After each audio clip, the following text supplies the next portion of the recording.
Thursday, November 12th. Would ask staff to please call a roll. Mr. McKnight.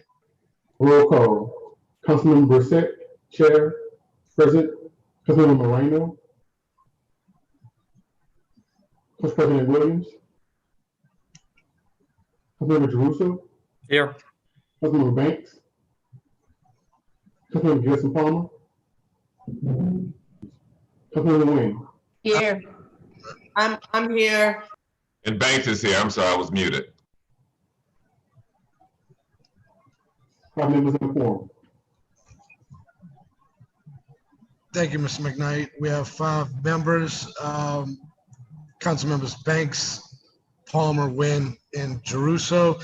We're going to get started. First presentation would be the New Orleans Police Department and consent decree compliance, followed by the Law Department, then Juvenile Justice Intervention Center, then the Mayor's Office, including offices of youth and families, criminal justice coordination, neighborhood engagement, and transportation in the Mayor's Corps, followed by the Office of Utilities, New Orleans Recreation Commission, and finishing up the day, Regional Transit Authority.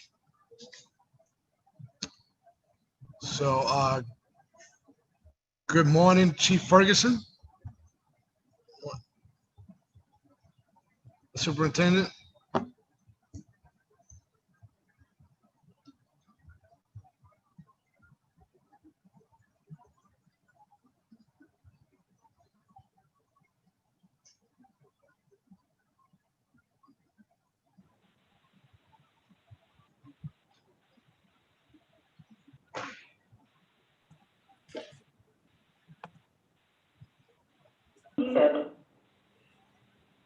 Good morning, council member. Can you hear me? Yeah, good morning. We can hear you.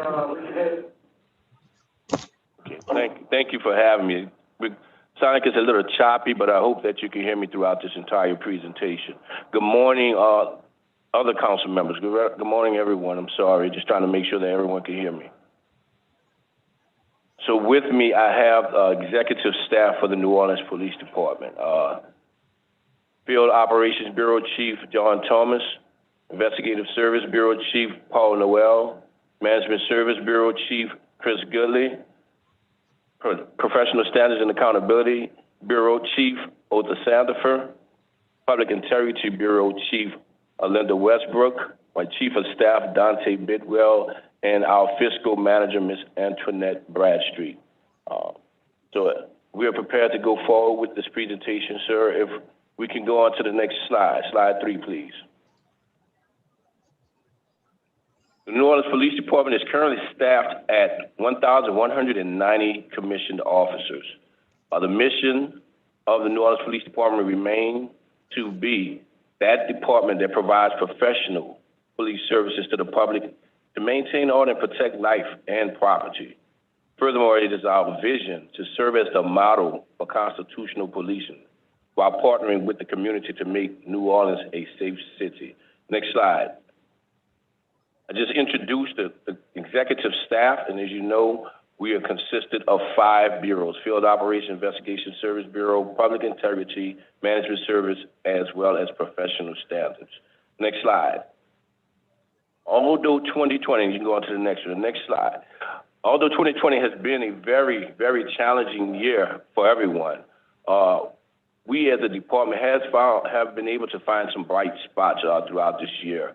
Last month, we completed the restructuring of our Field Operations Bureau by creating a violent crime abatement and investigation team, which consists of us partnering up with our federal and state partners, meaning specifically FBI as well as state police, to help combat some of the recent violence in which we have experienced and seen over the last several months, honestly. Additionally, we have been able to reduce our car burglaries by 21% compared to last year. All the entire year of 2019, that has been a problem for us throughout the entire year, and we are happy to say that we were able to reduce that. And we've also done our part in helping to slow down COVID. We responded to as many as 4,600 gatherings. We've worked diligently to ensure the safety of everyone. We've also worked to spread awareness of the needs of masks and social distancing by handing out masks across the city during the early phases of the reopening. Finally, during the last few months following the death of George Floyd, our department has engaged in as many as 136 protests and resulted in one negative interaction. And we believe that our track records show that we are truly committed to working hand in hand with our community leaders and our community activists. And this is the reason we continue to be held as a model of reform across the country, as many agencies across the country has come to us and for EPIC, and as well as our training, and look at other things that we are doing and how are we doing it successfully at this time. So we continue to be that leading agency in constitutional policing reform. Next slide, please. Go on to the next one. Slide 8, thank you. So our number one goal for 2021 remains to be reducing violent crime, especially homicide and gun violence. It is unfortunate that we are up significantly compared to 2019, which we saw a 47-year low. We've had numerous arrests in homicide, shootings, and robberies. And I can tell you that we are working every day to get this violence under control. A part of our commitment comes with the increased community engagement and trust building. We believe that when our community can trust us to do the right thing, they will be more open to working with us and helping us to solve these violent crimes across the city.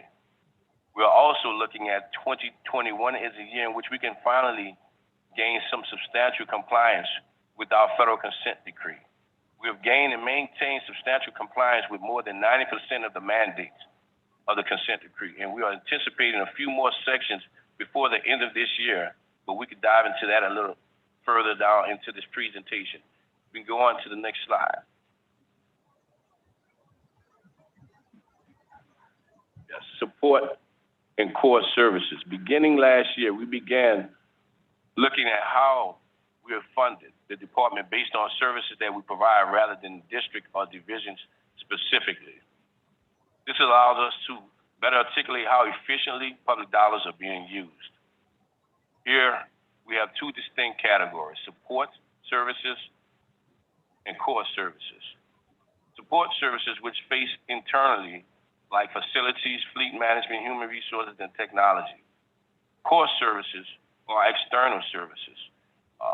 These include answering calls to service, special event coverage, and criminal investigations. Next slide. So in core services, most of our personnel are in field operations. These are the officers that answer or respond to calls for services, patrol our neighborhoods, show up for tactical response operations such as SWAT calls. We also have a significant number of investigators. These officers range in scope from homicide to property crimes to special victim units, meaning child abuse or sex crimes. These are the things we think are most important when people think about the police in itself. Next slide. I'm going to slide 12, historical spending. This slide give you a better picture of how we spend our budget, broken down by service category. And you see the comparison of 2019 versus 2020. Here you can see the majority of our budget is spent on personnel each year under each of the three service categories: field operations, investigations, and support services. This slide also shows the impact of post-COVID restrictions on our spending. We have saved significantly this year compared to 2019 in order to not overextend the city's budget during this difficult time. In 2019, we spent $170,266,077 in total for 2019. Currently, year to date, we're at $118,808,659 thus far this year. We understand we have 2 months left, but we're definitely not going to match the level of the spending that we had in 2019. Slide 13, please. Historical spending by service. For field operations, we have experienced a near $20 million decrease in spending this year due to post-COVID cost-cutting measures such as overtime. For investigation, this savings is nearly $10 million. And while we know there are 2 months left in this year again, we do not anticipate closing the gap by much between now and then. We can go on to slide 14, please. As you can see in this slide, in field operations has been directly tied to improvement in services that we provide. These graphs show that while volumes have continued to go up over the last few years, median responses have gone down. The estimated cost per call is approximately $214, while our median was 7.7 minutes for emergency calls and 19.64 minutes for non-emergency calls previously. To give you an idea of 2020 and what this has looked like for us thus far, we have fielded more than 300,000 non-emergency calls this year, which is an increase compared to last year. Now, what we did see at the beginning of the year, we had an increase in January and February for the calls for service. And you did see a decrease because of the COVID. But since approximately June, you have seen a slight increase every month in calls for service, which resulted in that 300,000 non-emergency calls for service thus far this year. And currently our response time is 7.6 minutes for emergency calls and 21.7 for non-emergency. Slide 16, please. To give you a summary of our budget of 2020 and our proposed budget of 2021, so as a city, as with the city departments, we have been asked to review our budget and submit a plan that includes reductions in light of the city's budgetary projection for 2021. Here is our plan to reduce general fund spending in 2021. The $11 million reduction includes cuts to overtime spending, not filling vacancies that are deemed non-essential, reducing our recruitment goal. This year we were estimated at attempted to hire 120. Of course, we had to cut that back earlier this year when we had to cancel one class in March when we began the COVID response. And for 2021, we're looking at the same, cutting it to 90. But we've been awarded a grant worth $3.7 million by the Department of Justice through COPS to help offset some of that spending on our hiring of our recruits. That will cover as many as 30 recruits in the year of 2021. You go to slide 17. This slide shows our reduction in non-general fund expenditures, with the primary cuts being made in areas for grants that we had previously accounted for but had not received. And that is why you see that significant difference in that $5.7 million in other operating funds for this particular year going into next year. Slide 19, please. Consent decree. As I stated earlier, New Orleans Police Department has been upheld nationally as a model of reform, with other agencies consistently reaching out for our training and ideas on how to improve their own departments. Many of the reforms that we have put in place have been the result of a federal consent decree, of course. However, we now believe that the New Orleans Police Department is nearly ready to take back our own autonomy while continuing to progress. So far, we have achieved compliance in areas of use of force, transparency, domestic violence investigations, academy training, crisis intervention. By the end of 2020, we're expecting or hoping to be in full compliance with recruitment, misconduct investigations, as well as community engagement. We have 3 buckets that we will continue to work on: supervision, performance evaluations and promotions, and bias-free policing. Just to be clear, the judge nor the monitors have not found any systematic issues in this area of bias-free policing thus far. It has just taken us a while to come to a consensus on how it should be measured or how it would be measured. So we continue to press forward as that leading agency in reform. We continue to host various conferences as we did this year with EPIC. This was the third year we hosted EPIC. Traditionally, we averaged 50 to 75, but due to the civil unrest that you've seen across the country this year, we had as many as 300 participants in our EPIC conference virtually this year. So we know that this department is the leader in reform. Next slide, please. To close out this consent decree, we have requested a slight increase to our consent decree budget this year, which took a massive cut in 2020. So you know, we have been able to trim hundreds of thousands of dollars for projects that are no longer needed. However, the cost of body-worn camera and in-car cameras, as well as video storage, has increased. The city, as well as our department, are requesting a freeze on this contractual obligation increase in 2021, but it has not been approved by the vendor, which is why we're still asking for the slight increase in funds. And in closing, I want to thank you all again for your time, and I hope that you can approve this budget as presented. This is I hope that you look at this as an investment in the continued progress of constitutional policing and reform, and also transparency that our city and our department deserve, which was key to us being in front and not behind in police reform demands that was demanded across the country over the last 6 to 7 months. And with that, Council Member, I welcome any questions. Thank you, sir. Thank you, Chief Ferguson, for a very thorough presentation of the overview of your budget for 2021 as proposed.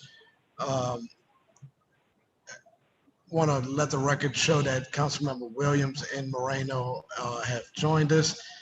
Chief, if you could give us an insight as to what the department may be doing. I know you mentioned that car burglaries are down, but what the public has seen as of late is that carjackings are up. And what type of strategies is the department using to combat those violators? Thank you for that question. So again, we created just last month, we created the Violent Crime Abatement and Investigation Team, partnering with our state and federal partners. We have made some arrests. I cannot go into detail with others, but we have some more that will be coming down the line. It's just a matter of how we are going to approach it. The purpose of this VCATE team, it gives us an opportunity to give it a holistic approach from a state level as well as a federal level. And right now, those decisions are being made as to how we want to approach that moving forward. But they, meaning VCATE, has been very successful in working with our districts in identifying some of our perpetrators. And I will admit there's still some work to be done, but they have been successful thus far since its inception. And is there a consistency in the method and the violators that are committing these carjackings, whether they be juveniles and happening during the day, all times of the night? So there are many differences with this. You have some juveniles that we've arrested. We've also arrested some adults. These crimes have occurred during the day.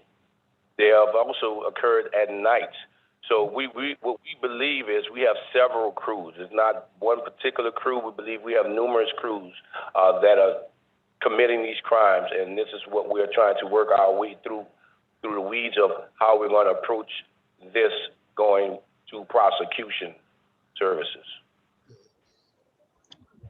You mentioned that thank you. You mentioned that the officer staff level is around 1120, said 1129 or 11? So it's 1190 right now, sir. 1190. And how many officers have left this year? So far, we've had 79 separations this year, 50 resignations, 20 retirements, 6 terminations, and 3 deceased. This is in line with what we saw last year. Last year, we as many as 100 officers last year. So we're still in line with what we saw last year. For the most part, Chief, the departures and exits are due to any particular reason? So we have done a review over the last few weeks. We have seen, just last week, for example, we lost 5 officers, 3 of which transferred to another agency.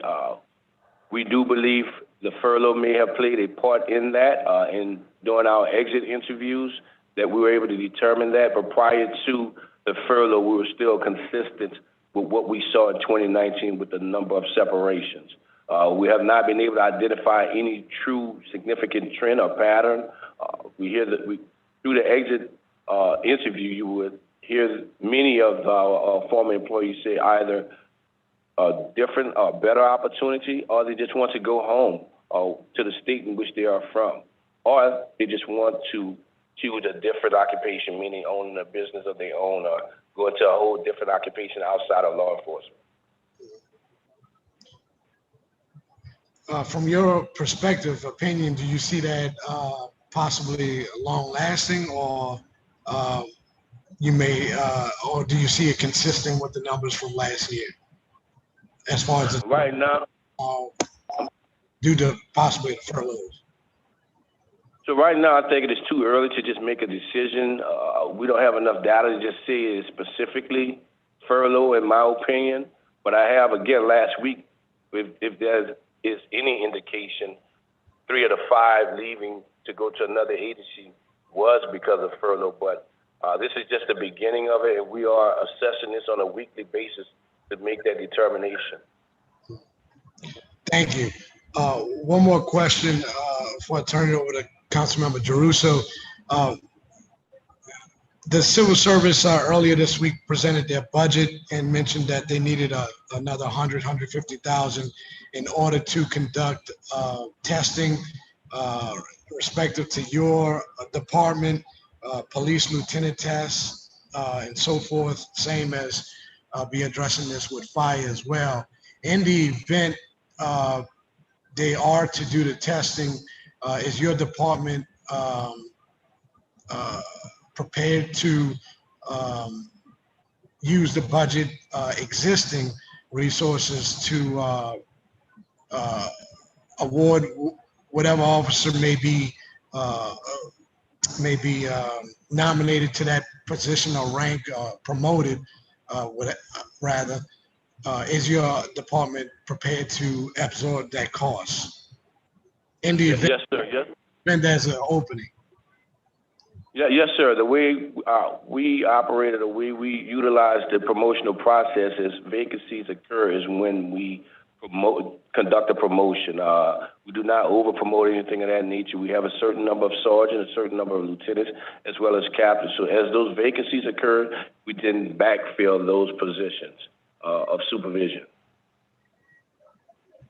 Thank you, Chief. Appreciate that. Councilmember Giarrusso. Thank you, Mr. Chair. Good morning, Mr. Superintendent, chiefs, and everybody else who's there helping. I want to follow up on a couple of questions and then also talk about some good things, Chief, that you hit on too. First, with this new abatement team, can you talk a little bit more about that, how it works? And I guess the piece that is good is to get federal aid, but I also find sometimes when the feds get involved, it slows down the investigation. And so I just want to make sure both that we're getting really good cooperation, but then also it's not we got to wait 2 or 3 more months to arrest people because we're trying to make this big RICO case or something, that it's going to move quickly as a result of getting that kind of outside help. Gotcha. Good morning, Councilmember Giarrusso. So thank you for that question. No, we have 2 sides to this. There are some long-term investigations, but there are those short-term in which VCADE assists the district investigators to address those short terms. But if we identify those cases in which we could possibly have a RICO, we're going to try to take that route as well, but not at the risk of public safety. So we have to take all of that into consideration. But working with VCADE also ties us into some federal resources in which our detectives, district detectives, are able to clear the cases or solve the cases in a more efficient manner. Okay. Yeah, I worry because when I first came into office, there was a slowdown because of RICO. I think in Holly Grove right now, I've heard there's, the feds are investigating, and because there's been shootings there, I just want to make sure that the perfect isn't the enemy of the very good, and that people, I know we're all concerned about making sure that this happens timely, right? Right. So the thing about all of this is sometimes we don't have the cooperation, or we don't have everything that we need to solve the shooting or the homicide per se. So we have to take a different approach. Maybe we can arrest this individual, remove this violent offender with some other violations that they may, other ordinances or other statutes that they may have violated. So we have to take that different approach when we do not have sufficient enough evidence to make an arrest on the crime in itself, such as a shooting or homicide. Okay. And Chief, you spent some time talking about all the progress that has been made on the consent decree, and I know you and your team spent a lot of time on that. Is there any concern that with reduction in the budget that the federal monitor or the judge is going to say we're not in substantial compliance? So, for example, one of the things that you talked about working on is recruitment, and there's a concern of going from maybe 120 to 90. I just want to make sure that we're remaining very focused on to and through that process. No, nothing that we have done, no decisions that we have made will have any impact on the consent decree in itself. I mean, I think we're very fortunate in the position that we are in with our mayor and our CAO allowing us to continue to hire during these difficult or challenging times, as opposed to years ago when we weren't able to hire for 3 years. We had a hiring freeze for 3 years. So we're in a great position, and we have discussed this with the judge as well as the monitor, and I believe they support us in this. We are continuing to hire, and we are hiring at a standard that meets the consent decree and a standard that meets the New Orleans Police Department standards. That's good. And then along the same line, you talked about EPIC a couple of times, but I think if you have a minute, you may want to talk about how EPIC or someone on your team has been the basis for ABLE. And there was an incredible BBC piece about ABLE and NOPD. And I don't think enough people appreciate sort of the work that's gone into this and how it's not just been a local thing, it's now becoming a national one. Yeah, so EPIC, Ethical Policing is Courageous, a peer intervention program created right here in the city of New Orleans in the New Orleans Police Department. As such, we have evolved. And I mentioned this earlier about how we had approximately 50 to 75 participants the first couple of years that we hosted this conference. This year, we evolved to as many as 300 participants. And as such, of course, we were overwhelmed with the demand and requests to assist in training. So now we're partnered with Georgetown University Law School and created what is now called the ABLE program, Active Bystandership for Law Enforcement, something that is going on across the country, in which Georgetown University, with professional professors that are assisting with helping us to train other agencies across the country. And I might add that we also had a couple of our deputy chiefs went to the state capitol a couple of months ago as well.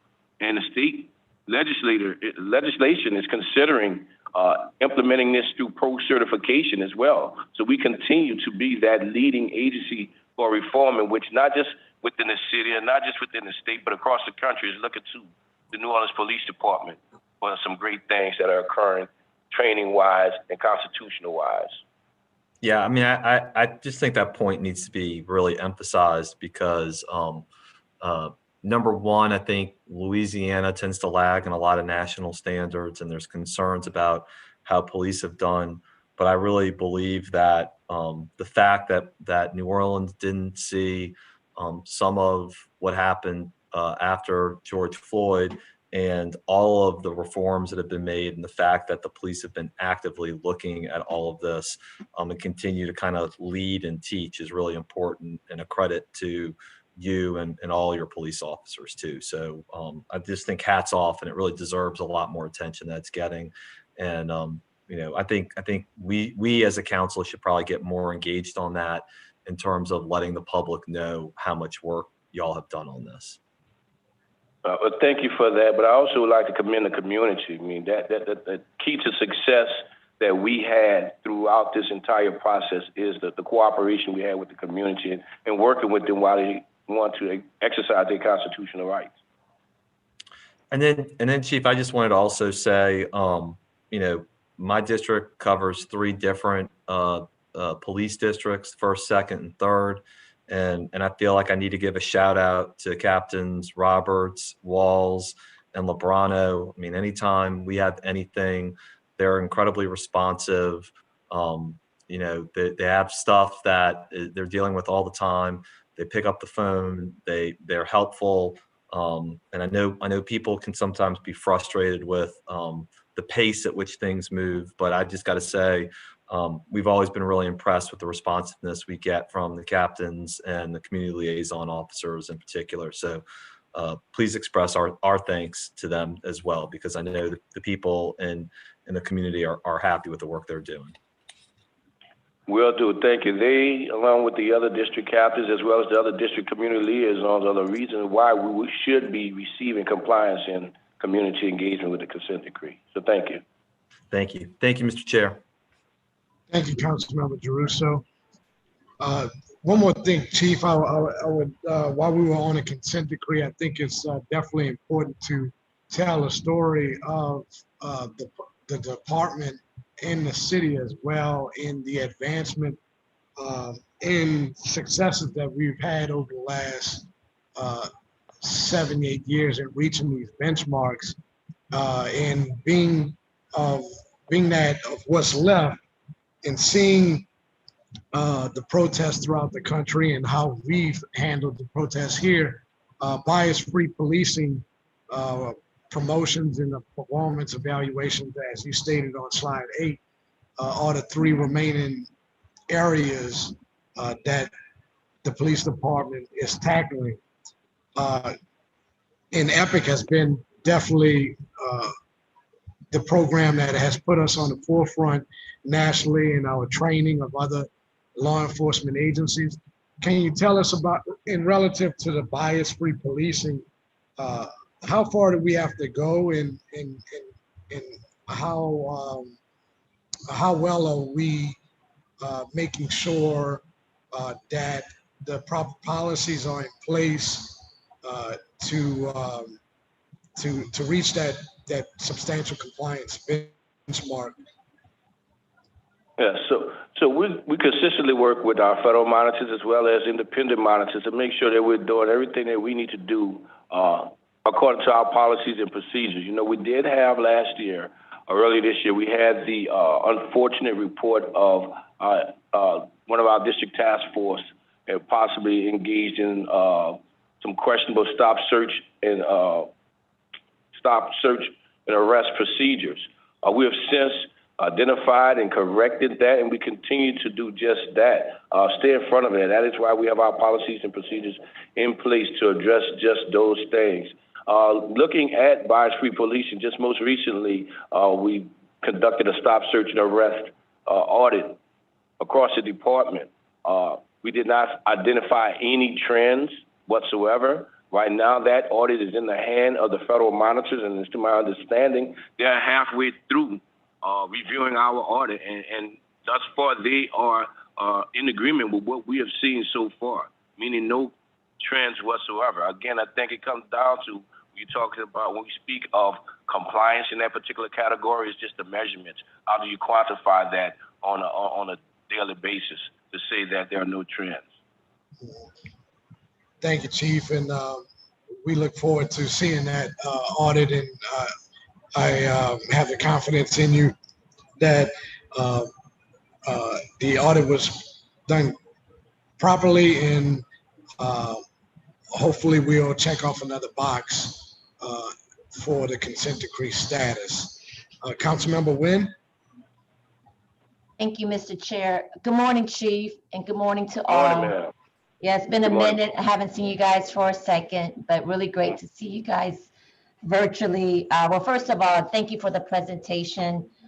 And I just also, like Joe, also wanted to acknowledge, the 5th and the 7th district.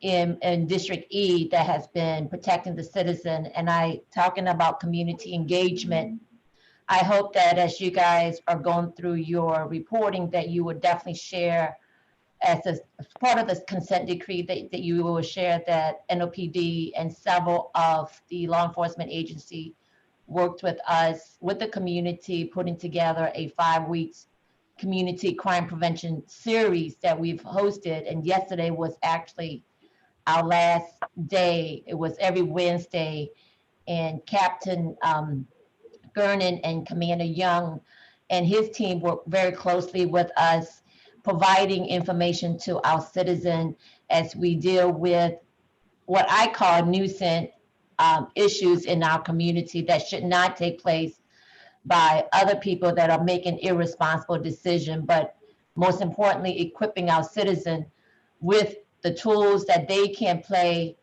to help increase public safety in the community. So I just want to just really credit them for working with us. This is something that we've been planning way before COVID-19.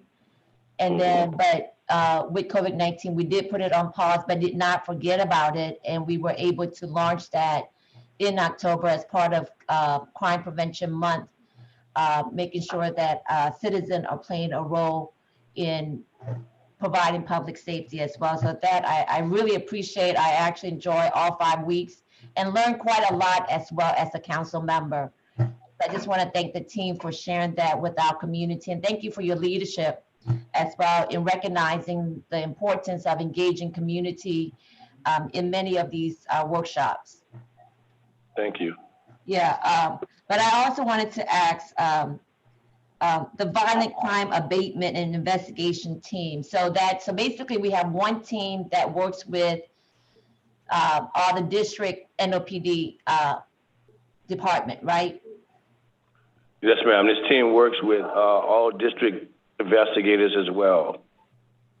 And so, and moving forward to some of your presentation, you when you presented on the response time, and I'll say this, and this is nothing negative, but basically from our community crime prevention workshop series, this definitely does not average out in District E in reference to the response time.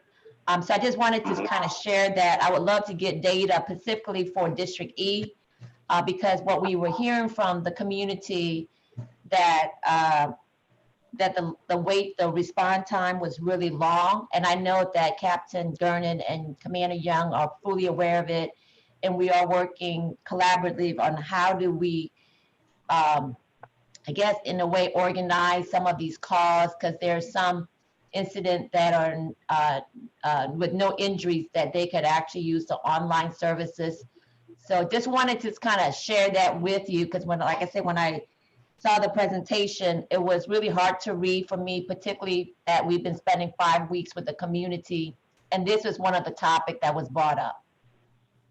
No, I thank you for that, council member, and you're absolutely right. I know it is very, there's a large outlier out 7th District, as large as it is, going from Dowman Road to Venetian Isles. So they're spread pretty thin. I have, since I've been in this position, assigned more officers to that district than any other district to help offset some of that. But what we've also been trying to do more recently, especially due to COVID, is be more intentional with regards to how do we handle certain calls. And we have to do a better job at educating our community as to what can be handled through alternative police reporting, what can be handled online. And that is a conversation we just recently had within the last week or two about doing a better job of educating the public on what calls in which we will physically respond to, as opposed to taking over a phone. So we are working on that. Thank you for that.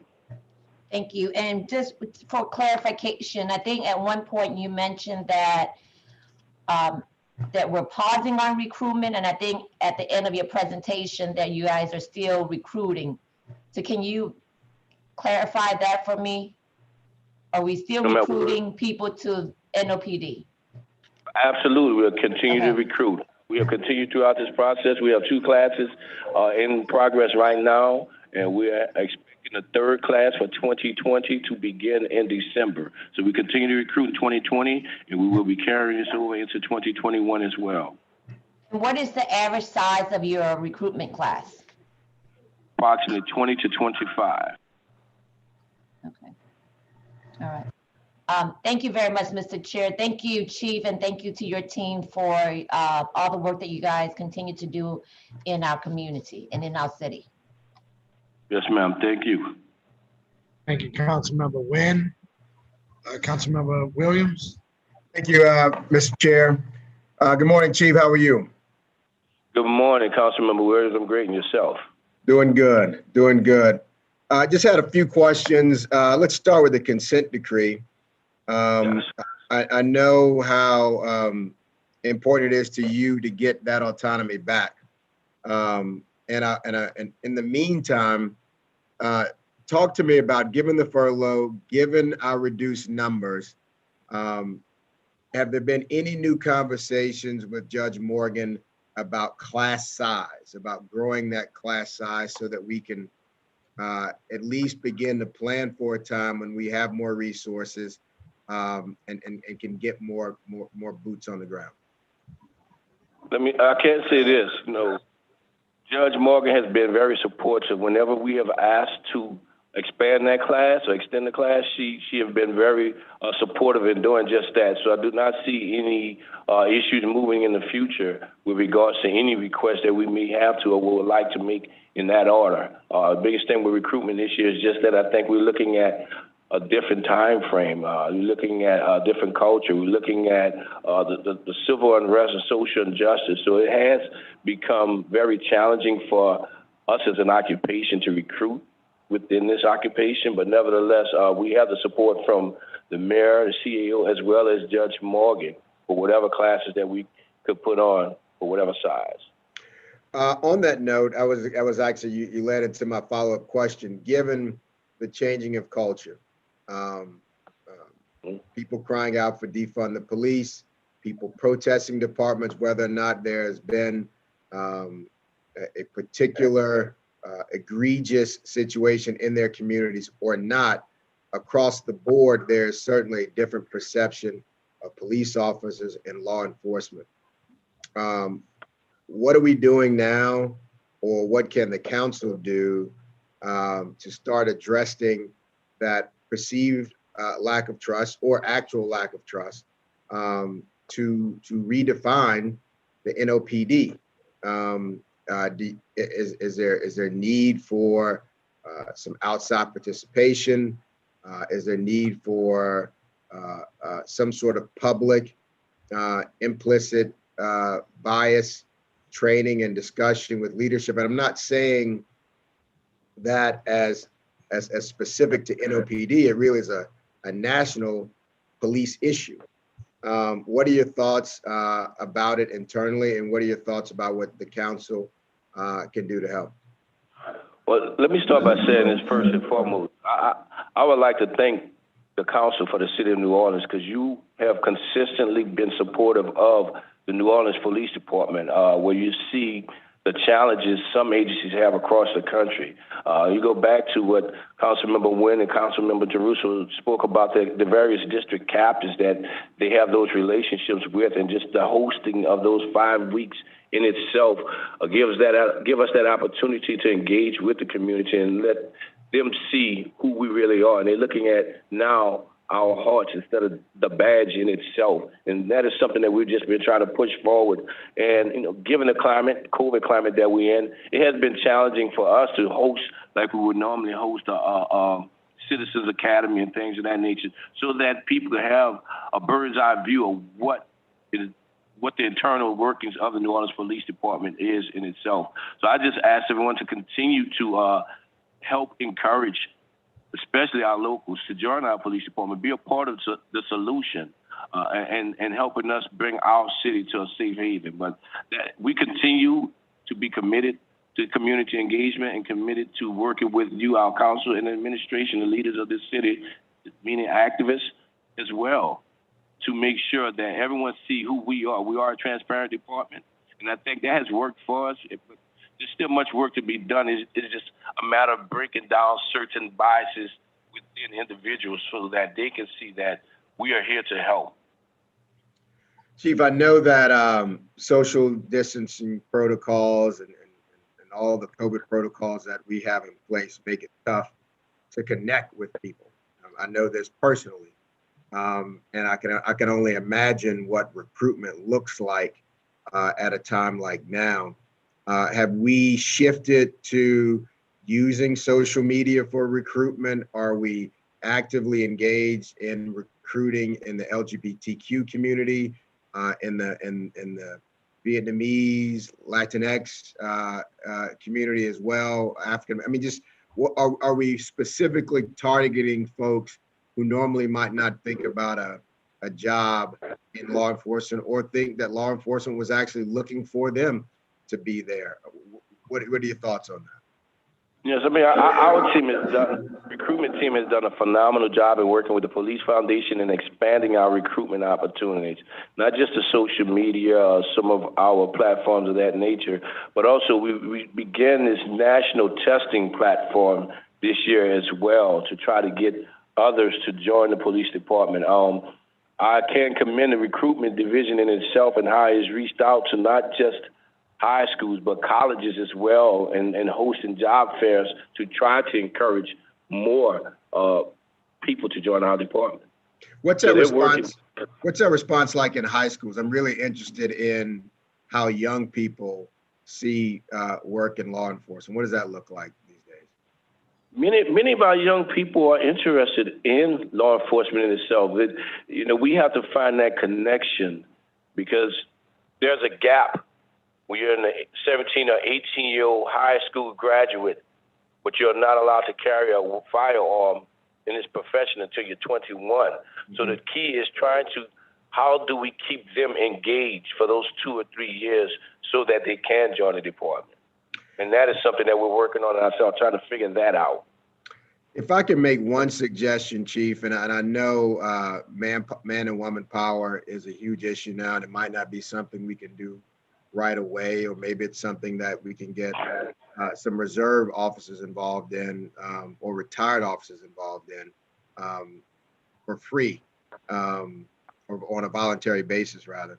I would encourage you to figure out a way to get in front of elementary school kids before they have older brothers and siblings, helping to frame their narrative about what police mean and what police do in their community.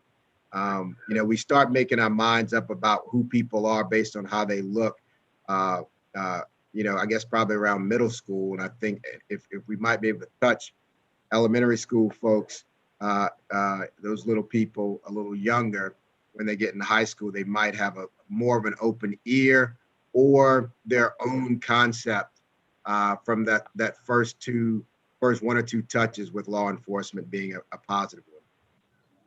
I thank you for that recognition. I'm in total agreement. That is something I have always been a part of as the commanding officer over the 4th District as well as the 2nd District. And in actuality, on tomorrow, I will be speaking to some elementary school students, and our community engagement team has been doing just that along with our school resource officers. So that is another project that we work diligently on as well, but try to stay within the guidelines of COVID restrictions that we're dealing with right now. So, but absolutely, thank you, and I agree with you wholeheartedly. While they're what we say young and impressionable, and give them the right impression of us as a law enforcement profession. Chief, if you could, not really a budget issue, but can you share some photographs of that? I would love it if some council members and myself could get it out on our social media, really just showing the community your efforts into building strong relationships with young people and those first positive touches, if you wouldn't mind. Absolutely. Also on COVID, public health, and jail population reduction. This council and the last one have really worked to reform our system in terms of how many people are actually entering our jail facilities. We talked about reentry, people coming home, but we've taken a lot of steps to reduce a bloated jail size that was far larger than a community of our population needs in 2020, and COVID has presented us with an even more dire and pressing reason to limit the number of people who are in a jail because of the way that COVID-19 spread. We've passed legislation, we've hosted some discussions. I know that the department has been a good partner over the course of the past several years in helping us as it relates to summonses in lieu of arrest, giving people a citation, limiting that contact between the police officer and the private citizen to reduce the risk of infection for the citizen and reduce the risk of infection for the officer. Can you talk to us a little bit about how that's going and what maybe this time, talk to us about how that's going first of all. Yeah, so it continues to be a mandate to issue summons in lieu of arrest when possible. As you see, we're dealing with a lot of violent crime, so sometimes we have to, unfortunately, affect an arrest, physical arrest. But it is my order, it is my mandate to issue a summons in lieu of arrest.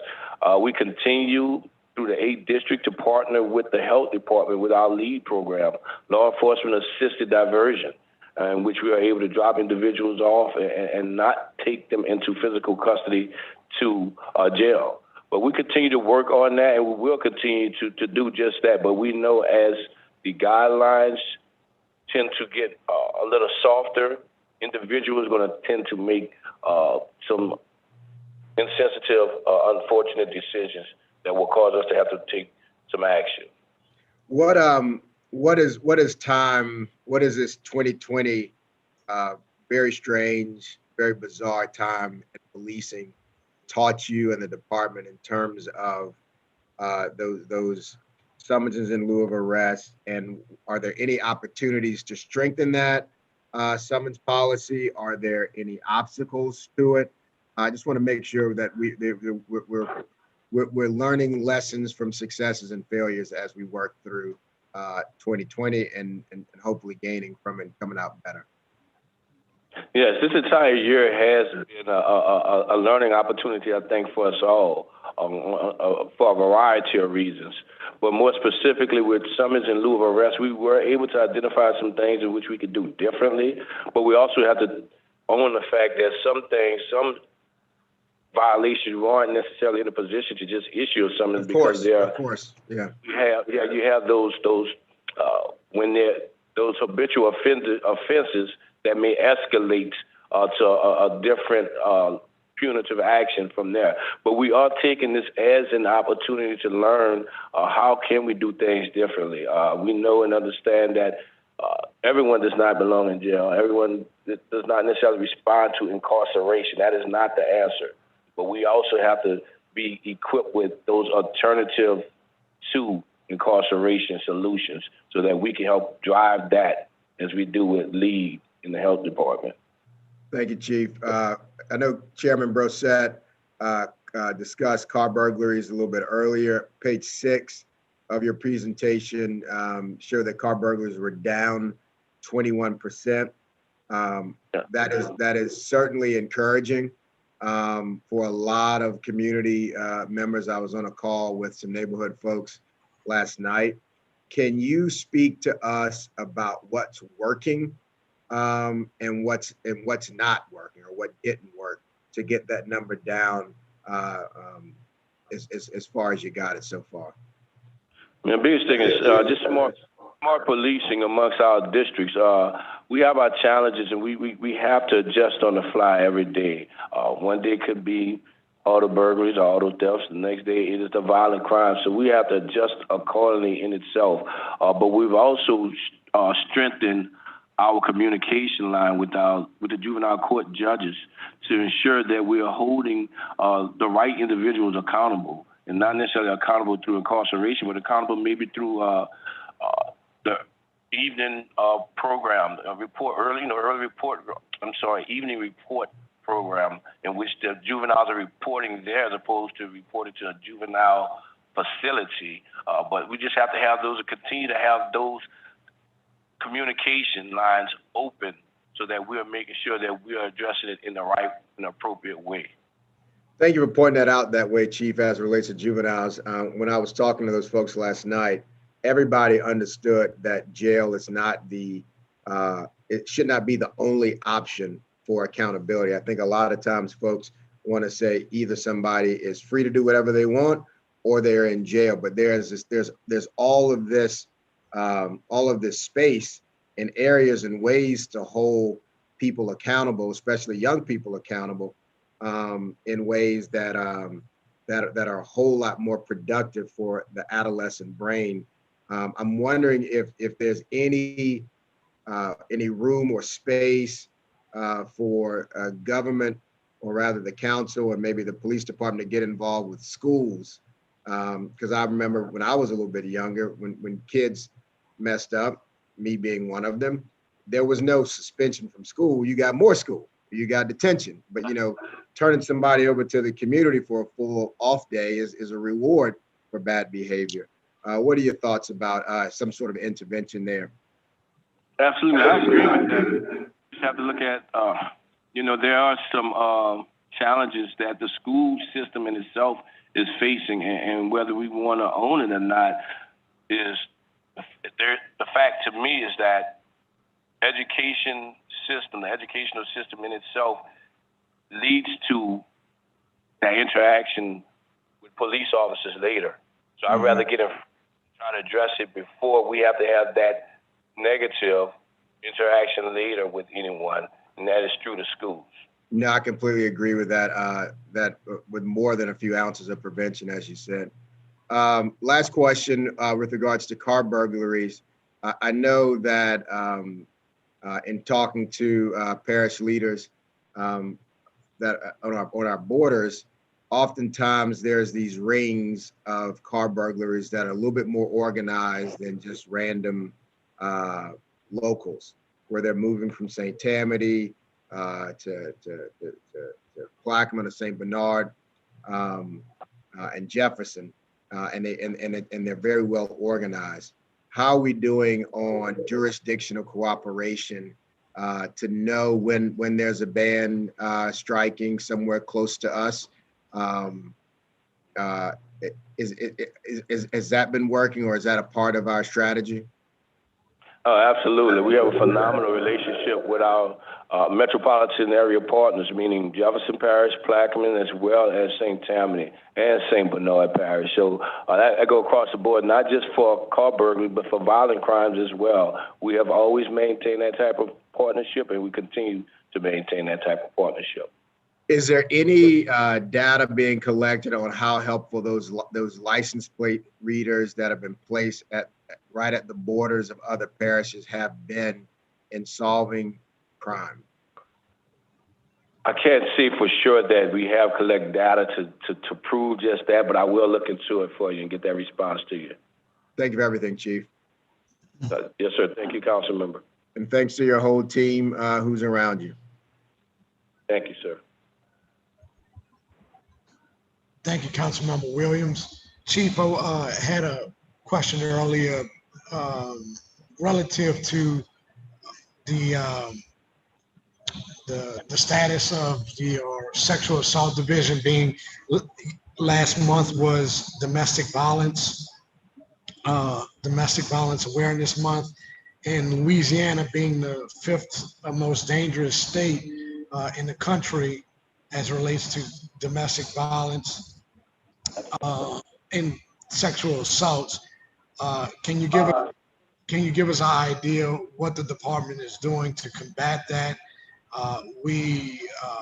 Studies have shown that the sexual assaults and domestic violence cause incidents increase following a natural disaster. In the current environment we're in today, the pandemic, because due to various reasons, food insecurity, financial state is threatened, and many others. So I just wanted to get your idea of where the state of the department is relative to domestic violence and sexual assaults, rape kits? Is there a backlog? Where are we today with that? Thank you for that question, sir. So we as a department, well, I say this, the country has been under some serious stress over this last year. You see across the country where there have been increases in domestic violence as well as mental health calls. Right now, though, in the city of New Orleans, we had a 4% decrease in domestic violence, as well as an 11% decrease in mental health, although you see these spikes across the country. But what I would commend the men and women of our special victims section, they have been phenomenal. I mean, just last month, they actually hosted the first ever rally acknowledging some of our victims and some of our survivors of breast cancer as well, but some of our victims of domestic violence right on the steps of our headquarters in which the community was invited to. So we take it very seriously, and we'll continue to work with our partners at the Family Justice Center to address the needs of our community and pressing forward and making sure that everyone is safe. Thank you. And on the question of the Special Victims Unit, rape kits, investigations. Yeah, so with regards to rape kits, so you do know in New Orleans Police Department, every rape that is reported to us, we look into it very, very diligently. So we are experiencing a slight increase in sexual assault, but there are no trends, meaning there's no habitual offender, there's no sexual offender that is out there victimizing our community in itself. There are a litany of reasons why, many of which in which we have known perpetrators and known, both parties are known. It's just a matter of us looking more into the motive behind it in itself, but no trend to cause alarm to any of us within the police department or to the citizens of New Orleans. Thank you, Chief. Thank you for all you and your leadership team's work and men and women in the police department. I believe Councilmember Banks. Thank you, Mr. Chairman. Good morning, Chief and your team. Good morning. First of all, let me also join my other district colleagues in thanking the district representatives that service District D. We've got pieces of the 2nd, the 6th, the 1st, and the 8th, and I have not had an instance yet where we have called and have not had positive responses and cooperation. So I want to say publicly thank you to them. I also want to say publicly thank you and your team for the efforts that you all put forward, the cooperation that you did with the issue of banning the tear gas. And I know people were making a lot of noise about that, but it was not adversarial. It was very cooperative. And I want to thank you for joining us in that effort. I do, however, want to ask you a question. How does our attrition rate balance off against our recruitment rate, and where are we between the two? Great question, Council Member. So right now we're down with regards to recruitment compared to our attrition rate. Our attrition rate right now is at 6 or 7%. You know, last year, 2019, we lost 100 officers and hired 109. This year we lost 79 and we've only hired as many as 48, I believe. 46. So we are down with regards to recruitment compared to the attrition in itself. Under. What could we do to be able to help? Is there a central theme with the attrition, and is there something that we can do to help buck up the recruitment? So there's no central theme. Again, you have a number of reasons why people are looking for a better opportunity. They're looking to go into take a different career path and just leave law enforcement in itself. But also you're looking at individuals who are returning to their home states, leaving the state of Louisiana, going back to their home for family issues or family reasons, or even for an opportunity there, another career opportunity in itself. So no specific trend in itself. I just ask that we continue to press forward and showing everyone that this is a great department. This is a great occupation. We just have to continue to engage our youth and let them see that this is an opportunity, a career opportunity in which there are numerous ways to for advancement in it in itself. Well, I can remember, I know that at one point we were being, our pockets were being picked on a regular basis because we have an excellent training program and we have officers who come out of our academy quality train, and as soon as we trained them, somebody else was coming and scooped them up because they were getting paid more, had different conditions. So has that leveled out? I just want to make sure that there's something or nothing that we could do to help keep our quality people in place. So you still see that every now and then. Again, I will go back to just last week. We lost 5 officers who resigned, all of which were 5 years or under, 3 of which went to a surrounding parish agency in itself. And I think that is due in part to, and through our exit interview, we were able to determine that's due in part to the furlough. So that is some of the challenges that we run into. But again, this is something that we kind of expected. And we just prepare ourselves for it to try to do and ramp up our recruitment efforts. And Chief, just in closing, I also want to say thank you to those folks who are listening, members of the public. We could not do what we do alone. You mentioned the George Floyd crisis earlier in your conversation. It was a cooperative effort that our citizens also felt comfortable enough that much of that unfortunate violence that took place in other municipalities did not happen here because our folks weren't inclined to do that. I think that we have a very good working relationship between our community and our police. Now, could it be better? Sure. I mean, this is not Mayberry. At the end of the day, we do have issues and there are some bad police officers, but for the most part, I think the men and women on our police department are very good folks. They're very good citizens. They're our neighbors, our relatives, our friends. And again, I want to say thank you to all of you all for doing what you do. Thank you. Thank you. Thank you, Councilmember Banks. Councilmember Kristen Palm. Thank you, Chair. Good morning, Chief and your team. Thank y'all so much for being here today. I also just want to echo the other district council members and thank y'all for your work because, you know, I also have 4 districts in my district from the 1st, the 2nd, the 8th, the 5th, and they've all just been remarkable and very responsive to the needs in the community. So just thank you. And I also want to remark on the general fund spending on slide 12. Not only are we dealing or have we been dealing with the COVID response in terms of that and the peaceful protest, but also having 7 named storms, I think also has to be noted that it's been, your department's been under a tremendous amount of stress, but still has performed highly. And so I am amazed that you're able to keep the salary levels down and the staffing costs down during this period. Thank you, Council. It is truly a team effort. We have to look at this line by line item. Our fiscal manager is pretty hard on us. So I'm assuming this trend will be able to continue. It is disheartening to hear that it has impacted our ability to retain some of the officers. And do you feel that's going to be a trend that's going to continue?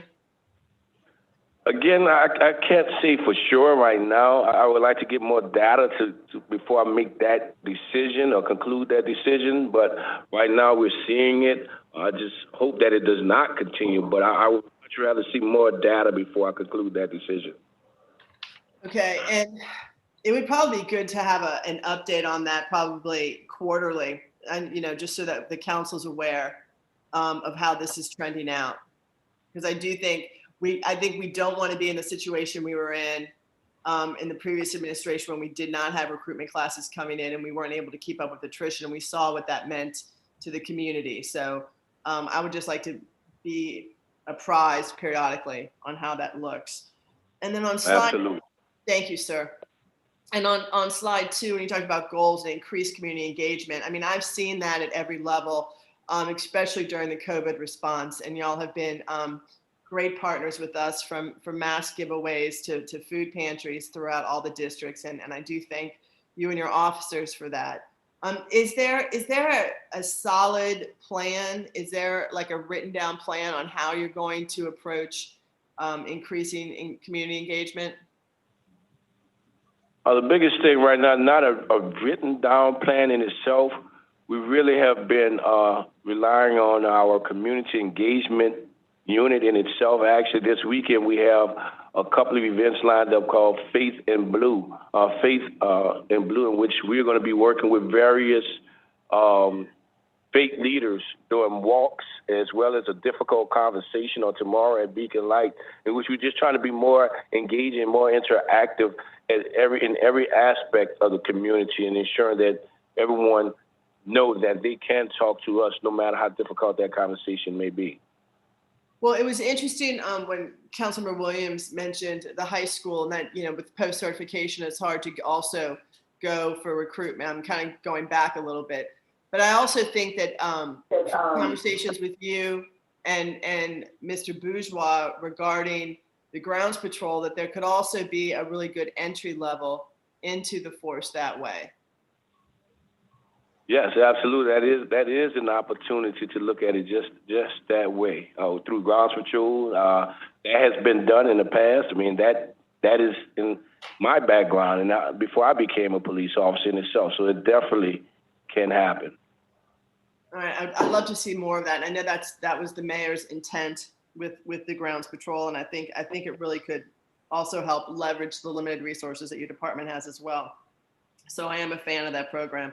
And then, as we look at the murders and other violent crimes have increased, it appears that this budget proposal, that there's money has decreased in investigations by around $800,000. Do you feel that that's going to affect it at all?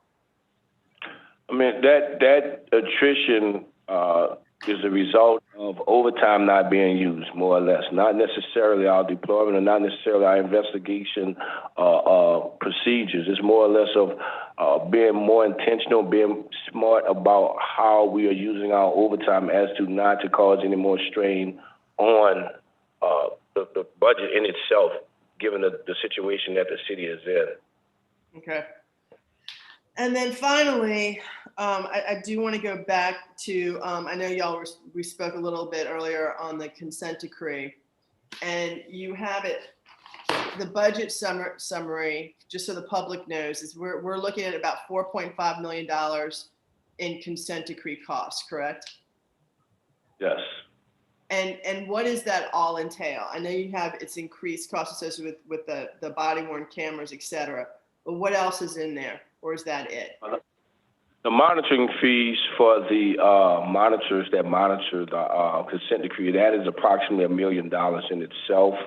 But the main thing is just that the body worn cameras, the in-car cameras, and the storage for that. And I think that is very important to help us maintain that level of trust through transparency with the community and having access to these resources. But I agree with you. That's not going to go away once the consent decree goes away, correct? That's not the intent. Not at all. Not at all. We're going to stay at the forefront of that. This budget also includes some of our technology and contracts, some of our technology vendors, as we try to stay ahead of modern day policing. So the amount that would go away once the consent decree goes away would be the monitor fee of roughly $1 million. Any other savings? Any other savings aside from that $1 million? So that would be it. All right. And you said that right now the judge is in the middle of reviewing the audit. Is that correct? Reviewing on stop, search, and arrest audit. That is just one of many audits that we do throughout the year. But I think this is a very important audit, because this is one of the one of the buckets, one of the three that we have in our bucket that we are holding ourselves very high on with regards to reaching compliance. So So, when we first came back into office this term, right, we were hearing that the consent decree would be lifted like in May, and now it keeps getting pushed back. Do we have a specific timeline when we know what the results will be, when we can get out of the consent decree? Unfortunately, we do not have a specific timeline. I can say that the Department of Justice, as well as the OCDM, which is the consent decree monitors, have been working with us very diligently to try to, I guess you could say, identify that path forward. Again, we just had a meeting this week in which we looked at these 3 buckets that we think we should be in compliance with by the end of this year, which is community engagement, misconduct investigations, as well as recruitment. So we should be done with those 3, and then we can focus our attention on the last 3. And we're just simply hoping that 2021 would be the year. I know I said this last year, but every now and then we run into some obstacles, and we ran into an obstacle this year with stop, search, and arrest that is carrying us over into 2021. But I am confident that we're doing what is expected of us and what is needed of us to move forward. All right, thank you. Thank you. Thank you, Councilmember Palmer. Believe that is any other questions, colleagues, comments? Chief, that wraps up the presentation. Thank you and your team and all of the men and women of the New Orleans Police Department as we work towards adoption of the 2021 budget. I also give a shout out to the 1st, 3rd, 5th, and 7th that comprise District D. They have been phenomenal in community engagement as well as working with my office as we conducted those food pantries throughout the spring and summer. So Chief, you have any closing remarks? You're welcome as you complete the presentation. Thank you. I just would like to reassure you, the council, reassure the citizens as well as the villagers of New Orleans that this department remains strong. It remains committed. We have seen our challenges this year entering into 2020 with the cyber attack. So we had to kind of revert back to manual way of doing things. But besides that, COVID, civil unrest, social injustice, many things that needed to be addressed, as well as hurricane, and now even furlough, many stresses on our officers, but our officers stayed the course. They have been unwavering, and they will continue to do that. And I am proud to stand side by side with them as we protect our city. So thank you all for your support, and we're looking forward to working with you in the future. Thank you. Thank you, Chief. Same here. Stay safe, everyone.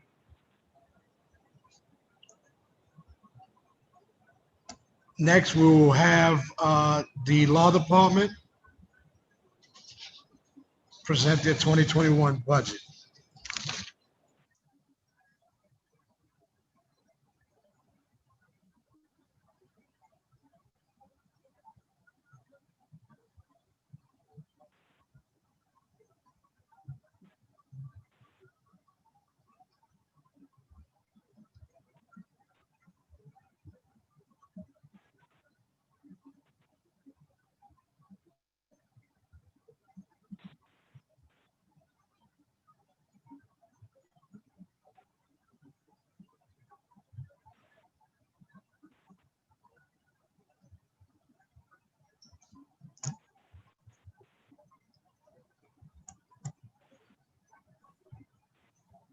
Good morning, Councilmember Brissette. Good morning, council members. You may get started and introduce your team. Certainly. I have on with me this morning Jonathan Harris. He is the chief of our in-house division within the law department, and he will present the slide presentation when he is allowed to share his screen.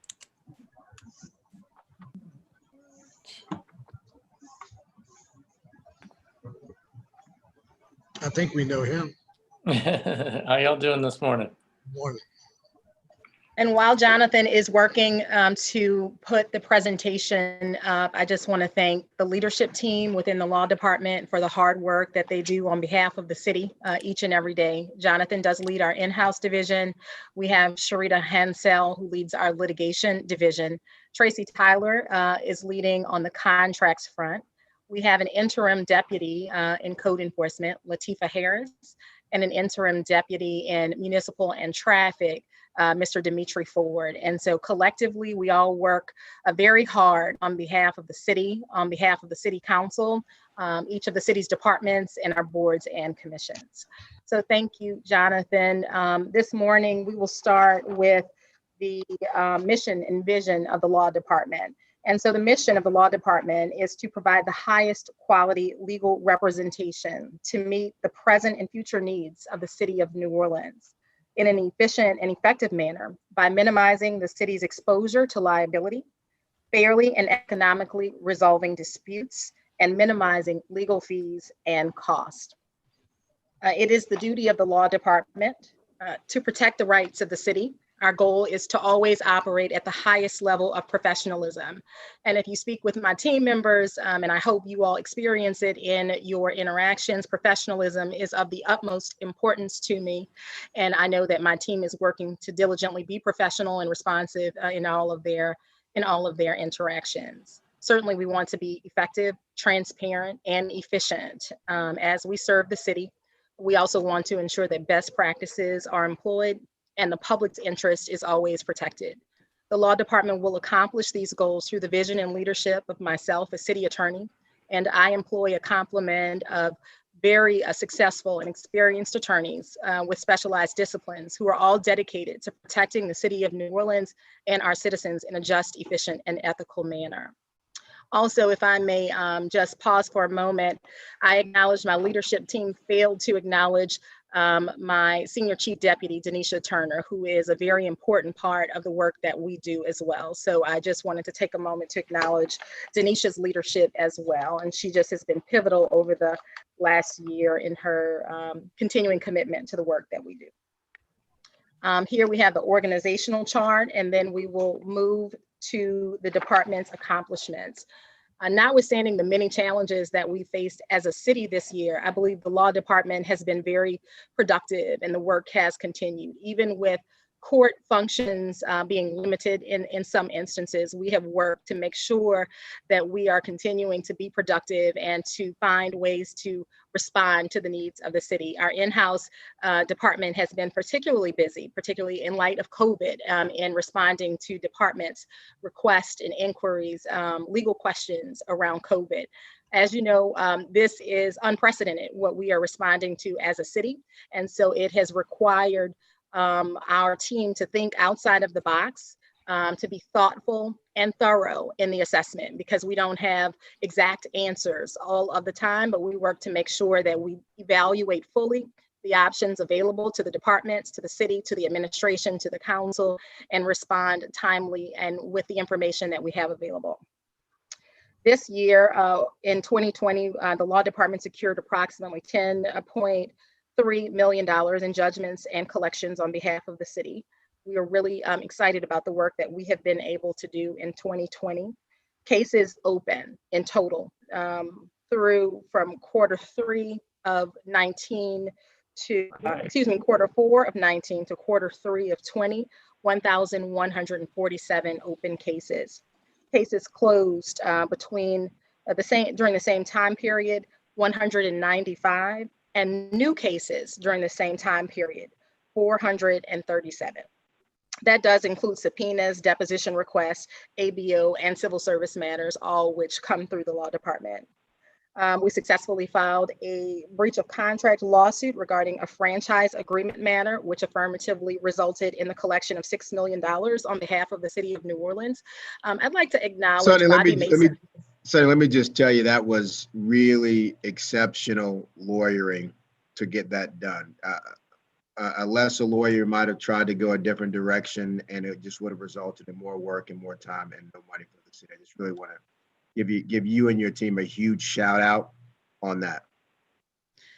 Thank you, Councilmember Williams. It was an interesting scenario in that Apparently, this one entity had not paid for quite some time. And so I want to acknowledge Bobby Mason's role in identifying the issue.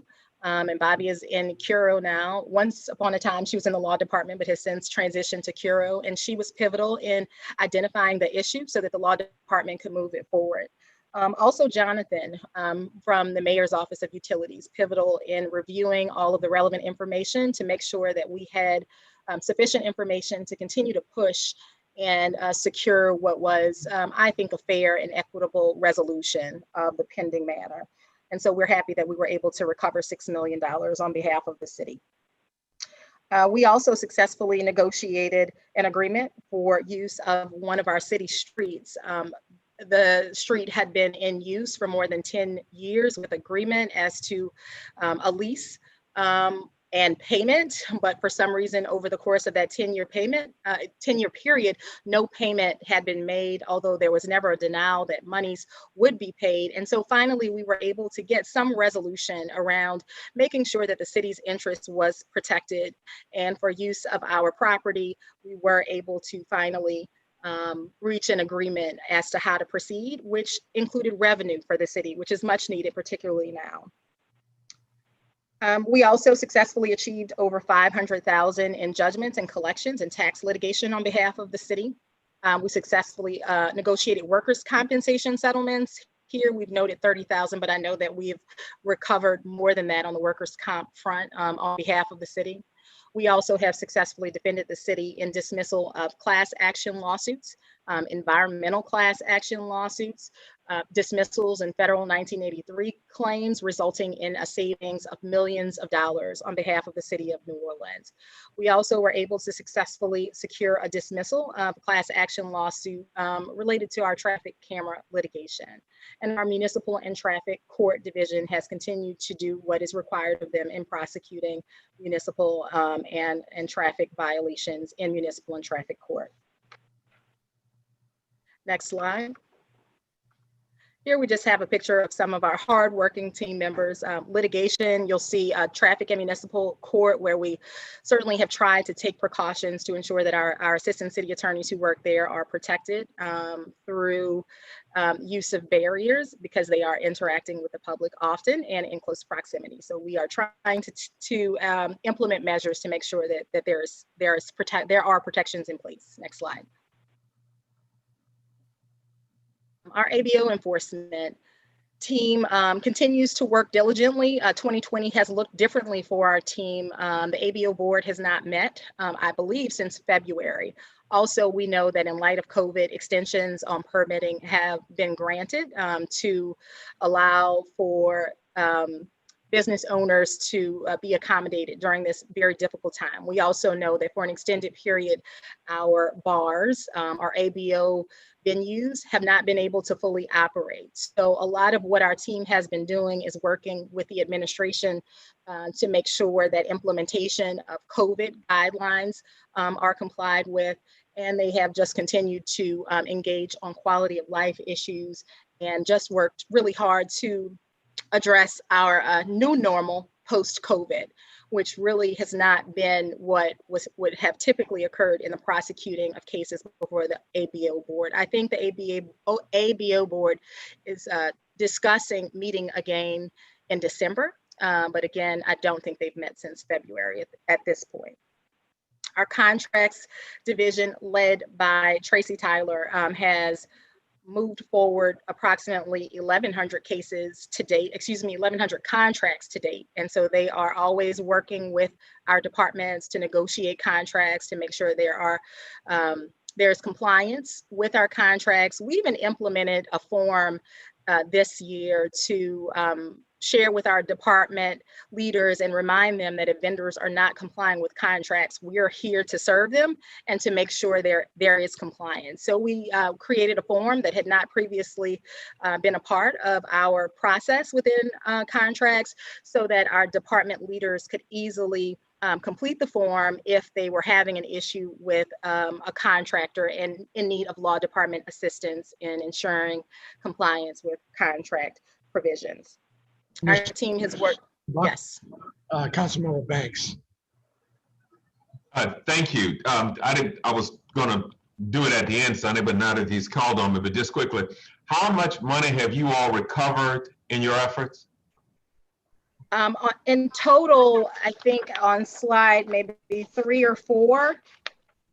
I don't have the exact slide number, but about 10.3 or 10.4, if I round $1 million for 2020.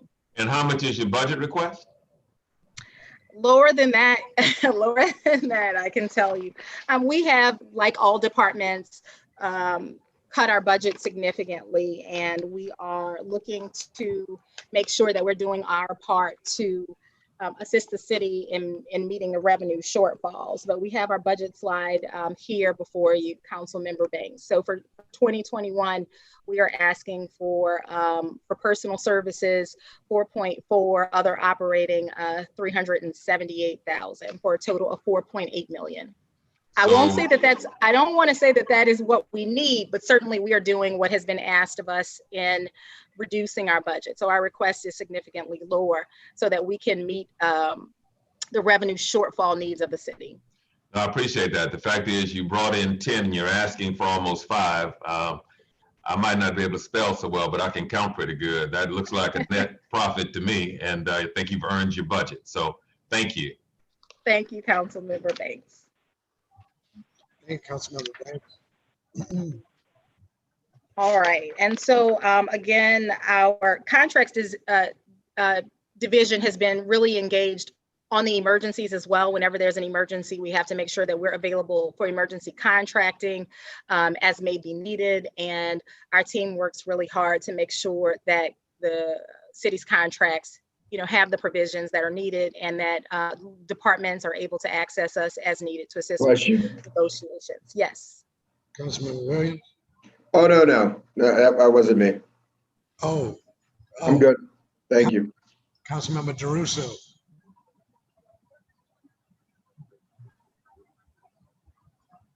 Sound like somebody said they had a question.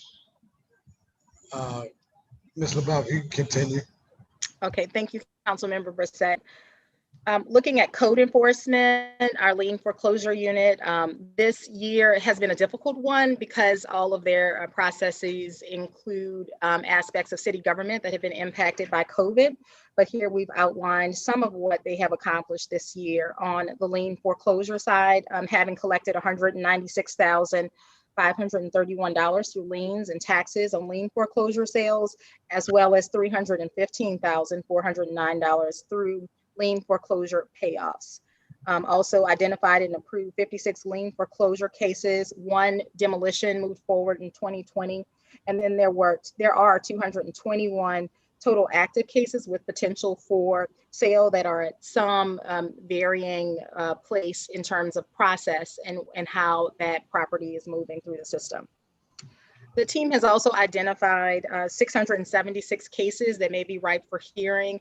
Because the hearings were discontinued with COVID, we had to work to implement virtual hearings. And so that is up and running. Improvements are still needed in that area, but certainly it is up and running such that we finally have those hearings moving again. And we are looking at ways to be more efficient, to better utilize technology, which is needed. Some of our processes that we've inherited are quite archaic. So this presents a unique opportunity for code enforcement hearings.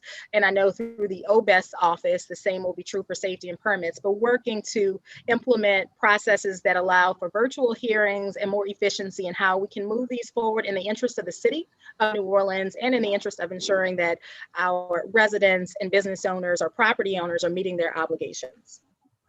Our in-house division, again, has been really busy this year, particularly in light of COVID and all that we are responding to.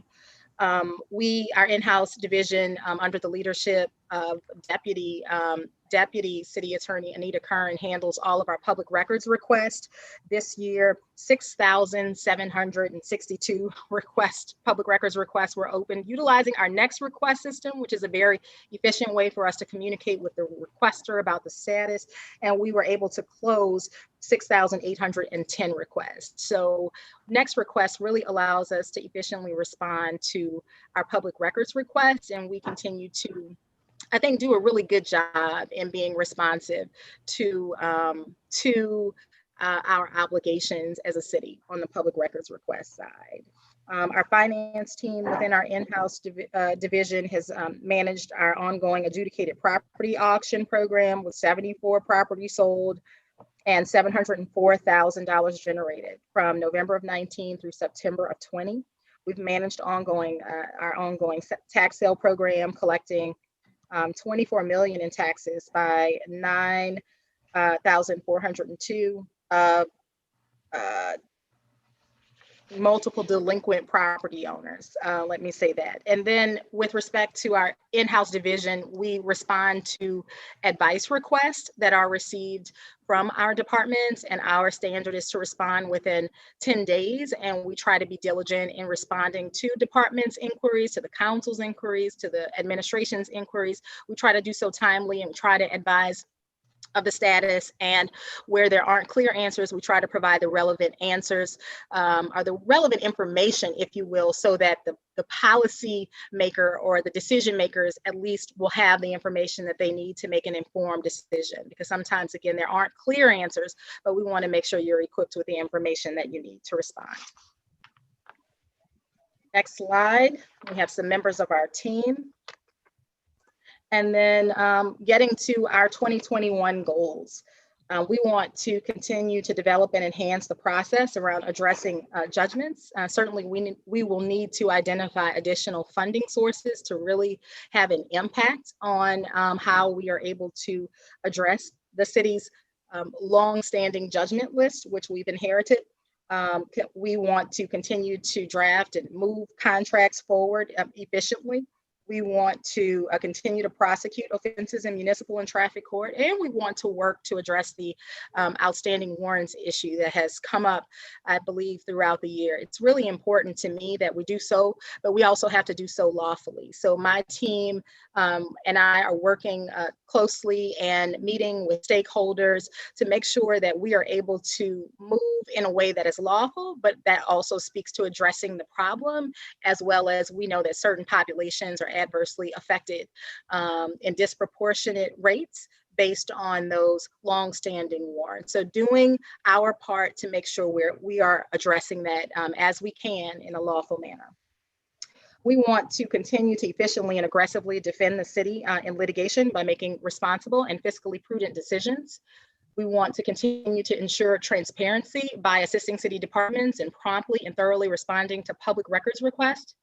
Continue to improve the quality of life of our citizens by enforcing laws regulating alcoholic beverages. And I would add to that right now, COVID restrictions, making sure that we are engaged in the process so that we are enforcing in a lawful manner. Continue to diligently pursue tax litigation to recoup city revenue. Continue to respond to internal requests for legal advice promptly and thoroughly within 10 business days. Continue to pursue litigation on behalf of the city to recover damages where the city and its residents have been harmed, or where money is simply owed to the city that has never been pursued. And we want to continue to pursue creative and cost-effective ways to amicably resolve major litigation where possible without ever compromising the city's position, and while making certain that we do get our fair share as a city.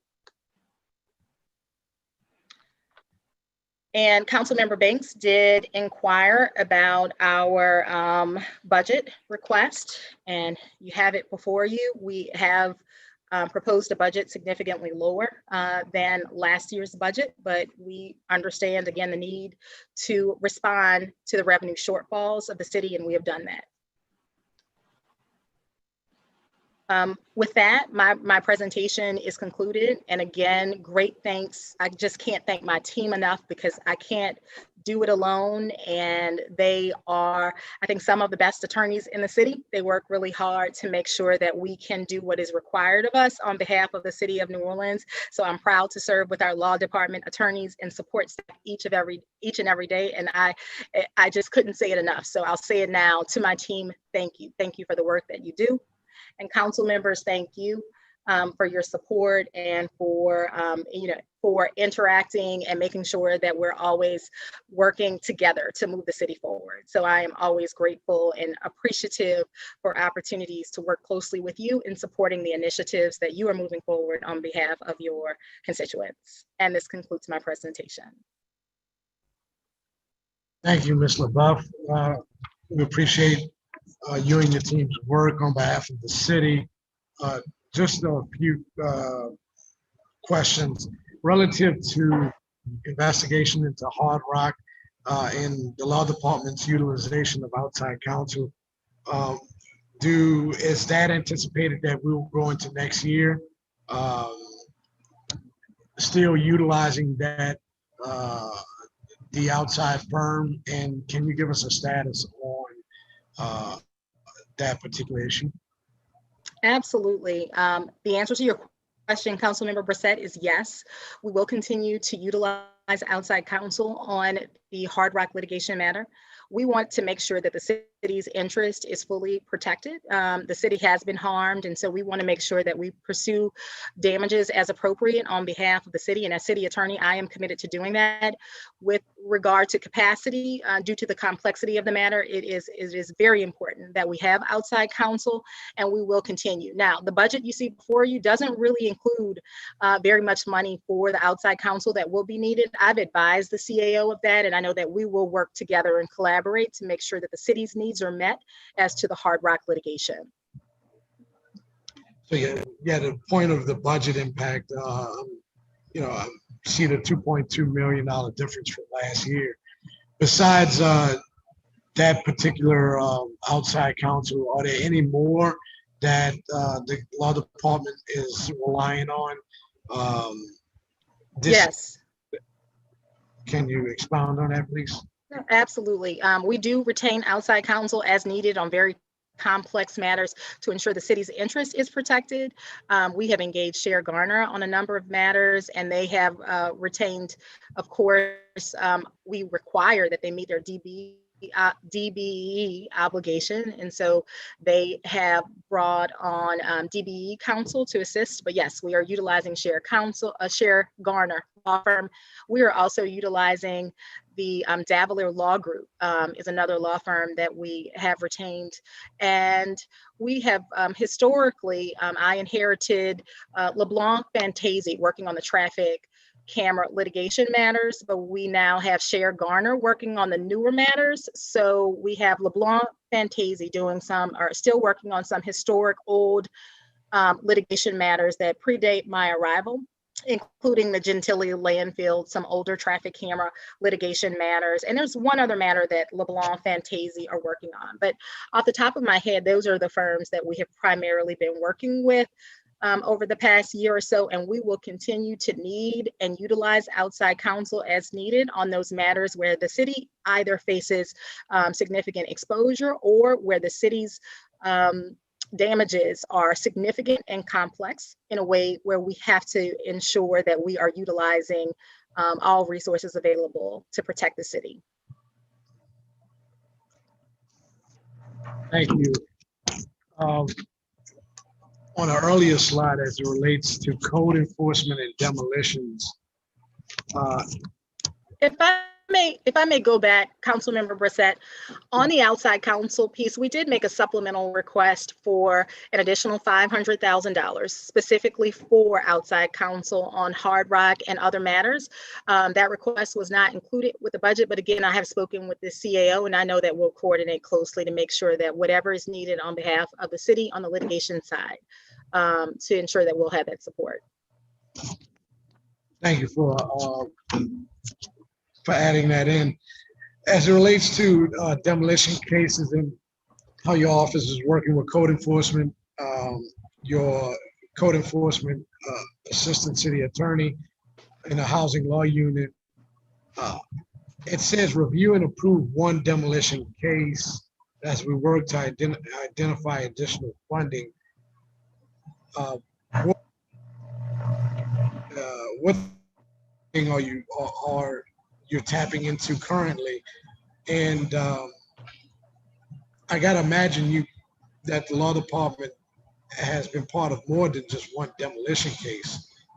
Right. 2020 has been a very unique year for code enforcement. I'm sure you'll hear more during the code enforcement presentation, and our deputy city attorney who as you may know, Tammy Jackson, who was previously our deputy city attorney and code enforcement, has now moved to safety and permit. So we've appointed an interim, and she will present or be available during the code enforcement presentation to really get, if you'd like to get into the granular side of what is happening on the demolitions and how the funding works, then I would want to defer to code enforcement to make sure that you get completely accurate information. Okay, thank you. Council members, any other questions? I had just a couple of things, Mr. Chair. First and foremost, Sonny, thank you for always being so available. I mean, literally, if it is morning, early morning, or weekend, or late, you are very responsive and always, and typically have the information at your disposal, and it's really impressive given the amount of issues we have all going at the exact same time. It's really an unprecedented time. Lord knows how you got so lucky to be the city attorney in 2020. Congratulations, right? I know it has been really interesting. That's the word I like to use. It has been quite a year. That's what you use on a public feed. I'm sure there's another word that also comes to mind. But your team, you can't do it without your team, and you do have a team of very committed, very talented lawyers. And they all deserve praise from this council and from citizens. They could all be at huge law firms making tons of money, working less hours than they are now, but they're doing it to make the city better. I thought it was really just kind of cool of you to have photographs of them working. It's the first time I've ever seen a presentation like that in my 2 terms on the council, where you actually put a face, where you put those faces with the people that we know that are doing this work. I thought that was just really cool, and a huge shout out to them. My only question relates to something we've talked about in the past. And I know the furlough and COVID-19 may be a part of delaying this, but I just want to get your take on it. We've talked about, with regards to municipal and traffic court, the case backlog as one broader issue, but really just those old outstanding warrants. I'm just wondering, as we continue to get more pressing issues that are going to take all of our time, and knowing that some of those outstanding warrants really don't even have the evidentiary bona fides to prove the case, nor do the police officers have access in some situations. And frankly, it's probably too many for any of your lawyers to stop doing what they're doing to even find that out. What are your thoughts on ways to deal with that backlog? I know some of those fall into one bucket, some of them fall into another, but I almost feel like 2020 might be an opportunity for us to really cut some dead weight so that we can be a bit more nimble with our systems. If that's, and knowing that some of that money is just money we have no way of getting. Just want to know your thoughts on that. Not a real commitment, but your thoughts on that for now. Absolutely. So first and foremost, of course, as city attorneys, we are not able to, warrants are not our thing. The judge is responsible for the attachment, and it's the judge that would also have to rescind it. So putting that aside, what the commitment that I have made to date, we know that begging charges were deemed unconstitutional. And so there were outstanding matters from begging charges that predated that determination by the Supreme Court. And so I authorized my team to go in and address every single beggar charge in the system, so that that was the starting place, because I think it's a very large issue, and I think it's much more than 2 buckets. And again, we have to make sure that we're being lawful and appropriate in how we respond, particularly if there are victims. But that was the starting place. In collaboration with the judges and based on my conversations to date, there is a desire to respond, and we have committed to work together, them doing their part and us doing ours, to try to move through some of the matters that have been described as problematic. So the starting place for the law department, and it is already done, is to have addressed those prior beggar charges that no one before me ever addressed. And so we've done that. And so we'll look at what part 2 of that will be for us, how we can, in an efficient manner, address what we can, keeping in mind that municipal and traffic court is operational. They've extended their hours to better address the public and respond to COVID safety requirements, but our team is working every day to prosecute cases. So we have to carve out some time separately to work on resolving the issues that go back to the 90s, quite frankly. But look, I am glad to be a part of solving the problem. And so I'm proud that we're doing that. And I want you to know that we're committed to working to resolve the problem. And I know that is supported by the administration. And so we're working on it. I know we had Eddie on and Judge Early from Municipal and Traffic yesterday for their presentation. I guess that was yesterday. And the conversation was, a lot of the conversation was centered around new system software and the need for IT. And I guess my thinking was, as you are inserting data into a new system, it would be probably poor use of woman power and manpower to try to categorize a bunch of old stuff that we can't collect on. I would not want anyone to be wasting time, especially given the harm that's caused by folks riding around with outstanding warrants for things that when they came to court, there would be no action other than just to dismiss the warrant. Right. So in my discussions with the judges, we have discussed how they will address the fines and fees, which we absolutely can. If the judge creates a fine or fee, the city attorney has no authority over what the judge has required of the defendant. Same for the warrant. So in my conversations with judges, we will again work together to respond in sync to those historic issues. But I think if the information that has been provided to me is correct, the only way that we really were able to identify those historic matters, I'll refer to them as historic matters, was because of the newly implemented IT system. But for implementation of that system, we probably would have persisted in not being aware of the problem that needed to be solved. So the system does create an opportunity for the judges and the city attorney to work together more efficiently. And I know we're doing that. One last thing, not to put too much on your plate as we are in the month of November approaching Thanksgiving, because I know you got a heaping plate right now. It just was really discouraging, the conversation that we had with the Office of the Inspector General on yesterday.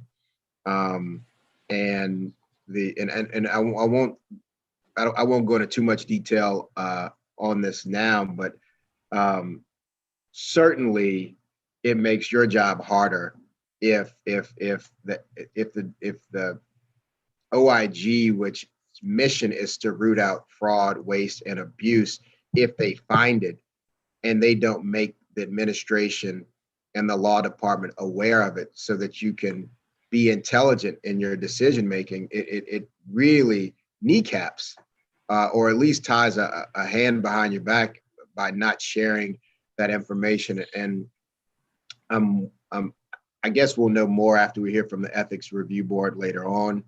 But wondering if you have any thoughts on next steps, because it appears there's going to be quite some time before they are operational with real leadership. It would seem silly for them to make hires for a person that's not present. It just really seems like it really creates a problem in an area that is supposed to assist you and assist us. And I just didn't know if you wanted to weigh in on that. Go ahead. Certainly. So the city of New Orleans provides resources to the OIG, specifically from the general fund, to ensure that our departments are operating as appropriate. To me, it belies logic that the OIG would for years know that there is misconduct occurring in a department and not do anything to address it. That does not assist the city of New Orleans with ensuring that our departments are operating as they should and that our employees are not engaging in a way that is wasteful or fraudulent or abusive of city resources. And so it has, I have communicated that very clearly to prior leadership and current leadership, that the expectation would be that if an issue is observed, it does the city no good if you wait 10 years to point it out, to future administrations. I know the current administration wants to ensure that all of our departments are operating appropriately, particularly safety and permits. I'll highlight safety and permits. They provide an important service to the city of New Orleans, and we want to make sure that all of our employees within safety and permits and then citywide are operating and interacting with the public in a way that upholds their obligations to the city.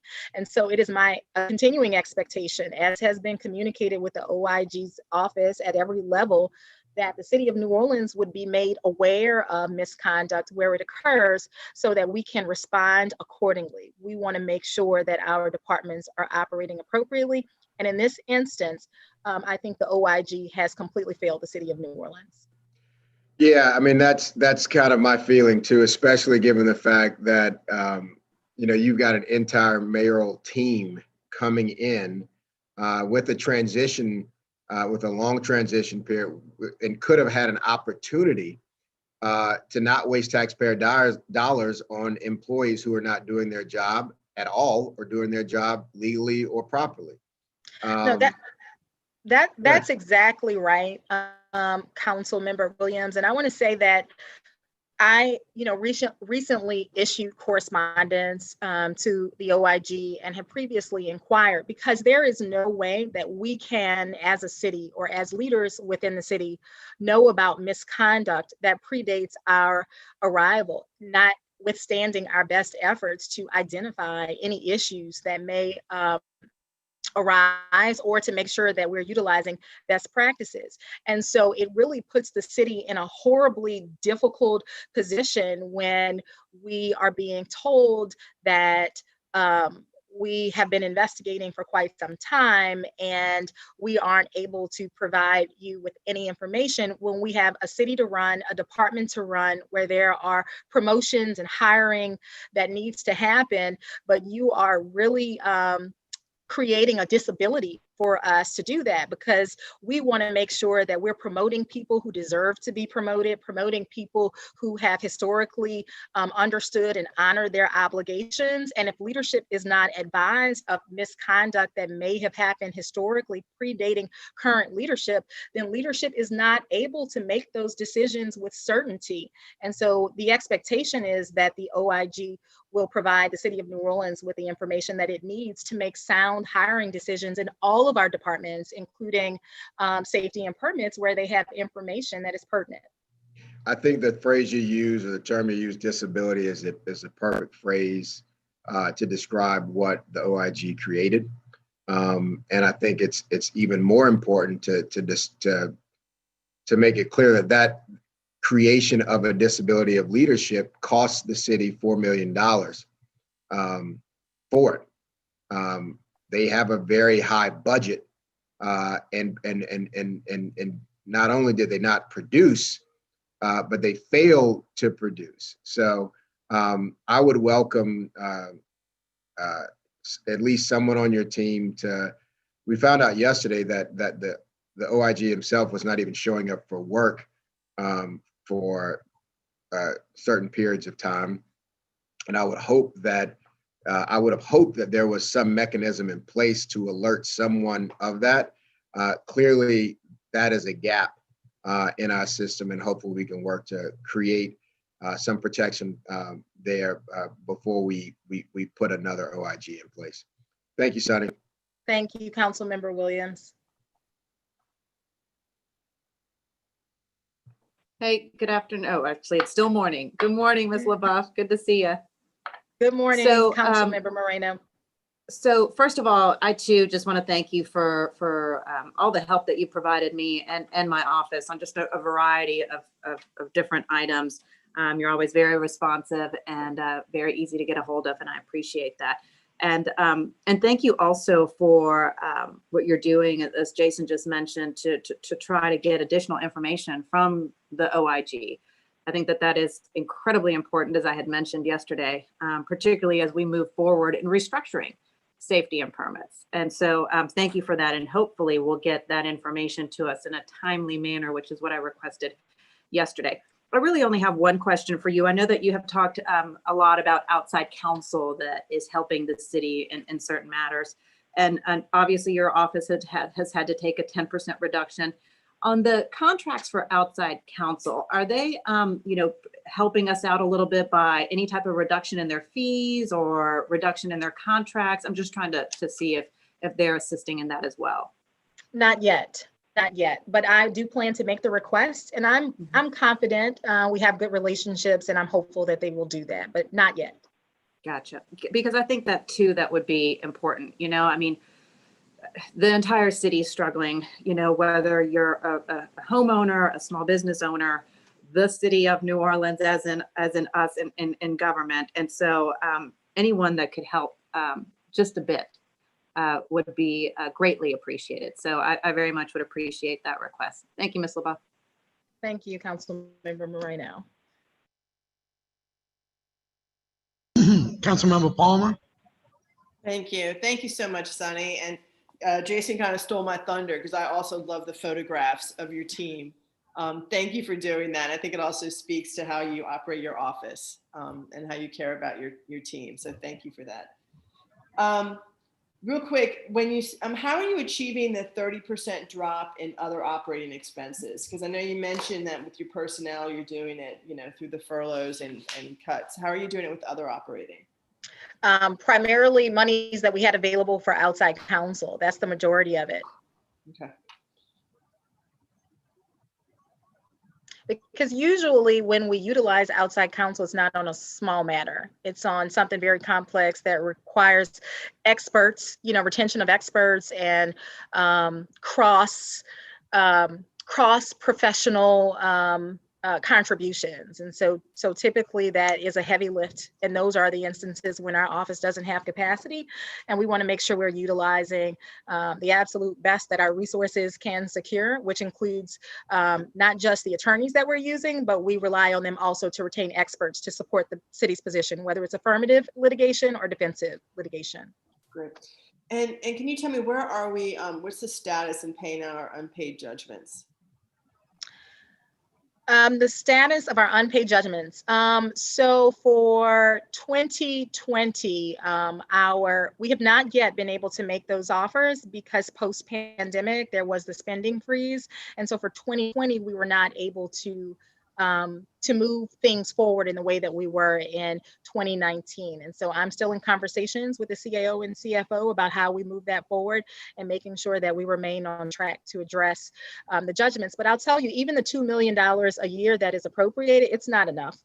We have to find additional funding sources to respond to the judgment list if we really want to have an impact and pay, whether it's via settlement or in some other way, respond to those judgments and settlements. The $2 million is not enough. And so I hope that the City Council and collectively in City Hall will work to identify additional resources when we have them, which right now I know the outlook is grim, but just, something that we should all keep in mind. So then you're just saying the $2 million that was set aside for 2020 is not going to be expended, nor has it. I'm still making that push. Okay. I want to talk a little bit about the virtual hearings for code enforcement. So do you feel that's something that we could potentially continue after COVID? Or is there some efficiency in that service too for the public? Absolutely. So as I mentioned previously, unfortunately in city government, we have inherited some very archaic processes. And so as leaders, we try to identify opportunities to move things forward and to be more efficient. And absolutely, the virtual hearings, once implemented, well, they have been implemented, but I think improvements are still needed. And I think OBES is working on accomplishing that for both code enforcement and safety and permits. That is something that we should utilize going forward as an option for how we can be more efficient, host more hearings, and make it convenient for everyone participating, including our hearing officers, including the participants who are responding to their code enforcement issues. And for our city employees, I just think it creates a great opportunity for efficiency and convenience, which will allow us to address more properties, more issues with properties quickly, and which also will help to improve those or require abatements, perhaps we'll see abatements occur more quickly when we can move the hearings forward more quickly. Yeah, that's really my hope. I want us to take some of the best lessons. We gotta get something positive out of this deal post-COVID. And I'm really hoping that could be it, which kind of leads me to my next question is, why can't the ABO board meet virtually? That will be a question for the ABO board.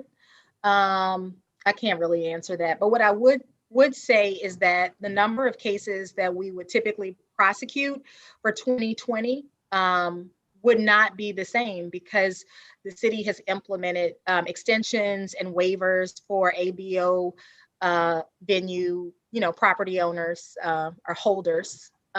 So the level of prosecution could not occur in the manner that it did previously because those facilities and venues haven't really been allowed to operate. And again, there have been extensions granted on paying taxes. So that's a part of what we do, as well as the permit deadline has been extended to accommodate what we know has been a really challenging time for our ABO venues. Yes, I'm just hoping that we could start investigating this potential and set ourselves up for it, right? For when things do start opening up back to normal. Certainly, I think that's something that should be explored, but it would not be under my leadership. So the board operates independently. I would support it. Advise them, I would hope, potentially. I don't know. We could make the ask, yes. Thank you. And then finally, my last question is, last year we wanted 2 attorneys that were in last year's budget to handle the STR enforcement. Where are they and who are they? Certainly. So we did have a plan to bring on 2 attorneys for STR enforcement. We were going to hire an attorney 2 and an attorney 4. In collaboration with Safety and Permits, we interviewed some great candidates. We made an offer for both. We put a stellar attorney from the law department in the position of the attorney 2, and he has been providing notable guidance to Safety and Permits, including establishing or creating and implementing a hearings officer manual, which allows us to better protect the record, to make sure that when determinations are made that violations have occurred, they are upheld on appeal. And I think that has been a great accomplishment this year that attorney 2 has worked to secure, as well as many litigation wins on the STR front. On the attorney 4 position, we made an offer in December of 2019 to a great candidate who declined the offer. Safety and Permits and myself, we coordinated, and a decision was made that we would reissue the announcement. And as you know, in March, a hiring freeze was introduced, and that position was ultimately never filled. But what I will say is that the work that we are doing in the law department on behalf of Safety and Permits to date, including on the short-term rental front, has been stellar. We have secured some significant litigation victories. That is not only with Daniel Smith, who is the attorney who filled the attorney 2 position that we talked about just moments ago, but our law department team, which goes beyond the work that Daniel has done. We have multiple attorneys who have secured some great victories to make sure that the new regulations were upheld, and lawsuits as to the prior regulations, that we were successful on those as well. So the law department is supporting Safety and Permits across the board on litigation matters, and anytime there is an issue where legal support is needed, we are here for them. And so that is the status of those positions. We filled the 1, made an offer on the 2nd, it was declined, and then there was a hiring freeze. So ultimately that 2nd attorney position was not filled. Okay, so when are we going to fill that 2nd attorney position? Because my understanding too, right, is that the city brought down, we had $6.2 million from the state. That money was set aside specifically for STR enforcement. So there's more than enough money there for this 2nd attorney position, attorney number 4. So with the hiring freeze, we have not been in, for any vacancy that we have had in the law department post hiring freeze, we have not been able to fill those vacancies. And this attorney 4 position fell into that category. Okay, I know that's your answer. I'll talk to the CAO. Probably that's where we have to deal with this, because that shouldn't negate the $6.2 million that is specifically for STR enforcement. Well, I can only speak to the one, I know, the one position, and we didn't fill it because of the hiring freeze. Okay, all right. And then, But again, we did fill the attorney 2 position. And again, the law department is supporting safety and permits across the board, including on short-term rental enforcement as needed. All right, I just want to be clear. Attorney 2 position is the Daniel Smith, who is solely for STR enforcement. Oh, I wouldn't say solely, but he did fill the position, and he is doing a significant amount of safety and permits work. All right, thank you. But I'm sorry, to get back, I'm not done yet. I'm sorry. So the attorney number 2 position, for attorney number 4 position that's not filled, that is listed in this budget, or it's not listed in this budget? It is not. It is not. So for the vacancy that was in place as a part of our cuts, we don't have that listed there. That's correct. All right. Thank you. Thank you. And I think I said this, just want to reiterate that, for any legal needs that safety and permits has, whether it's on short-term rental enforcement or any other matter, we are responsive, and there's no request that hasn't been met on the legal side with respect to legal counsel for safety and permits needs. So we, stand at the ready to provide whatever assistance is needed. And I just want to acknowledge Sean Lindsay and the great victories that he has secured on behalf of the department and the support that he provides, in addition to Daniel Smith. Mike Laughlin also is another one of our assistant city attorneys who has provided notable and significant litigation support to safety and permits. And Will Goforth is another one of our attorneys who has secured some great victories. And so I just want to highlight a few of those cases. So the Alliance for Neighborhood Prosperity, the law department was successful on that one. Whipple versus City of New Orleans, we were successful on that one as well.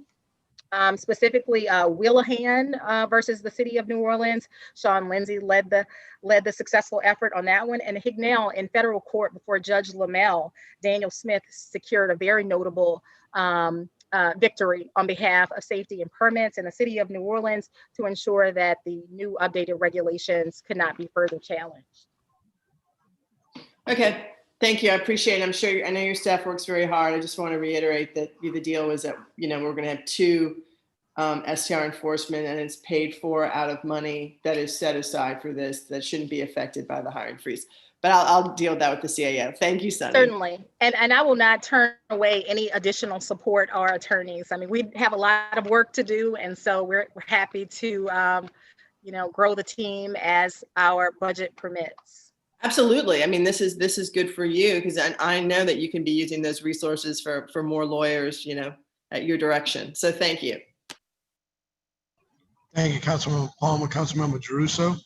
Thank you. Yeah, Sonny, good to see you. Thank you for everything. I just wanted to follow up on Kristen's question, because it has been such an important issue to us. We address it with the CAO. For the attorney 2 who's been hired right now, how much of their time is split between STR work and other litigation or other city-related work? I can't say with certainty what the breakdown is, but we make sure that he is able to meet all safety and permits needs and requirements. And if he's called on by safety and permits, he is responsive to whatever their needs are. But I wouldn't be able to say with certainty what exactly the breakdown would be. Okay, thank you. I think, we just, like Kristen just said, we just want to make sure we have a clear picture when we're talking about this. And well, I mean, go ahead. So if I may interject, I would hope that you would consider it in the context of we're dedicating other resources in addition to Daniel Smith, the work that he's doing. So we have other law department attorneys, at least 3, probably more when you include the supervisors responsible for overseeing the work. In terms of law department resources dedicated to safety and permits, it exceeds the 2 reference positions, I think, notably. Thank you. Thank you, Take care. Good seeing you and Jonathan. Take care. Thank you. Thank you, Councilmember Jeruso. Colleagues, are any more questions? Mr. Chair, I don't have any question, but I just wanted to take this opportunity and thank Sunny and her team. I know we have quite a lot of interaction between your office and District E office, particularly around code enforcement and looking at how do we address a lot of the blighted property. So I really appreciate the engagement, and we're going to continue to work to address that within the law. And I get it because I'm not a lawyer, but I just believe that we could be very creative to address a lot of the issues that we have. And thank you so much for being a good partner to us. Thank you, Councilmember Nguyen. Thank you, Councilmember Nguyen. Colleagues, hearing no other questions, concerns, Ms. LaBeouf, thank you for your presentation of the Law Department's 2021 proposed budget. We appreciate you and continue to work throughout this process to the final adoption. Thank you, Councilmember Brissett, and thank you again, council members. It is always my pleasure and an honor to serve here in the city of New Orleans under your leadership, as well as under the leadership of Mayor Cantrell. And I'm thankful to the administration and to the city council for all that you do on behalf of the city and for your support of the law department. Thank you again. Thank you. Next up, we will have the Juvenile Justice Intervention Center.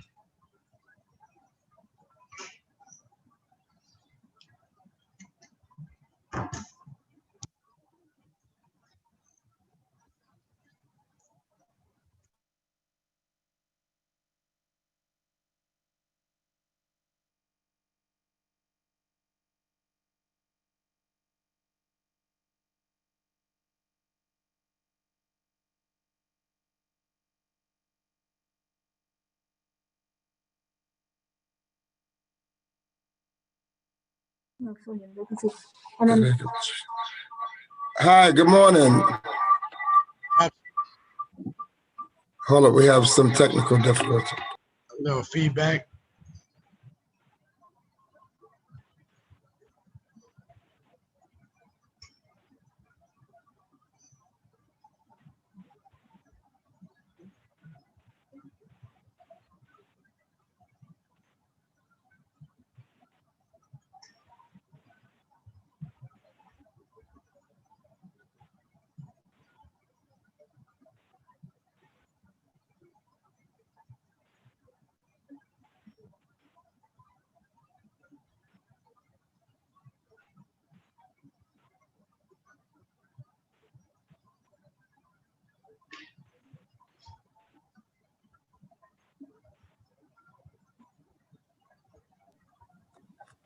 All right, can you all hear me? Morning. Yes, we can hear you. Welcome, Dr. Welser. Give me 1 second, we're still having some volume problems here. Where's the volume? So you press that and move it.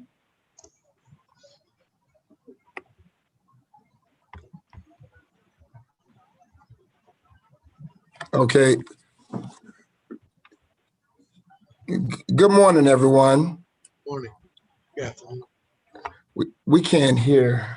Hold on a second. Press this and then move that. Press what? This. Hold that down and move that bar. Can you hit this?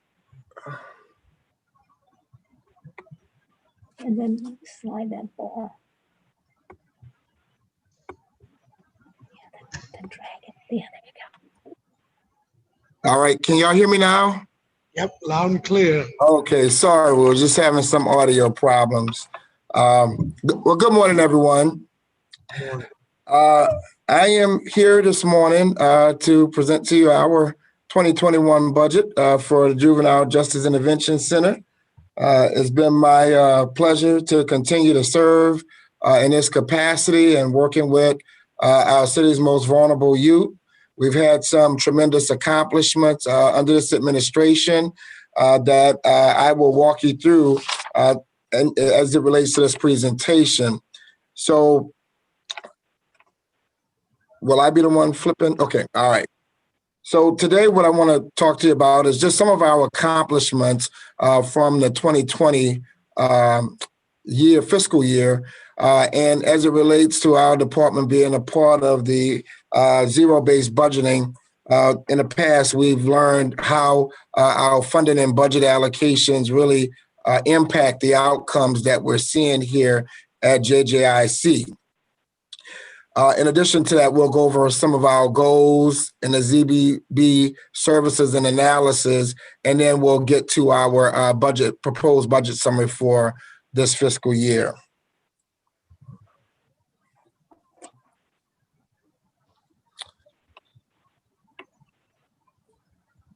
All right.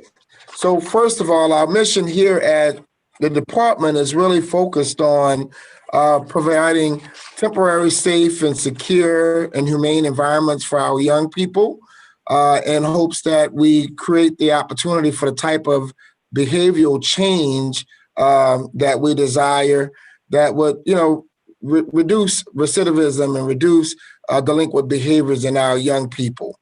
And we've done a great job this year by upgrading some of our behavioral health services, which we'll talk about as we go throughout the presentation with Children's Hospital, and have seen some real great results with that.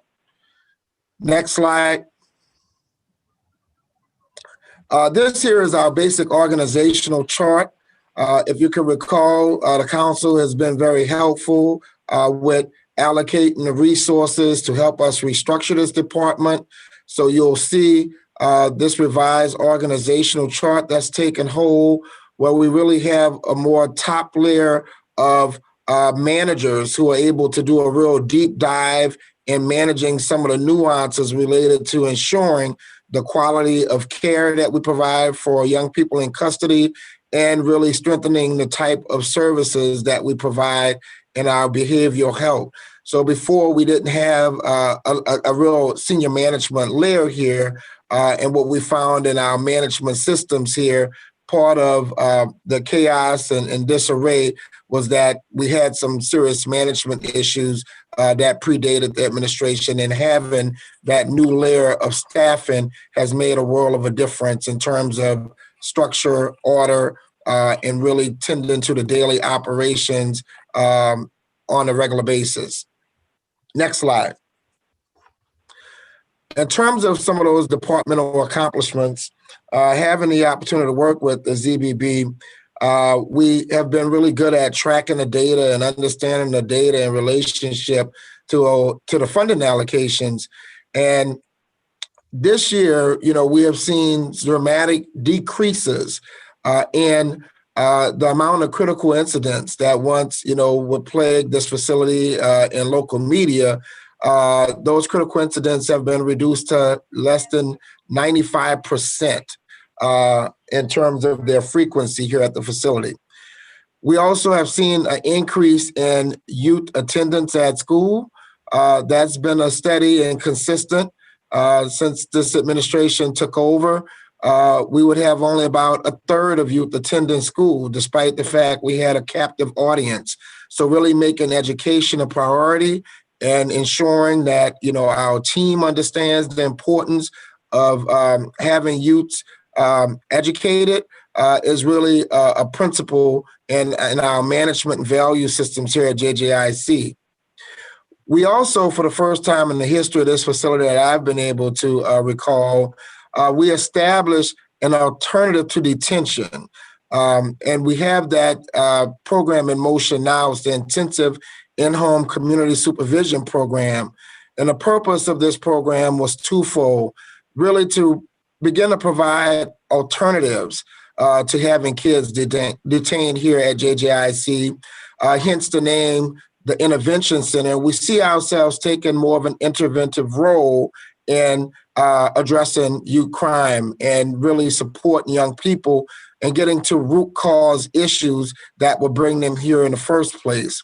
So that intensive home supervision program was provided with additional allocation of juvenile detention specialists who are actually going to the youth's home, surveying their parents, seeing if there's a commitment to be more engaged as a parent or to address some of those factors that would have the kid come to us in the first place. So that program is going well. And so far we have about 7 kids that have gone through because it was just launched less than a month ago.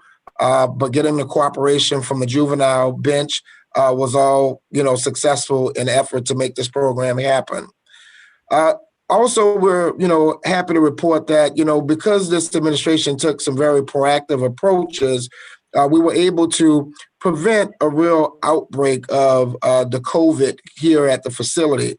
So while we've seen across, facilities across the country being, plagued and overwhelmed with internal outbreaks, because we took proactive and early stage measures to prevent that, we have not had any COVID cases show up in kids who are currently detained by this facility. We've had at least maybe one reported case that came in as a known COVID case, but we have not had any cases reported to date. As far as the behavioral health piece, with our partnership with Children's Hospital actually being on site with a 24-hour, 7-day-a-week clinic, we've been able to. Dr. Webster, can I interrupt you just on that Yes. one piece? I just didn't want to ask Yes, it out go ahead. of sequence. On the COVID results on the young folks in the facility, can you describe what your testing protocols are? What the testing protocols are is, every day when COVID first started, we were taking the temperature of young people at least three times a day. And if there were any presenting symptoms, we would quarantine kids for at least 3 or 4 days. If we suspected that there could have been something, that was undiagnosed, and hold them under observation with our medical professionals. So that was one of our protocols for staff coming in the facility. We did the same thing, temperature checks. For new admits, for intake, we had a survey that we would ask the youth and parents, but then we would also hold them in a separate section of the facility for 14 days before really mixing them with the regular population. So those were some of the proactive measures that we've instituted to maintain the safe health of our young people. Now, given that CDC descriptions of how this virus affects young people really describes them as typically being asymptomatic, do you all have actual COVID test kits as part of the protocol as well? Yes, we do have some COVID test kits, but we were not conducting COVID testing unless they were presenting symptoms. Okay, so I just want to make sure that you all had access to COVID test kits just to make sure if Yes. someone. Okay, all right. Yes, Okay. through Children's Hospital. Okay, thank you. Okay. All right. So moving right along, as far as our behavioral health program, we've really beefed up the offerings for behavioral health interventions with our relationship with Children's Hospital. So we have clinical staff here. We've increased the number of social workers, and doing that has allowed young people the opportunity to really deal with trauma, grief, all those things that actually bring them here. And more often than not, those are the deep-seated issues that land kids here in the facility, and they go unaddressed, untalked about, undiscussed, and we've been able to address that by really making sure that every child has a social worker assigned, and that they're having one-on-one group sessions with high frequency, and they're having group discussions about issues that they see on the streets, issues in their lives, and really kind of creating some peer supports to address that. So we've had a real increase in the participation of young people in that whole therapeutic process. And to date, we've run about 2,252 sessions, which is a tremendous amount of sessions compared to what was happening prior to this administration coming on. It's probably a 2,000% increase. All right, moving right along, next slide. So our goals for the center are as follows. We want to continue to increase our rehabilitative and reentry services. That's the cornerstone of our work. And in doing so, we believe that we help improve youth with their medical and behavioral health in terms of, their stay here and working in partnership with Children's Hospital. We also want to increase the use of our alternative to detention program to reduce the overuse of youth incarceration, but also to get to root cause issues and work with families and provide families with the necessary wraparound supports and community partners that could really help them in a more sustainable way to overcome some of the issues and, challenging behaviors that would bring kids here in the first place. So those juvenile detention specialists are the ones that are interfacing with the parents, finding those community resources, and trying to inform what some of those root cause issues are. And we're going to be tracking that and hopefully seeing a correlation between a reduced population here and hopefully reducing recidivism of some of these young people. Next slide. Okay, next we'll talk about, our core services and how those things correlate with our budget. So as we see, our operations here and some of the success that we're seeing with, achieving measurable goals is really dissected by looking at the Juvenile Justice Intervention Center based on these categories: case management, and that's the behavioral health program that we've amped up that we believe is attributed directly to the decrease in the climate here in terms of the critical incidents and really increasing, staff morale, making staff feel safer about working here, and really having a calmer, more peaceful environment where young people are able to just coexist and be here and get the services, get along, and get the therapies that we're providing for them. So that 95% decrease that we've seen in critical incidents is really getting to the root cause of addressing aggressive behaviors. Resident safety and security is another core function. And with that, those are our JDCs, our grounds patrol officers that are core to maintaining youth to adult ratios as according to the State Department of Children and Family Services, which is supposed to be at a minimum a 1-to-8 ratio. And we find when we are staffed adequately, the adult to child ratio helps to maintain the safe and secure environment and makes staff less likely to be vulnerable or being attacked by young people, or giving us the adequate staffing to be able to manage such behavior. Because when we're short-staffed, we are more vulnerable, and the young people know that, and they're able to take advantage of those situations. So having the numbers is really important and something that we've been able to do up until now. We're starting to see some critical shortages that can put us back in a vulnerable position. Dietary services, we have to obviously maintain, good dietary practices and providing young people with 3 meals a day plus a snack. So we do that every day, 7 days a week, and meals are wholesome and appropriate for the age in terms of calorie counts. Medical services are provided by our facility. We have an in-house relationship with the Children's Hospital, and regular checkups are provided by Children's Hospital, but also other medical emergencies are handled.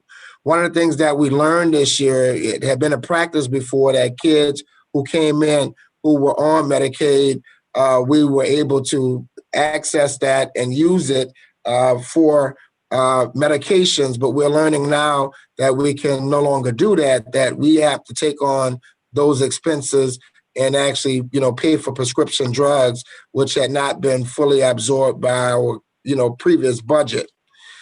Residential programming. When we look at residential program, it's our educational programs, recreational programs that we provide. Currently, we work with Travis Hill. They're a chartered school in relationship with New Orleans Public School, We provide space and staff security while school is in session. In addition to that, there are a host of community-based organizations. Dr. Webster, can I ask you one question that's on slide 10 about medical services? And the role of the Affordable Care Act, are you not able to utilize that in service of the children? Well, what we learned, and we actually got a legal opinion from the state Medicaid office, and people who are incarcerated, when they're incarcerated by a government agency, you are not allowed to bill Medicaid for their expenses. We have to assume those costs. Even if they were accessing the Affordable Care Act before their incarceration, it ends. Is that what you're telling me, regardless of conviction status? Well, I can't speak to that, but the practice that we inherited coming in is kids who had Medicaid, were Medicaid approved, their parents would provide us with that information upon intake, and we were able to bill Medicaid for certain expenses as it relates to prescription drugs, eyeglasses, and those kind of things. But we're no longer able to do that. We got the written opinion from the state Medicaid office attorney. I'm not going to question that written opinion, and I don't know the answer, but did Medicaid itself ever refuse to pay anything that you all submitted with regards to kids? Well, no, they had not. And we caught the practice when we started to partner with Children's Hospital, and they brought it to our attention that according to their knowledge and expertise of running hospitals, that we should inquire into it because it was not something that they understood to be something that is allowable. So okay. We were able to catch the practice and address it directly with Medicaid before it became a problem to the city. Okay. Good to know. I would think that might be an area of real savings if you all are fitting the bill for these costs now, just to see if the new administration will make any changes to that accessibility. It would seem to me there would be some constitutional problems with someone having access to this care and then that care being halted only because of arrest without conviction, because their status frankly hasn't changed. But I guess we can look at that some more. Okay. Thank you. All right, so moving right along, next slide. So here, we present a little bit of our historical spending budget, comparing our 2019 actual to our 2020 year-to-date budget. And currently, there's a difference in terms of where we are with spending, and some of our expenses were slowed down this year because we had a smaller population for most of the months of this year during the COVID. So at that time, we were averaging maybe about 20 kids to 25 kids for the first, second, and even up to about the third quarter of this year. And we know that there's a real correlation between the youth population and the expenses incurred at the facility. So we're on target according to this proposal.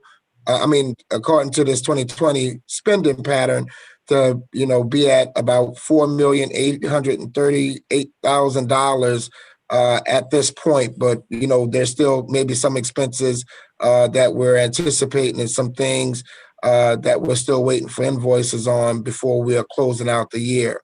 So that is a look at some of our historical spending. You wanted to add something?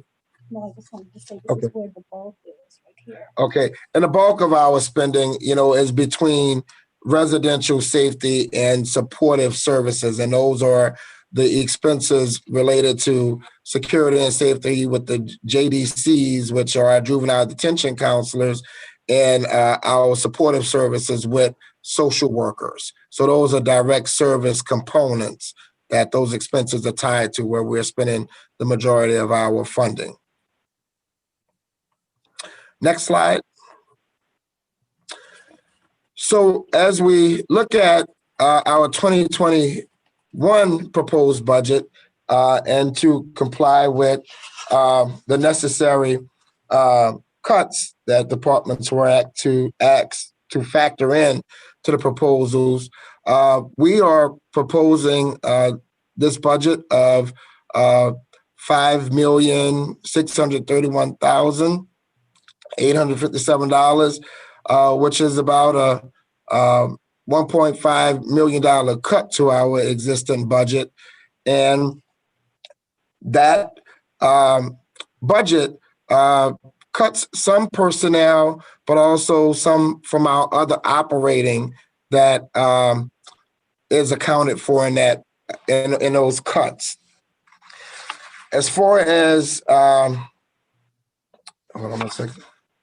What we have proposed, in terms of those proposed cuts, they include some current vacant positions that are unfilled in order to be able to fund the juvenile detention counselors positions and to maintain a state of mandated youth to staff ratio while keeping our administrative staff as lean as possible. So the 2021 furlough savings and attrition are also factored into the personnel numbers. So in the operating budget, routine maintenance has been deferred and reduced in order to be able to address critical and unexpected needs and allocate funding for critical infrastructure and youth program requirements. So that is how we were able to come up with this budget and what we are, attempting to live with.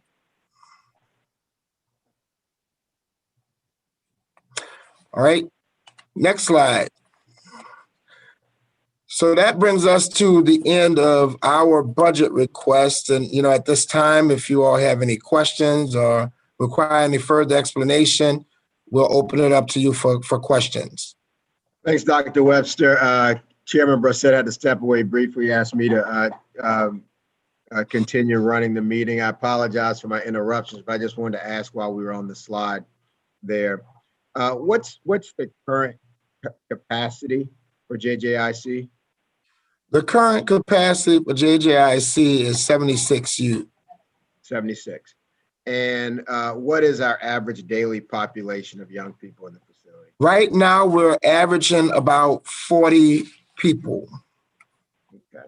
And so that people come in, sometimes people go out, but it's roughly still mainly at about 40. So we've got capacity to house young people. Correct. And how many youth are designated to any particular given tier? Are they all the same size? Wait, could you repeat that question again? How many youths are designated to any given tier? I just didn't know if how the structurally are they compartmentalized, so you've got certain. Yeah, they are compartmentalized, and it's probably up to about 10 kids per tier, 8 to 10. Okay. And to your knowledge, how many youth offenders are held outside of JJIC? To date, I think all the youth who are here are, well, I mean, we don't have any youth outside of JJIC that are being held. So I can't account for any youth that may be by, Sheriff Gusman, but to date, our population is what it is. That's my question. Okay. Do you know how many youth are held by Sheriff Gusman in the adult jail today? I think the last report that I got was that they were down to 0 because 2 youth were transferred back to our facility. Great to hear. One youth that was aged out like before the transaction. Yeah, that's good to hear. I that was my understanding. I just wanted to make sure that was the case. I know there was one young man who was making a birthday, which would take him out of your facility. Yes. Thank you for that. What is the current man and woman power to youth detainee ratio? Right now, we are maintaining the youth to detainee ratio, but it's really critical in terms of our staffing. I mean, in terms of budget, we are budgeted to have about 48 staff JDC positions. To date, we are down to about 17. So we are holding it together with, duct tape and bubble gum, in terms of manpower. But, luckily we have been exempt from the furlough because we do have an issue with overtime to compensate for some of the staff vacancies. But we are working to do something about that by having another job fair. But part of our slowdown in the hiring routine was due to the current fiscal situation brought on by COVID. So normally we had a proactive strategy to maintain those hiring ratios, but given the state of our city and the state of every municipality and government agency, we are dealing with it the best we can. And we have a job fair scheduled for next week. And so what is the ratio now? I know you said 17 folks and you've got about 42 kids, 42 yes. kids. Okay.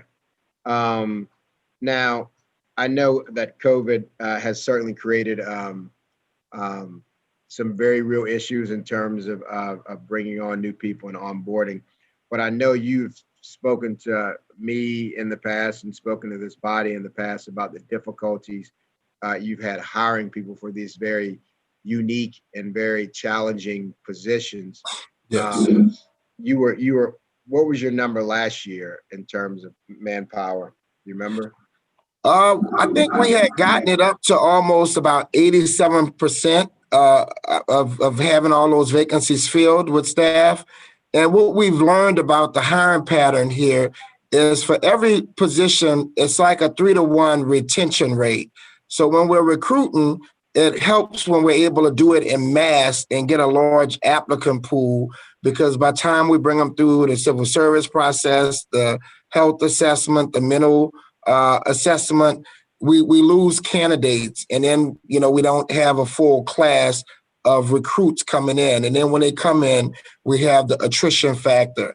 So much like the police academy recruits, we have to have a proactive system like that for this facility to work and to manage the attrition rates that we see. So we had learned that, but again, those things were slowed down because of the current situation. What causes a fall off as people are going through the training classes? Is it well, there's about a 25%, well, throughout the whole recruitment pipeline, there's a 25% loss rate when they go through their psychological evaluation. All right. So then the remainder of that actually makes it over into our class.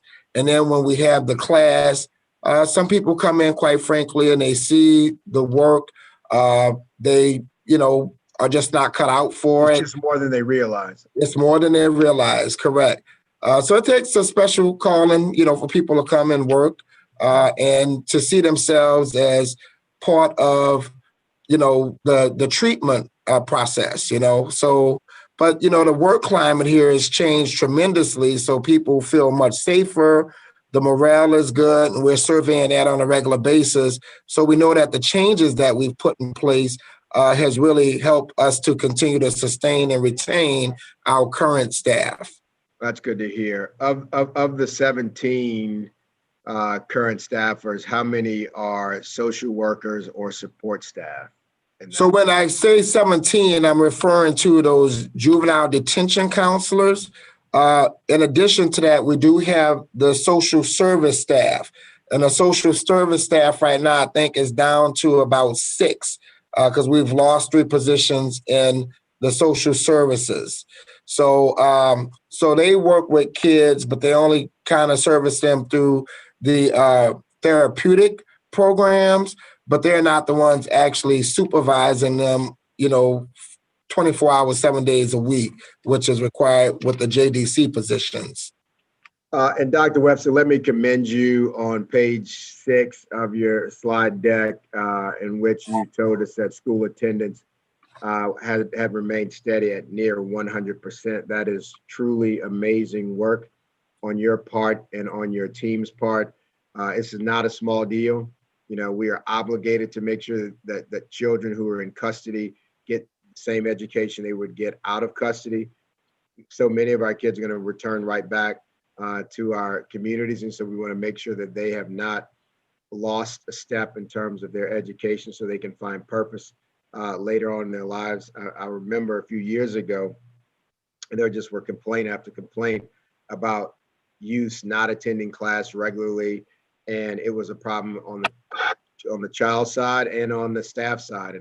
And you have truly turned that around. 100% it's amazing. And you deserve all the credit along with your very small team that you're getting that done. I mean, it's hard to get kids to go to school when they're not in custody, right? So Right. I just want to take my hat off to you on that. Maybe you can talk a little bit about some of the changes in the Travis Hill School and JJIC operations generally that have led to such to the decreases in school absences. I really think that's remarkable and deserves highlighting. Yeah, well, thank you for that commendation, Councilman. For those of you who know me, my background's always been in education, and I am an educator, so education is important to me. And having our young men here in my custody, I import the importance of that to the youth and staff. But I also I learned that, when staff, here, they were largely misinformed that that would be used, kids would be deprived of going to school based on behavior. So we had to re-educate our staff that could not be a punishment. And even for kids who refused to go, we had our social workers come in as backup to talk them off the ledge and convince them of reasons why they needed to. So when kids would refuse, it was easy to say they refused and just keep them inside of their room. But that became an insufficient response, and we required our staff to then follow up and find out why that youth did not go to school and what was the challenge. And sometimes there were safety concerns, and we had to then ask Travis Hill to educate them in a place where they felt safe, so they would come to the youth. So that was one of the ways, just changing that practice, motivating staff as an incentive. Every day they are excited when they're able to call in the number at school and say, we got 100% attendance. So the staff feel like they've accomplished something. So that's a daily metric of accomplishment for our site staff. And they have grown quite proud of that number. And they ask a lot of follow-up questions when the youth is not in attendance. So that's the structure that we've created to make it the norm that kids are in school.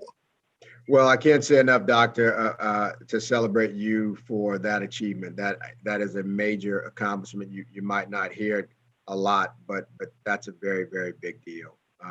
Morally the right thing, and it's just the smart thing for us to be doing with our children. Amir Barak had done is doing a screening at Angola. They're doing screenings to determine how many people in Angola State Penitentiary have dyslexia.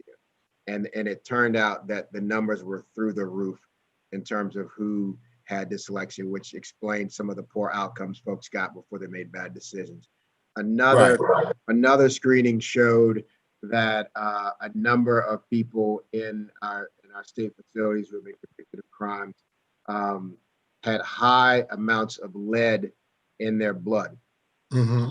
And so, of course, they were suffering from impulse control and a host of other issues that relate to lead poisoning. And most of those folks were from Orleans Parish, right? Wow.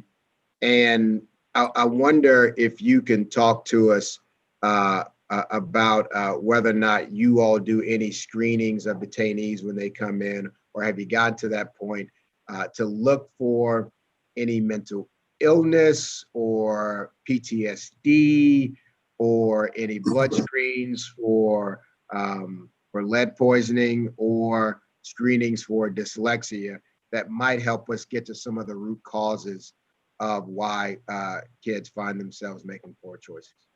Well, we do a host of surveys and assessments when youth are in intake. And that's where our social workers are involved to assess, mental health issues, grief and trauma issues, so that we could actually create a program that's specialized for that youth. And that's how we're able to link youth up with the appropriate social worker and figure out the frequency of counseling that they need to deal with issues. So our behavioral health program has become more systematic, more individualized to each youth. There are also some health screenings and screenings for STDs, but we do not do lab testing at this time. So that's one thing that we're not looking at. And based on the data that we are collecting, though, with these various assessments, we case our students. So what we're doing with those casings is we're actually meeting with the health professionals, the social workers, and the people who are actually working with the youth on a daily basis, talking about Johnny and saying, here's what we're learning about Johnny, and sharing that information, because doing the assessments, but not sitting around as a collaborative group with all disciplines, talking about what the needs of Johnny is while he's with us, doesn't help Johnny. That we're collecting the information and not using and applying the data. So casing young people was another issue that was not happening here.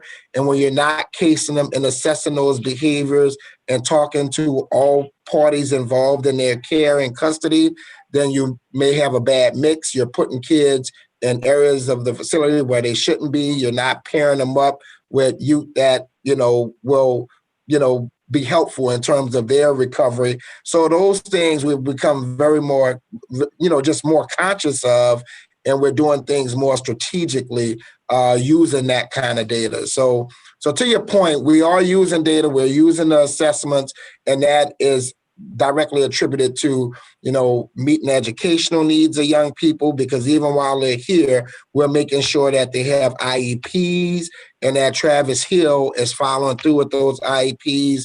We're bringing parents in to address those concerns, so the kids are being served. Dr. Webster, that's amazing. Thank you for walking us through the therapeutic services that are there at JJIC. You have probably one of the toughest jobs of any of the people that come to present before us, and it absolutely is one of the most thankless gigs. But you have, I think, shown probably more turnaround and more successes than most of the other departments as well. So thank you for your work. Colleagues, anyone else? I do, Councilman Williams. I just also wanted to, good morning, Dr. Webster, how are you? I'm fine, Councilwoman. Really good seeing you, but I also, like Councilman Williams indicated, wanted to credit you guys on the average nearly 100% for the youth school attendance. I know last year, I think the percentage was extremely low, and to bring it up to 100%, thank you so much for doing that. But I also wanted to ask about your alternative to detention, the intensive in-home community supervision program. How many kids are actually in that program? Currently, we have 7. Okay, and so what type of intense in-home do they get? Like somebody checking up on them? Yeah, it's kind of likened to a probation program, but our goal is not to, necessarily report back to the court to have them rearrested, but to really build a relationship with the family and to help parents deal with parenting skills and to just create some structures that'll be more supportive and conducive for the young person to be maintained at home, in a home environment. Mm-hmm. So there's a preliminary assessment and also parental consent that we solicit up front. And if parents are willing to participate and be a part of the therapeutic interactions, then we can recommend and refer a youth who's in our custody for that program. Likewise, the court, straight from the bench, can also recommend youth for the program. Currently, we have two of the juvenile detention specialists, and they can take up to a caseload of 5 youth apiece, because they're expected to visit each youth minimum of 3 times a week, at home, in school, and at whatever pro-social activity we enlist them in, and communicate on a regular basis daily with each child and their family. And when they engage with the child, the parent is supposed to be present. So it's not just going and checking to see if the kid is where they're supposed to be, but it's really ensuring that there's a dialogue about behavior, about structures, about disciplines, and just having boundaries set and maintained. And I think that's all great. And I guess for me, it's like I woke up this morning, and this is not to say that these kids were in the program or anything, but I woke up this morning with pictures from yesterday that took place in District E, where it looks like three young boys were basically walking around with guns and terrorizing the neighborhood. And so I guess for me, I think that it's great that we're interacting with kids and providing them that supportive services. But are we also ensuring that kids that are in the program are not out doing the wrong thing? Well, we are very judicious in who we recommend for those programs. We do look at charges, and generally for charges related to crimes against persons, they're less likely to be referred to that program. So yeah, maybe I should have asked what type of charges are eligible for the program. Yes, there is some discretion by the judges because ultimately they make the decisions and agree to go with them. So we didn't hamstring it to types of charges because sometimes those things could vary on a case by case. So it's more of a case by case, but an understanding that, we have to consider public safety first and foremost. So we are looking at young people who have lesser charges. And then also, I think you mentioned that the cooperation from the family as well to be part of therapy. And so without their cooperation, they may not be able to sign up for the intensive in-home community supervision program. Correct. Okay. No, I think that's great. And as I stated, I think it's good that we're providing some sort of supportive services for many of our young people and just kind of get them on the right track. But looking at your budget, and right now you have 42 kids in JJIC, and with the proposed budget, what have you, and your maximum is 76, right? Yes. So God forbid if the number goes up, and obviously your budget is being cut for 2021. And I think you've also expressed some challenges in reference to filling some vacancies that you guys have. And that I know that you're setting up for a recruitment to fill those positions.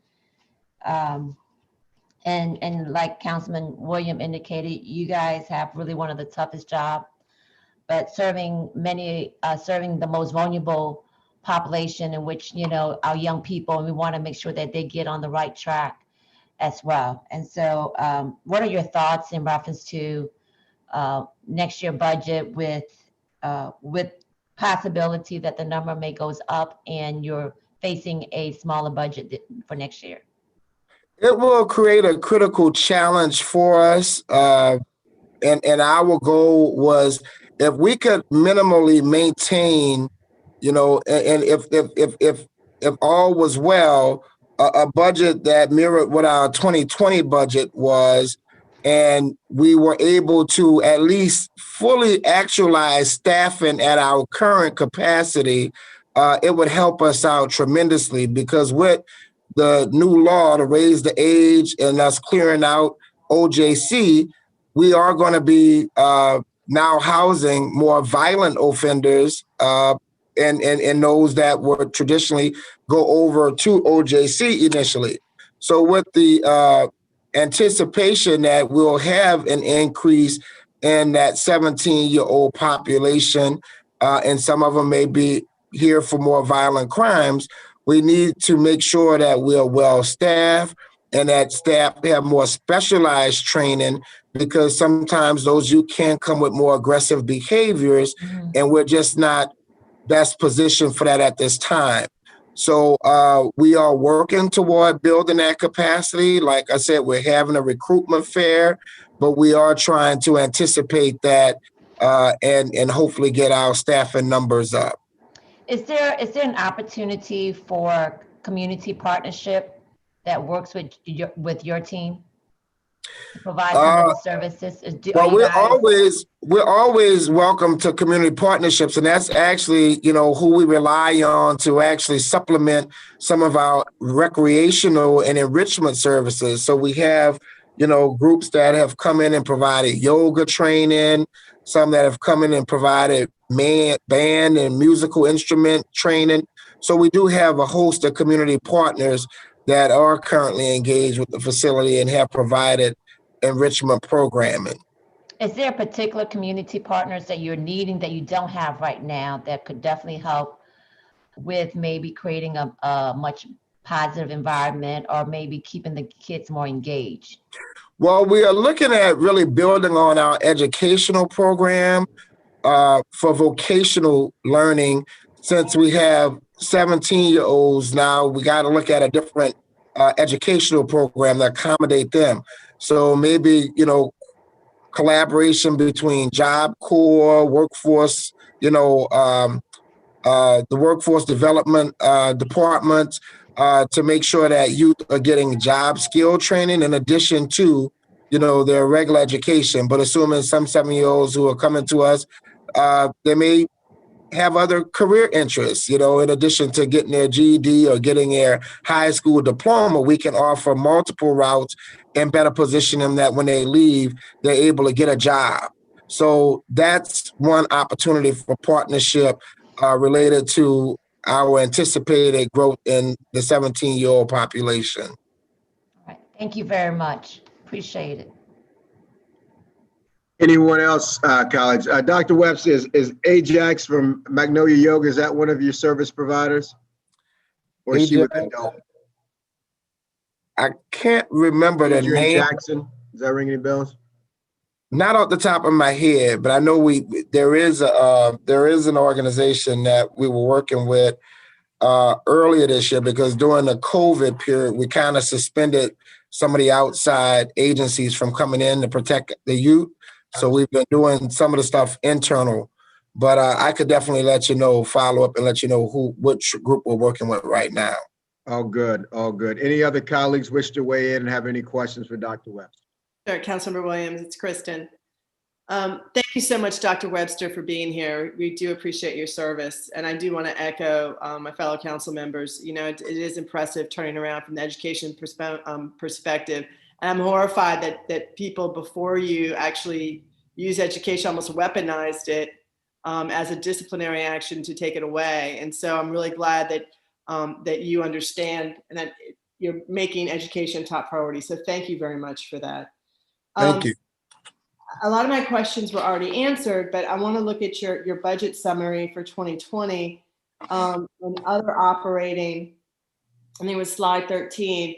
You say here you've got the other operating about $480,000 decrease as for deferred infrastructure and maintenance repairs. Can you elaborate on that? Wait, are you talking about the $580,000 variance? Yes. Hold on 1 second. Let me get my notes. Okay, so your question was to elaborate on that other operating, the variance. Okay, all right. So under the that y'all have a new building, correct, at JJIC, and yes, we do. Costs are associated with opening that new building, and if there are increased like staff or maintenance costs. And I guess my question is, you also now are deferring other costs. So can you tell me what that looks like? Yeah, so the cuts to the operations budget would impact and deter routine repair and maintenance in the following areas: emergency generator repairs, kitchen equipment maintenance, laundry service, telephone data maintenance, fire alarm, sprinkler maintenance. In addition, we would be unable to replace radios, purchase cleaning equipment for the new building, there's, let me see, I'm looking at my notes here. Transport for, purchase of a trailer. The trailer is for transport, upgrade the security control room to include emergency control panels, and also impact just the maintenance of the building because we don't have enough maintenance staff currently to, really operate the whole building. And we're actually down a building engineer and a building maintenance person. So we are short of those two and currently have two that are going out on the FMLA. So we're really short-staffed in that way, but we are making things work to the best of our ability. So What is the plan in 2021 to hire a building maintenance person and engineer? it's our hope to be able to do that. We're working that out right now with the CAO's office, given, the constraints that we're all under and facing. Okay, because I know, when you got the new build, the first building, the new building, there were issues around how it was constructed, and some of it was actually unsafe for the kids.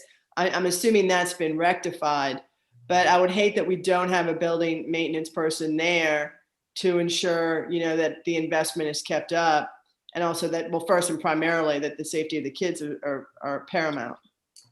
Right, correct. And that's the same regard that I have for the situation. And we are, working with the CAO's office to address these vacancies and, just ensuring that we're able to, have full use of this facility without staffing being an issue for us in the future.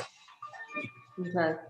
Did we read correctly that you have 7 grounds patrol officers are being added in 2021 for JJIC? Well, that might have been initially proposed, but at this point, we currently have 7, and we still have a slot for 1. The reason why the number would double, with the new facility, there's an entrance on the back side of the building that would create a new post for security to have to man 24 hours, 7 days a week. So with that factored in, we really should have a grounds patrol force of about 16 individuals here, because there are 3 key security and control posts that should be manned 24 hours, 7 days a week, unless, it creates some vulnerabilities to someone maybe breaking in entrance into the backside of the building, because there are 2 main entrances to the facility, the way it's laid out architecturally. So that's, if there's an addition there, that's what that might have accounted for. But currently we're staffed at 7. So to your point, opening the new side, which it is open theoretically, and we're doing the best we can, there are some financial, implications of operating that side that is not necessarily reflected in the budget that we're proposing at this time. Okay. I know this was before you, but I recall the center underwent a facility assessment, and that there was a conditions of confinement report that was released in 2018 with several recommendations specific to the facility itself and some related staffing and operations issues. Have y'all worked to resolve that? And will this new staffing hurt that potential of being in compliance? Well, I think you bring up a valid point, because we have the, national juvenile detention alternative initiative standards that we try to live into the will of the community and advocates. And it does set a high bar for humane conditions and for quality above and beyond some of the minimum standards. And I believe if assessed to date, we would still meet those standards and will have exceeded them and have addressed the deficits that review group found in 2017. So when we came in, it was a priority to address that and fix that structurally. And some of the things that we've done to, restructure and put in a management team to really be able to dig deep into the details of the day-to-day operations, because it is a massive operation. This is one of the unique departments that never close. There's 7 days a week, 24 hours a day, and we have young people that live with us, here. So there are details that have to be mined daily, and we just didn't have a deep bench in terms of management structure. So I think as we look at the budget implications of reductions, we do begin to, diminish the quality of being able to continue to meet those standards with rigor, at this point. All right. Thank you very much, Doctor. I appreciate you. Anybody Thank you. Questions for Dr. Webster? Dr. Webster, thank you very much, and congratulations on your accomplishment for the past year. Thank you so much. Thank you, Councilman, and thank you to the council for all your support through the years. You all have helped us to make these changes by allocating the resources and really buying into the vision of this administration to apply some real reforms to turn this facility around. So much to your credit, too. We thank you for your cooperation and for, being a part of this turnaround. Thank you, Doctor. Thank you. Have a good day. You too. Our next budget hearing presentation is from the Mayor's Office of Youth and Families. So if we can get set up for that. It wasn't, but some of the stuff. Hello, Director Wolf. How are you? Deductions and Dr. Webster, you're still on. Oh, there you go. Thank you. Okay, good. Hi, Director Wolf. How are you? Hey, I'm well. How are you all? Good, thank you. Good. I think they're going to pull up the slideshow, right? I think so. Let's give them a second.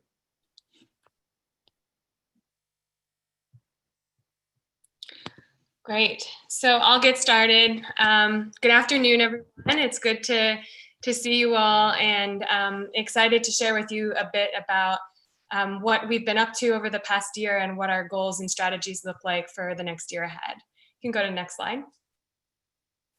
So we're going to begin with an overview, then move on to accomplishments and goals, and finish up with a summary of our 2020 budget along with our proposed budget. You can go to the next slide.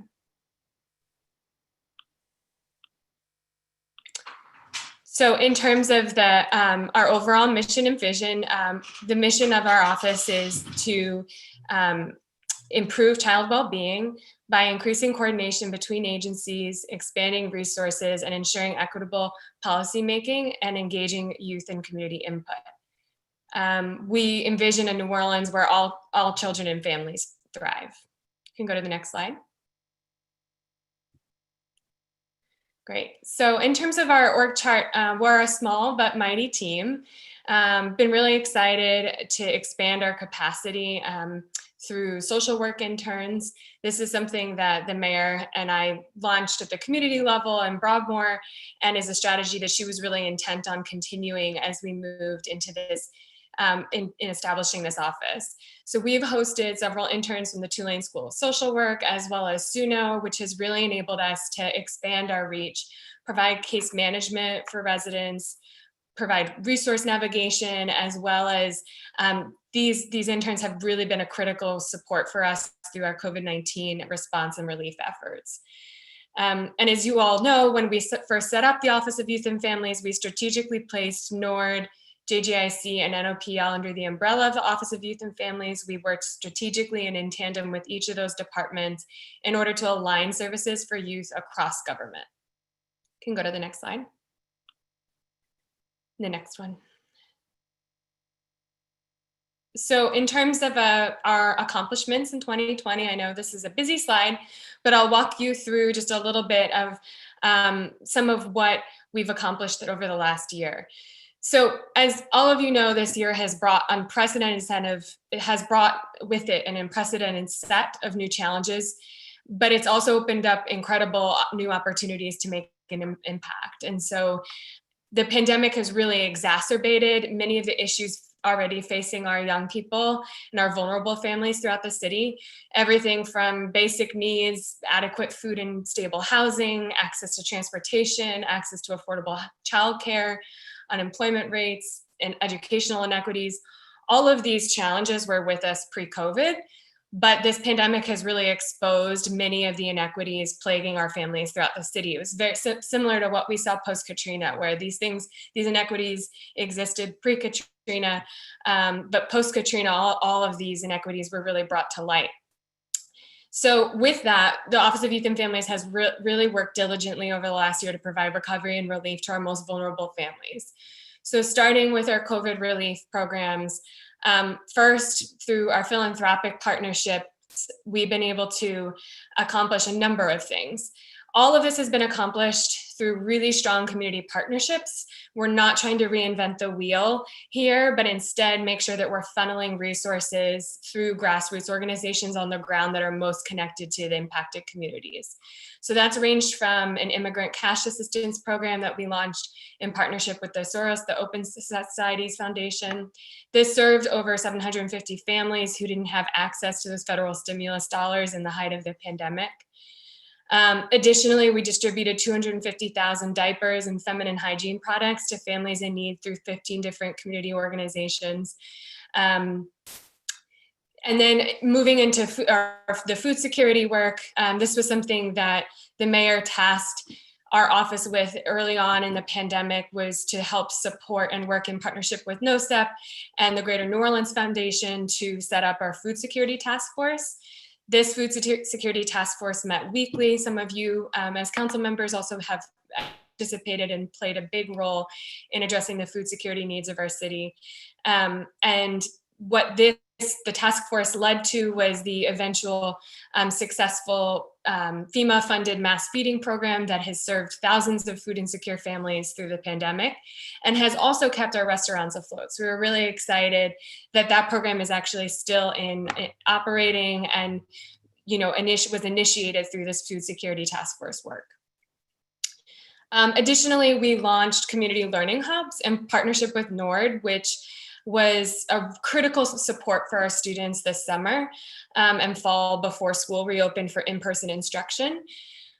Students were able to come to one of 4 learning hubs throughout the city that NORD offered to make sure that kids could come and participate in a safe but supervised environment to be able to participate in virtual learning. one of the parents wrote to us recently, wrote to NORD, and just first want to thank NORD for their partnership on this effort. But one of the parents said, I want to thank you so much for the city's Learning Pod service. It was truly a hope and light during a time when we needed it to keep jobs and mental stability. It kept us in a better place knowing that she was taken care of. NORD was my daughter's safe spot and kept her going. So I just think that quote really encapsulates one of the ways that we were able to provide and fill a crucial gap in service for families through this pandemic. So moving on from COVID, we've obviously had a number of other projects that we've been working on diligently over the last year. We published the New Orleans Kids Data Book. This is our first annual data book, and it's a comprehensive toolkit which we were able to present to the council at one of the committee meetings last month. We worked on this in partnership with the Children and Youth Planning Board, as well as the New Orleans Youth Alliance. And what this includes is an inventory of all public funds in 2020 that were directed towards children and youth. And it also describes child well-being and inequities by neighborhood. I want to note that this was a huge accomplishment and that New Orleans is the second in the country to provide a toolkit like this. And we've received awesome feedback from community organizations, advocacy groups, governmental agencies, and our citizens around the value of the data book and how we're able to provide transparency in how public dollars are allocated, as well as where we need to focus our investments geographically. Next, just moving on to early childhood. As you all know, the investment was doubled to $3 million in the 2020 budget in order to serve 200 children through quality early learning experiences. The need is tremendous, and this is one tool that the city is offering to support and fulfill that need. And so we have 9,300 children under age 3 that still don't have access, and 85% of eligible children are unable to access early childhood due to cost or location. So this program and this funding was enabled us to add a number of new seats, over 62 seats, and 5 new partner sites to increase access to quality early learning. Finally, just moving on to youth and parent leadership opportunities, we've launched several new programs, including our Parent Leadership Training Institute, the Mayor's Youth Advisory Council. We just swore in our second cohort of 25 Youth Advisory Council members. And then we've also been working really hard on a program called Pathways, which is a year-round internship program for system-involved youth, very much tied to and building on the work that Dr. Webster just talked about. But that program is focused on young people who are referred to us from juvenile justice agencies who have committed lower level crimes or have been arrested at some point in the last 6 months. So we've seen a success across the board with all of those partnerships, and we look forward to expanding them in the year ahead. You can move on to the next slide, the one after that. So in terms of our goals for 2021, we're really excited over the next year to be able to institutionalize and scale a lot of the work that we've accomplished over the last 2.5 years. So whether that's the job program that I just mentioned for system-involved youth and moving some of our public resources to programs like that, whether that's through institutionalizing youth, civic engagement, youth participation on boards and commissions, or institutionalizing a practice of youth-centered budgeting and decision-making across government. What we're seeing the next year ahead is really about making sure that we're publishing the impact of what we've done and scaling that in order to make sure that what we've accomplished outlives not only this administration, but to make an impact for future generations. We've also been working really diligently on a citywide youth master plan, which is a process that has engaged hundreds and thousands of community members over the past several months. Many of you council members have participated in some way, or your staff. This is done in partnership with the Children and Youth Planning Board, along with the New Orleans Youth Alliance. We were supposed to do these meetings in person, but through COVID, we switched to the online format, which has actually been really successful. And we'll be excited in the new year to release this plan. It'll cover all areas of youth development from 0 to 24, from ages 0 to 24, and it'll have our implementation plan, strategies, outcomes, and all responsible stakeholders written into the plan. Youth have really been at the forefront of shaping and guiding this planning process, and it's going to be an awesome opportunity for youth to stand up and to tell us as government leaders and as organizations what we can do to improve conditions for them in our city. And I really look forward to partnering with the council on this effort as we move that process forward. And then finally, we're excited to expand public funding for children and youth. As you all know, we have, for the first time on the ballot on December 5th, an opportunity for voters to approve dedicated funding for the next 20 years for early childhood education, which will expand upon the investment that the city has already made. And then we also are looking at other opportunities to bring in other dollars from the state and with the new administration at the federal level in order to increase funding for and the resources that are desperately needed to improve conditions for young people. And then finally, our fourth goal is really just about this work of continuing to align our strategy across all of our youth serving agencies, both within government and outside of government. This work has only if there's any silver lining to this pandemic, it's just really been the strengthening of our relationships between agencies, which existed pre-pandemic, but I just can't say enough about how NORD, NOPL, JJIC, everyone has stepped up to the plate to coordinate in partnership with our education system with NOLA Public Schools in order to produce results. You can go to the next slide. So in terms of our core support and core services, this is just a general description of both what we do on the support side and then the functions of our office broken down by core service area, everything that I've already talked about, with ranging from youth and parent leadership to early childhood education to juvenile legal representation, which I'll talk about in the next slide. You can go to the next slide. So finally, in terms of our budget for 2021, like all departments, there's a reduction in personnel around the furloughs and the 10% pay reduction. We were also able to reduce our office operating expenses due to some of the changes that COVID has brought and not being able to do as much in person. We've also been able to leverage the $1.5 million in Kellogg Foundation grant that we have, as well as other grants to help fill some of the gaps. And then in terms of the explanation of the variance on our other operating side, this is several things. Within our other operating is all of our contractual services that flow through the Office of Youth and Families. That includes the maternal child health pilots that we were planning. We decided to put that on hold through COVID. And as I mentioned earlier, we were able to bring in additional philanthropic resources through our COVID response to support that community. Additionally, in our reductions, we decided to discontinue funding for OPSB and for Covenant House that was in alignment with the pay ordinance. NOPD has been able to provide that case management services that OPSB was providing actually internally through their own social work unit.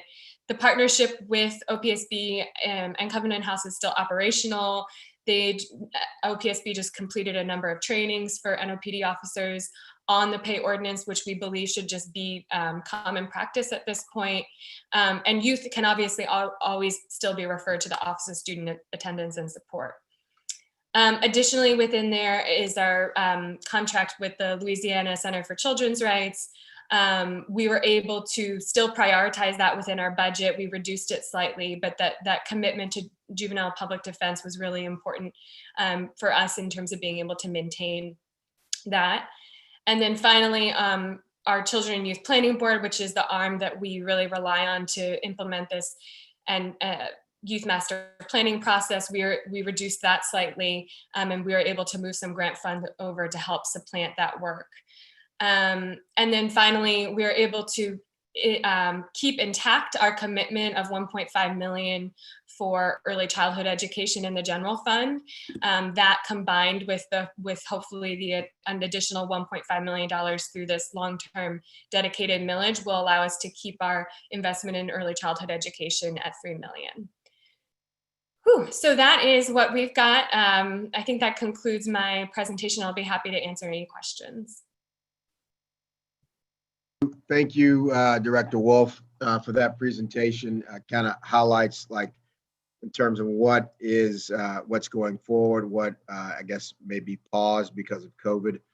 Were there any programs that are being discontinued that we had been working on before through Youth and Families, or that you were focused on before?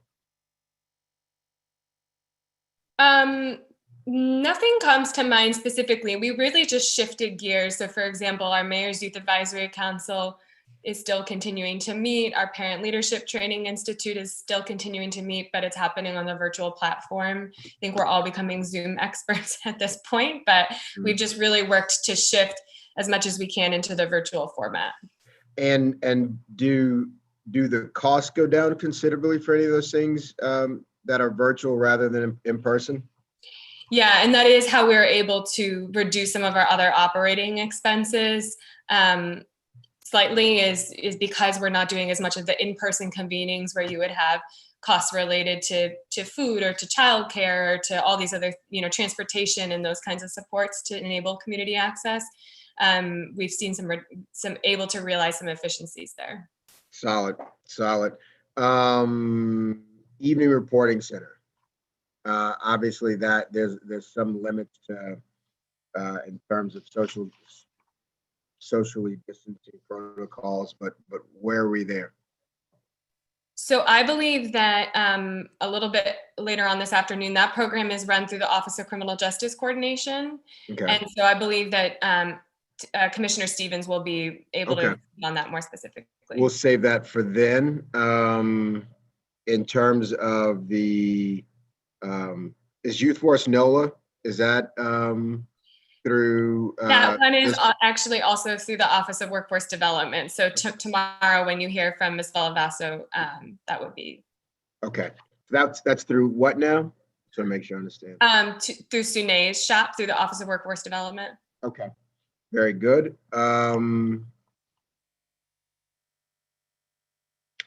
Thank you very much. For me, any other questions for Director Wolf? I don't have any question for Emily, but I just wanted to say, Emily, thank you so much. I know we've been in contact during COVID, responding to the needs of the families in the community. Just from, I love the learning pods, and I think what you guys came up with also prompt other community organizations to do that as well. And so many times you just got to put something new and different out there for people to see. And thank you for your leadership on that as well. And then not only that, but also the fact of keeping the commitment on early childhood education, because that is very dear to this council. And so thank you so much for all the work that you and your team do for the city of New Orleans and for our children and family, most important. You, council member. Thank you.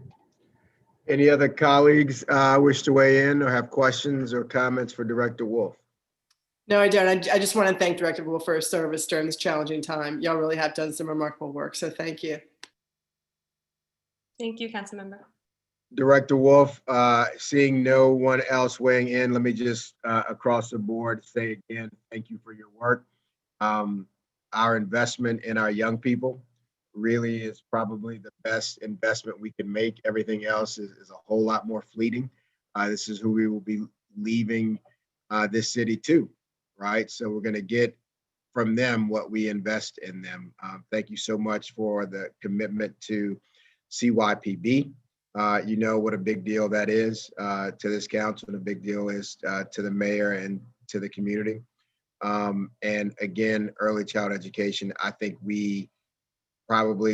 that's one of the singular things that I hear whenever I'm in another city about where the city of New Orleans is shining. Still the first and only municipality that has invested at that clip, and it is going to yield real dividends. So thank you for holding true to that mission of youth and families. Absolutely, and thank you all for your support and partnership. Okay, thank you. I believe Councilman Brissett is still away. We now shift to the Mayor's Office of Criminal Justice Coordination, if we can get prepared for that.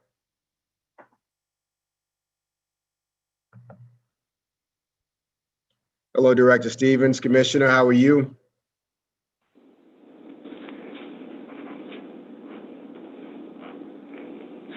Good morning, Councilmember Williams, and to all the other council members present. Can you hear me? Hear you just fine. Just a little muffled. I thought we were getting robbed for a minute, but we're okay. All right, I'm in the room with Denise Chandler and Nathaniel Weaver, so we're all masked, but I got it. Okay. Hi, Denise. Hi, Nathaniel. How are you all? Good. Doing well. Thank you. Thank you. All right, I appreciate this opportunity to present our budget to you today. We are presenting a proposed budget of $1.9 million. So we'll go through the slides. I believe the council will help us with the slide. There we are. All right, so we'll go through, I'll read our agenda at the moment, department overview, our 2020 accomplishments, our 2021 goals, our 2020 budget summary, and our 2021 proposed budget. Next slide, please. So we have our mission and our vision. Of course, the Mayor's Office of Criminal Justice Coordination, Office of Public and Private Agencies involved in the city's public safety, criminal justice, and of course, our victim assistance activities. Our mission statement, our vision statement for the Mayor's Office of Criminal Justice is to, one, foster system-wide communication and evidence-based policymaking to promote accountable, coordinated, effective, and efficient criminal and juvenile justice system. Next slide. So our organizational chart has a little bit dwindled from last year, but we are still moving about. We have our special assistant, our senior manager of our criminal justice performance management, which is Nathaniel, and our senior project manager for criminal justice, grant-related, grant initiative funded, which is Denise Chandler, our senior project manager for reentry, Keisha Martin, and transition specialist, with our reentry is Adrian Tobler, and then we have our grants administrator and our grants team and our fiscal manager. Next slide.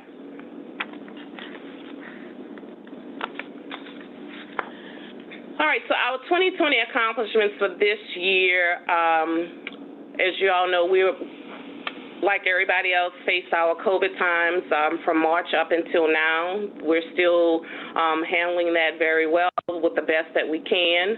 Our reentry team have done a remarkable job this year developing reentry plans for over 200 returning residents and connecting them to networks of service providers. They have hosted 3 legal clinics to address civil legal issues that are barriers to gainful employment.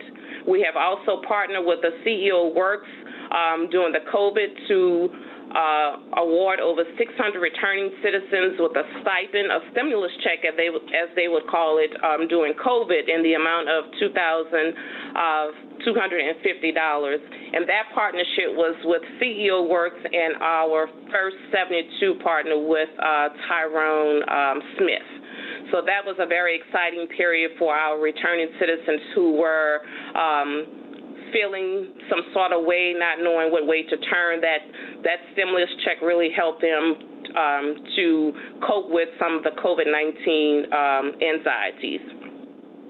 Our block grants, we secured and allocated over $5.7 million in state and federal grant funds, conducted 31 monitoring visits in accordance with the Louisiana Commission on Law Enforcement and the Department of Justice standards.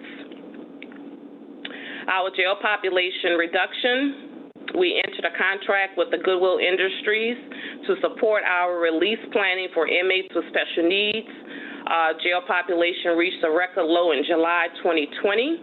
That was in part due to, since COVID, we realized that we needed to get people that could be released from the jail to be released from the jail. That came in with a partnership working with the sheriff, the judges, the DA, and the public defender to identify those individuals who could be released. So that worked out very well, and we also had some funding from MacArthur Foundation as it relates to making sure that those that were being released from jail had a safe place to go. We had a few hotel vouchers to place those individuals into housing due to the COVID-19 pandemic. Our average jail population reduced by 23% in January to August 20 compared to the same period last year. And that was also in part of COVID-19 protocols that was put in place. We have launched a new Ethnic Racial Disparities Working Group through the Safety and Justice Challenge grants, created baseline measurements to ensure meaningful data analysis of critical criminal justice programs within our criminal justice agencies. Our office has joined the Human Rights and Equity Team, which is a group of city departments interested in developing equitable practices in their departments' internal and external operations. We've also joined, we have a member from our team that is also on the Big Duck Working Task Force group under Councilmember Jason Williams. As it relates to our communication and data sharing, created arrest dashboard to track our low-level arrest, completed need assessments for the new the criminal district court's case management system that has been a work in progress for the last 18 months. So we're finally near completion on that. We help coordinate cyber attack recovery efforts for our criminal and juvenile justice agencies. We held those criminal justice agency meetings where Councilmember Williams did play a role and participated in most of the calls, and we're grateful for that. We did pass out and make sure that every criminal justice agency received PPEs once the distribution was made available to them so that they can have the necessary equipment that they needed to at least have some normalcy as it relates to courts, the public defender, the DA's office, and of course the jail. supported our expansion of the Evening Reporting Center as an alternative to incarceration for justice-involved youth. We have connected our ERC director with the Louisiana Commission on Law Enforcement to seek more grant fundings to expand the program throughout our city. And last, our citywide coordination and COVID relief efforts. We secured $960,000 in coronavirus emergency supplemental funding for the city of New Orleans to prevent, prepare, and to respond to the pandemic. Next slide.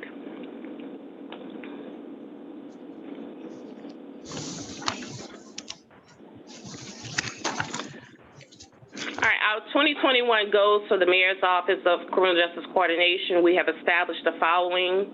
We would like to allocate and monitor federal and state victim service and criminal and juvenile justice block grants.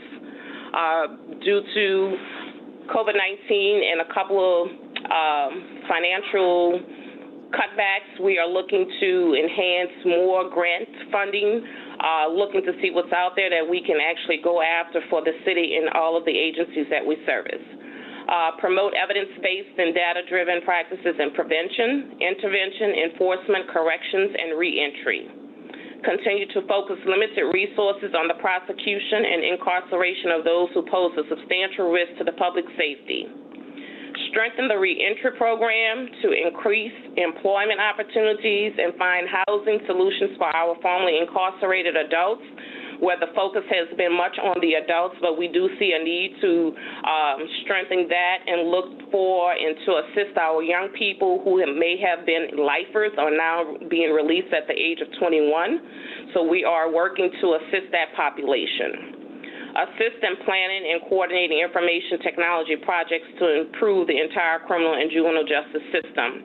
And let me mention here also during the COVID period, criminal district courts, because the building is very old and have some antiquated technology, it was a challenge for them to move to Zoom and also municipal court and traffic court, but they have done so in a fashion that is remarkable. We reached out to the Supreme Court to see what funding was available to assist with the technology that can be provided to criminal district court. They work with the court to help them get the technology that they need to connect to Zoom. So by way of that, they were able to host different hearings via Zoom. So that is, we're looking at the long term, what can we do to enhance the entire criminal justice courts to have the technology that they need now to maybe move into having, once we get through the pandemic, but to continue holding court in a Zoom fashion. One, it takes away people's time of sitting in court, and two, you can handle your affairs elsewhere other than the court building.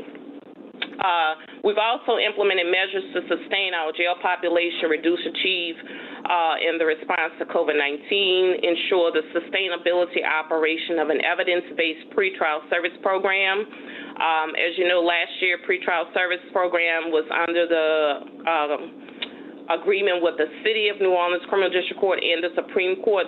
We have moved away. The Supreme Court has sent a letter by Justice Johnson stating that the court is now and should run the program. So we have worked very tirelessly with Judge Karen Herman and Judge Tracy Davalier.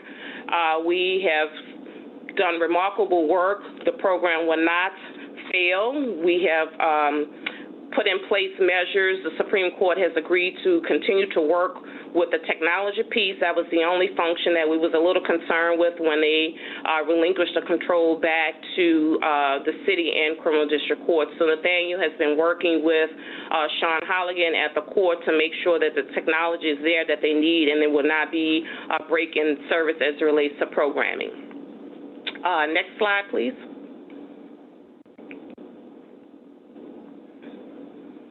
And this slide just mainly talks about our support in core services. Our core services, one is justice system interagency coordination, align justice system resources around shared goals. Two, our reentry services, conduct individual needs and assessments and coordinate resources for formerly incarcerated individuals to include our youth who are at that age of 19 or 21 and up. Continue to work on our jail population management and sustainability. This morning, I received an email. We was awarded and granted another $1 million for our jail population management and sustainability grant. 4, justice system technology, planning, and coordination to improve the data sharing that is much needed in our criminal justice agencies across the board.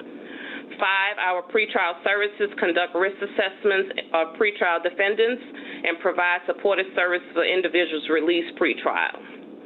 6, racial and ethnic disparities, collaborate with justice system agencies to identify and address any drivers of disparity within the criminal justice system. And lastly, juvenile alternatives to detention, implement and monitor alternatives to detention programs for our juvenile defendants. Next slide. And here is our 2020 budget summary and our 2021 proposed budget. As you can see, our budget request is 1.9 for our proposed budget. Our adopted budget last year was 2.6, and this year our variance is 698,394.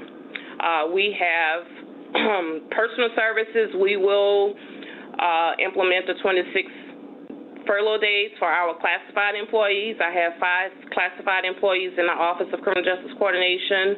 The others are unclassified, and they will take a 10% reduction. We are not filling any current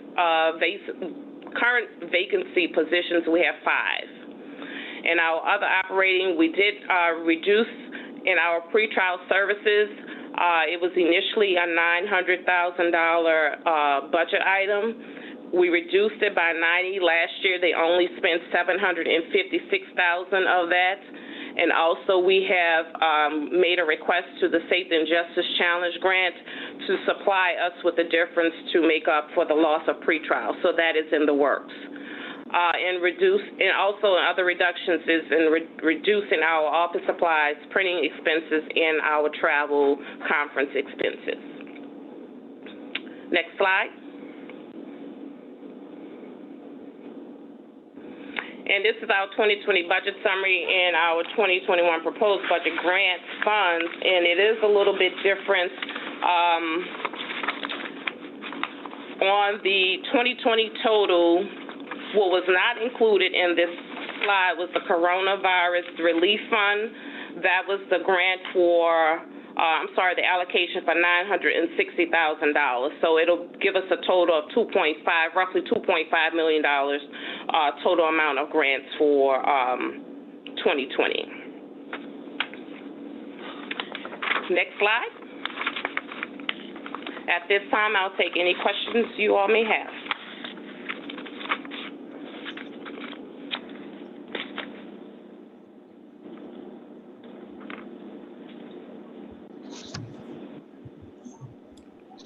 Thank you, Commissioner Stevens.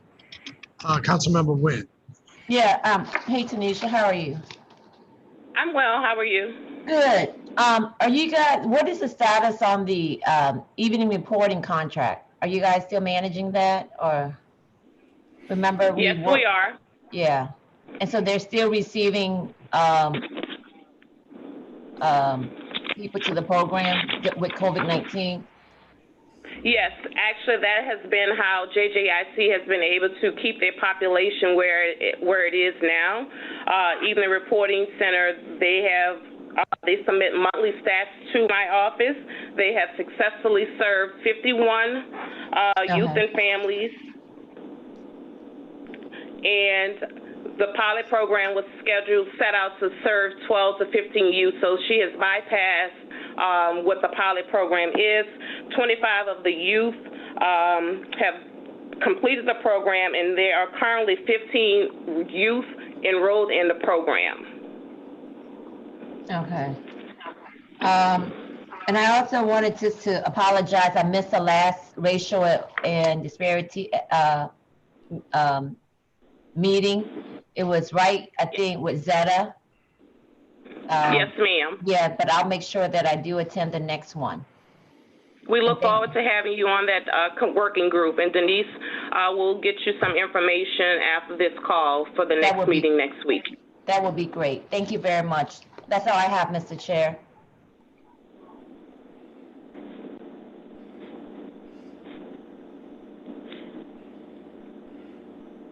Chair, you're on mute. Councilmember Nguyen, and thank you, Councilmember Palmer, for I was on mute. Councilmember Palmer. Thank you. Hi, Ms. Tanisha. How are you doing? I'm well. How are you, Councilmember Palmer? Doing well, thank you. In fact, Cindy pretty much probably answered the question I wanted to ask is what do you feel, what's been working as it relates to juvenile justice? I know you listed out what your goals are and what you're working towards, but what are some very concrete of success?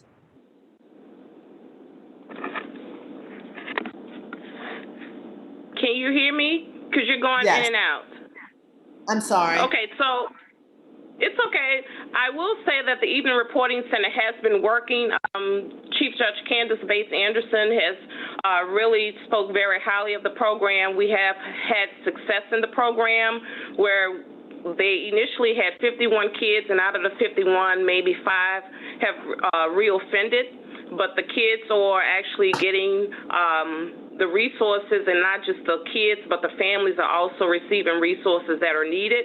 So it's been working, and I'm glad to know that Dr. Webster has also started the intervention program at JJIC. So you have 2 alternatives to detention programs. However, I do want to see, and am working on a plan trying to figure out how can we have these programs in the prevention stages instead of the intervention stages, because prevention means that we can prevent them from even touching the system. So that's what I'm trying to figure out, a map of how to get that done. But the program is working because the kids actually, we had a parent that interviewed with the news station day before yesterday, who was really appreciative for a program like this, and she pretty much echoed the same sentiment. She wished that her kid would have had a program before he actually reached JJIC. So I'm looking forward to any ideas. Yes. So I'm open to any that's exactly ideas. right.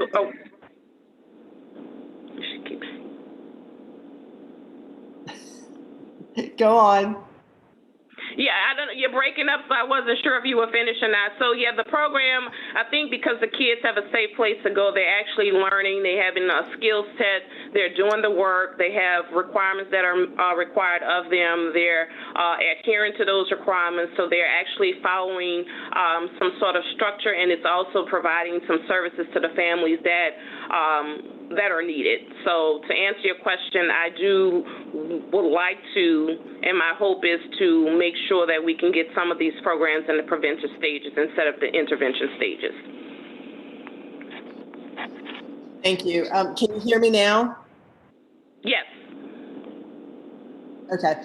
Thank you. That was pretty much my follow-up. I'm just going to state, too, that I saw that there's a reduction in pretrial services. But did I hear you say that you're going after other grant money to try to beef up more pretrial services to make up for that cut? Yeah. Yeah, the cut is actually what we based it on was how much pretrial services spent last year. They were awarded $900,000, budgeted $900,000 from last year. They only spent $756,000. So we subtracted what they were spending, and because they don't have a $75,000 cost that goes to the Supreme Court, we included that too. So they should be pretty okay. But we have reached out to the Safety and Justice Challenge Grant to see if we can allocate some funding that we have for another initiative to the pretrial services. So more than likely that will occur because this pretrial came out of the Safety and Justice Challenge Grant Initiative. Great. And then I just want to thank you for working and to try to coordinate some of those online services that have been happening post-COVID. I'm especially excited about the potential utilizing technology for Zoom Court for juvenile court. I think this could go a long way after COVID to really also help with the parents' time and not having to take off of work and really trying to be more supportive to families going through this process. So thank you for your work on that. Absolutely, thank you. I'm finished.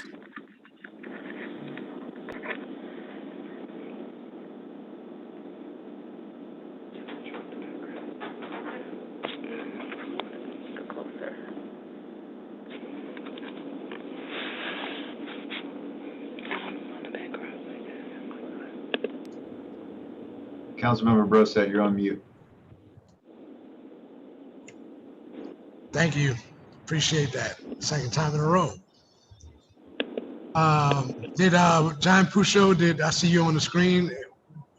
Are you participating in discussion with Commissioner Stevens or? Sir, I'm just here to answer any other questions or to add in whatever you might need me. The one really brief thing I would say is that I really do believe that Tanisha did a fantastic job of, especially at the very beginning and throughout the initial parts of dealing with COVID, of interacting with our judicial system to make sure that we could still maintain some type of function in a very difficult environment and a very complicated environment. So just wanted to say that specifically for her and the work that she did with that.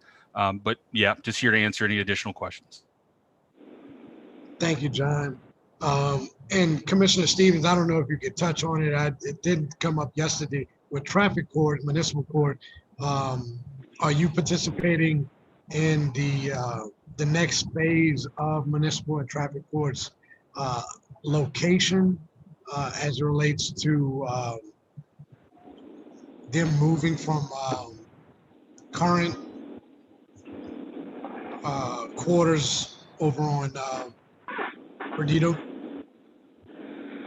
I have not been directly involved in any conversations, but I have been in talks with Eddie Walters from Municipal Court just about a little bit of the move, but I have not been in direct communication as it relates to the move.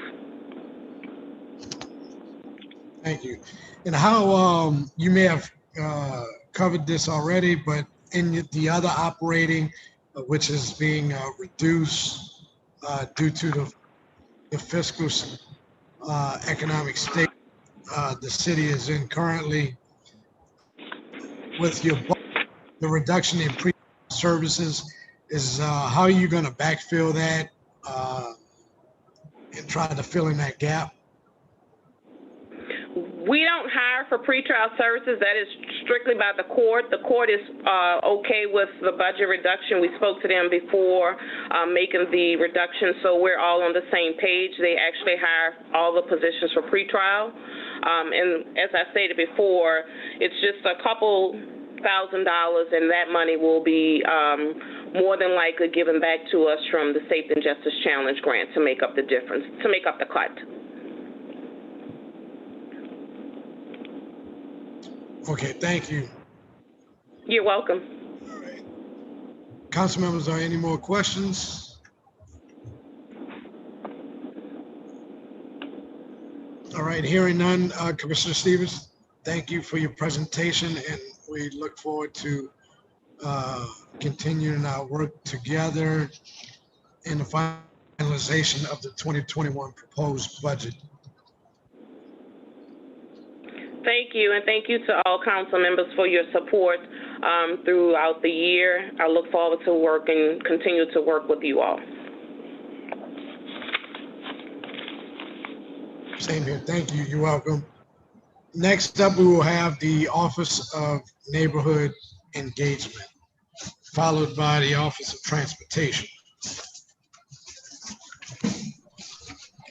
Councilmember, I believe that we are doing the Office of Neighborhood Engagement under the mayor's core presentation. And I know I see the lineup. I'd seen transportation right after criminal justice coordination, but just want to make sure. That's fine. We'll take the engagement within core. Yes, sir. And we'll move to the Office of Transportation.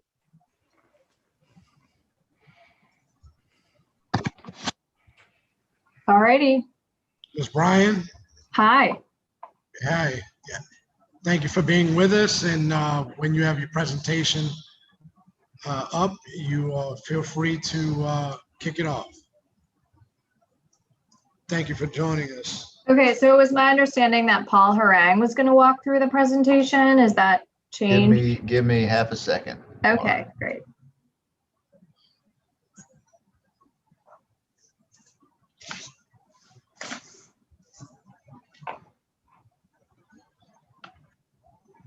All righty. Well, I'll go ahead and get started. Good afternoon, council members. My name is Laura Bryan. I'm the director for the Mayor's Office of Transportation. We've come a long way since we were created in 2018. In 2019, we launched our strategic plan, Moving New Orleans, and much of our planning and programming comes directly from that plan. So today I'm going to walk through a department overview, the 2020 accomplishments, 2021 goals, and 2020 budget summary and 2021 proposed budget. Next slide, please. Thank you. So most of our work is really about collaboration and coordination. We connect with our partners. We encourage initiatives that improve mobility for people and that are focused in equity. Our mission is to prioritize a people-centered approach to planning our streets, to push for transportation equity so citizens are better connected to jobs by transit, by bike, and to connect regionally to surrounding parishes and to leverage our existing assets, specifically our streets, so that they're utilized in a way that serves our residents and our future. Next slide. Thank you. So we're a very lean group. It's only myself full-time with Dan Jatras, who's our policy and program manager. And we were lucky to welcome a Vista AmeriCorps who's going to be helping us on a number of different things.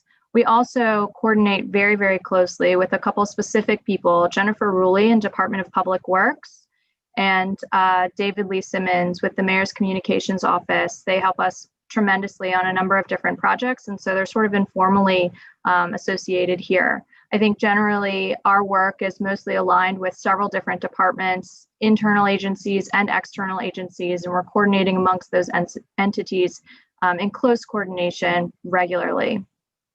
Next slide, please. Okay, so in terms of our 2020 accomplishments, our work falls under a number of categories. It's transportation planning, policy, coordination, program management. We have some larger programs that we specifically manage, and a lot of our work we like to think is like taking a scalpel to transportation. So what we're not managing in big chunks, we're sort of chipping away at so that we can really improve conditions and set the foundation for a more connected and really accessible future for the city. That involves the close coordination with our partners, Regional Planning Commission, RTA, DOTD at the state level, and our internal partners, many different departments, but especially Public Works, City Planning Commission, to name a few. This year, we released the New Orleans Bikeway Blueprint, which was the culmination of a 9-month planning effort that was closely managed by DPW. The blueprint's available online and shows the corridors that will be building bike infrastructure in the future. This is part of the Moving New Orleans Bikes Planning and Construction Project and part of the mayor's initiative to build 75 miles of protected bike lanes. We also this year kicked off the local road safety plan and secured a $400,000 grant from DOTD to support the data analysis and reporting for that initiative. The local road safety plan is being conducted in partnership with Regional Planning Commission and is with funding from Federal Highway. That work should be completed in 2021, and at its core, it's really focused on safety, and that's what we're trying to do, is to really improve safety. We passed several pieces of legislation, the neighborhood slow zone ordinance that reduces speed limits in the French Quarter. Thank you to all of you all who participated and supported us in that initiative and was really spearheaded by a lot of folks on the council. The technical corrections to the truck route ordinance and then the e-bikes legislation at the state level. Again, some of these things are smaller changes, but they really make a big impact and really set up a framework for the future. In terms of COVID, our response efforts were really reactionary at first and relied on really close coordination with our different transportation entities. So Dan Jatras in our office ran point on coordinating with all of our entities on updates and protocols that were emerging among each organization. We also ran a transportation access program in collaboration with Uber and other internal agencies like Workforce Development and Economic Development that supplied frontline workers with free Uber rides to and from work while transit was reduced. In that program, we serviced 59 workers and facilitated credits for a total of 1,400 rides, which accounts to about $36,000. And then I'm sure you all are aware that the mayor's been adamant on rethinking how we can view public space differently because of COVID and how we can improve conditions for people within public space now while COVID is happening. So one of the initiatives we kicked off was the Slow Streets initiative along Moss Street on Bayou St. John. And that occurred while we were under that stay-home order. It blocked Moss Street from Lafitte to Esplanade so that there was more space for people to walk, to bike, to be separated from each other in that space. We ran a survey with a total of 786 respondents, 87% of which supported the project. 81% of those respondents were nearby neighbors who supported the project as well. What else? So we recently have jumped into the parklets work that economic development has been spearheading, and we've just expanded that program citywide. We know that 3 at least have been approved, and 2, I believe, are up and running, which is at the Pythian downtown and then at Juan's Flying Burrito on Barone as well. We hope that continues to expand. There's dollars from NOLA BA to help fund that initiative for folks who are getting ready to create a parklet. And so we'll be coordinating closely with council members and the public on what the next steps will be for that. Next slide, please. Thank you. All right, so 2021 department goals. We're really focusing on roadway safety for our users. The work kicked off with the local road safety plan that I just mentioned, and that focus is going to continue into 2021. It's going to be really the basis for real recommendations to improve roadway safety on a number of different levels. Our other goal that we have listed here is to improve the pedestrian network. So y'all are familiar with our work on bikes. We've been tackling the bike network. We're continuing to do that as we speak, and we've been fortunate enough to be a part of the New Links project, which is the transit redesign project. Next year, we really want to take on pedestrian infrastructure. We believe that there's a lot of sort of small improvements that we can make, or maybe some large ones, to make space better for people who are walking around the city, and safer for our children, for people with disabilities, and for other folks. And so we want to take a really close look at our pedestrian network and then understand where we can get federal dollars and funding initiatives to improve the conditions. But these goals come directly from our Moving New Orleans Transportation Action Strategy. And we have a number of other sort of small initiatives that we work on a day-to-day basis that we coordinate closely with y'all's offices too. So those things are also things that are in the works. All right, so next slide, please.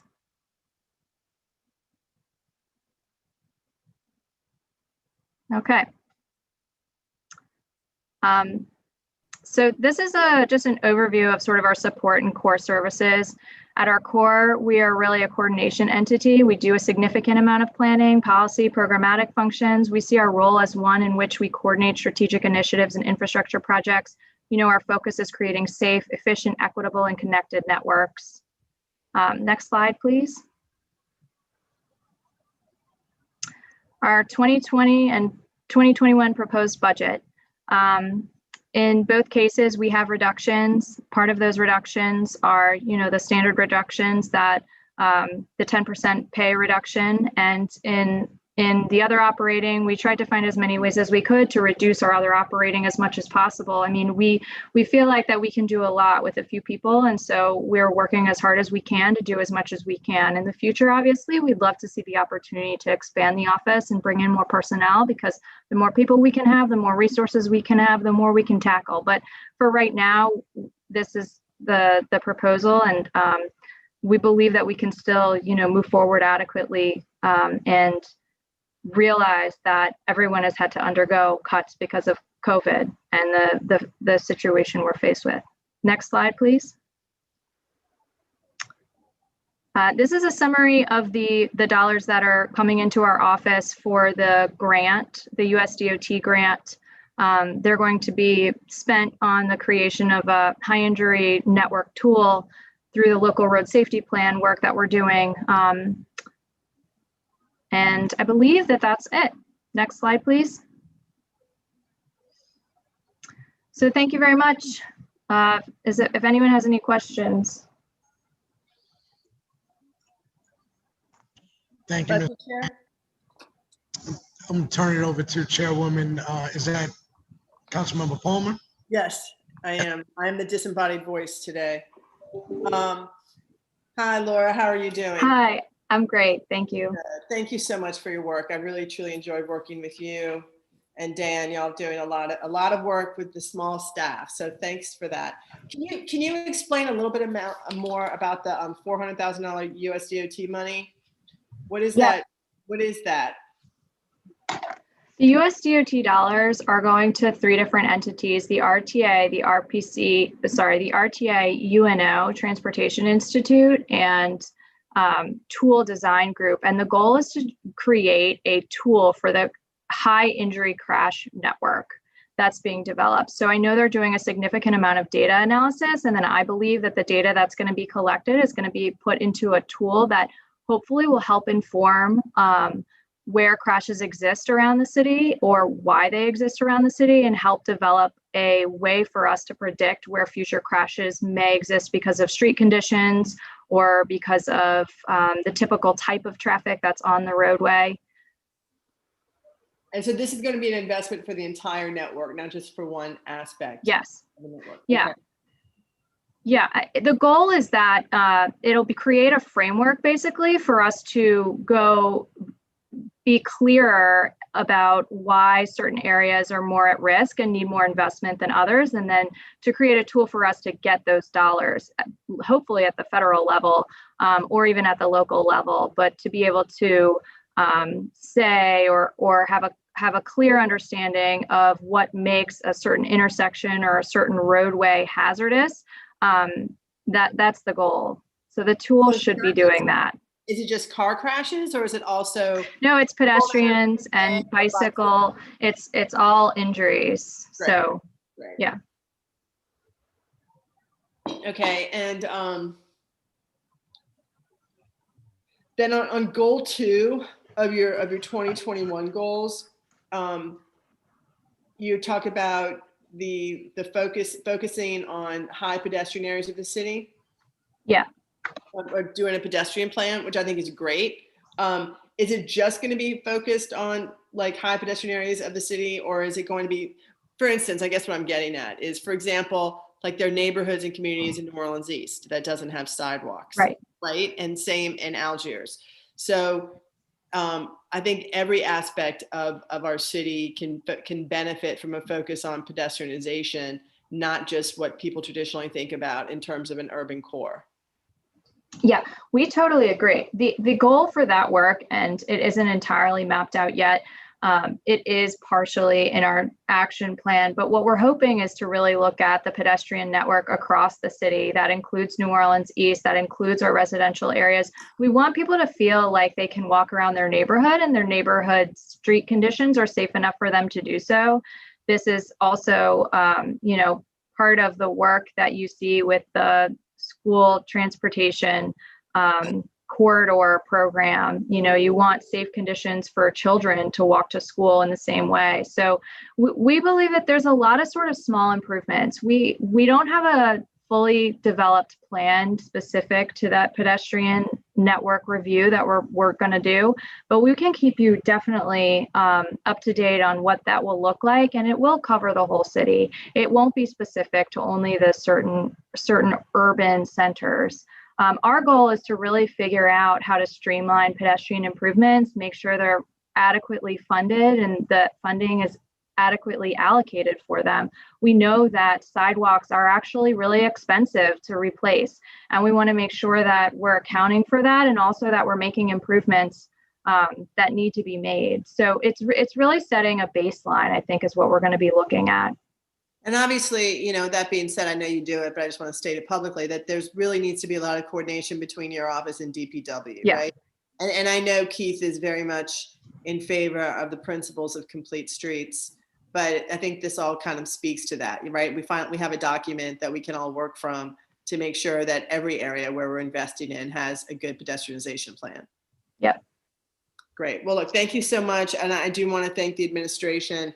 I think by creating your office, it has shown not just the commitment this administration has to transportation, but it hasn't been just lip service. There has been a significant amount of movement in transportation throughout the city since y'all have come into office. And I just want to thank y'all for that commitment, that continuing commitment. Well, thank you, Councilmember Palmer, for your commitment too. I mean, all of this work is only bolstered by everything that you're doing. So we appreciate your commitment to the same cause. Thank you. Well, look, I think if people take a step back and look what's been accomplished in 3 short years, I mean, from a bike network to a new ferry management system, to the road work that's occurring, to more buses, to the whole redesign of the bus network, I think is going to be huge. So I think there has been movement in an area where we haven't seen that before. So thank you. Thanks. Thank you, Councilmember Palmer. Councilmember Nguyen, did I hear you earlier for comment? No, I'm good. But I also wanted to thank Laura and Dan for working with us. I know, particularly in the low 9, we've been dealing with trucks in neighborhood. I think this has been going on for decades now. And I think I had to turn off because I was responding to emails too, because started getting text message from resident in the low 9 of truck driving on their street. And as Councilmember Palmer indicated, it does impacts streets in those neighborhoods. And we've been getting a lot of calls about residents claiming that their structure is impacted by these trucks that are driving on their street. And just trying to, again, we're going to continue to work this issue. I know this is not going to be easy. We're dealing with people making poor decisions and people's behavior. And they know that they're not supposed to be driving on those streets when there's actually a sign as well. So I really appreciate you guys being at the table with us and working with us on helping us to address those issues. So yeah, thank you, Mr. Chair. Yeah, we're working on that. That's an ongoing project, as you know, and your office has been closely coordinating with our office on that. It's a tough thing because not all of our streets are built for trucks, right? And so it can be very damaging when trucks are going on streets that they shouldn't be. We're trying to look at a number of different ways to improve that, and we appreciate your support. Thank you, Councilmember Nguyen. Laura, I would just say that my team and I have been briefed on the new links proposal and plan, and I will relate to you what our discussion was, mainly to be mindful of those access points when we're talking about low-income communities and in areas of the city where it has been hard reach and long service intermittent, half an hour. Yeah. So we want everybody to have that, the opportunity to have the access points in this new vision and new plan that they have laid out. And of course, community engagement is key to making sure that they get it right. And I forgot to mention our students as well, as we both have across the river on the West Bank, Our Lady of Holy Cross, and then Delgado, Xavier, Dillard, UNO, making sure that these access points that people will be able to reach and not have to walk a long ways to get public transportation.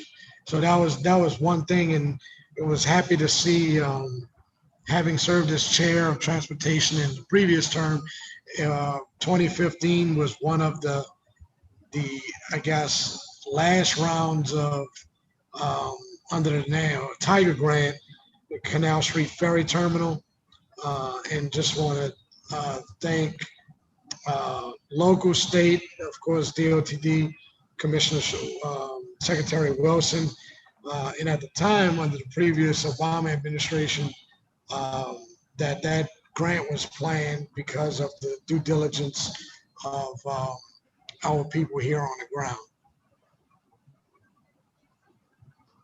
Great. Yeah, the Canal Street Ferry Terminal kickoff was exciting and it has been long in the works. So thank you for your help on that. And the New Links project, we are really interested in improving access for all our neighborhoods that need it most and to streamline to the universities. And I hear your point to make sure that there are enough stops for people so that there's more access. People can access the line where they need to, that it's close to where they live or where they're going to work. So we can take a close look at that as well. And thank you, Councilmember Brosset. Some of the work that you did with the Vision Zero ordinance a while ago is something that we are still working to figure out how we can put into place. But I think that was 2017. So it was a few years ago that you spearheaded that initiative. And I think you'll be seeing more of that in 2021 as we focus more on safety and improving conditions for people. People who are walking, people who are bicycling, and drivers too. So, right. Thank you. Appreciate that. Between that, my team and I were working on the pedestrian bicycle safety, making sure those laws that was on the books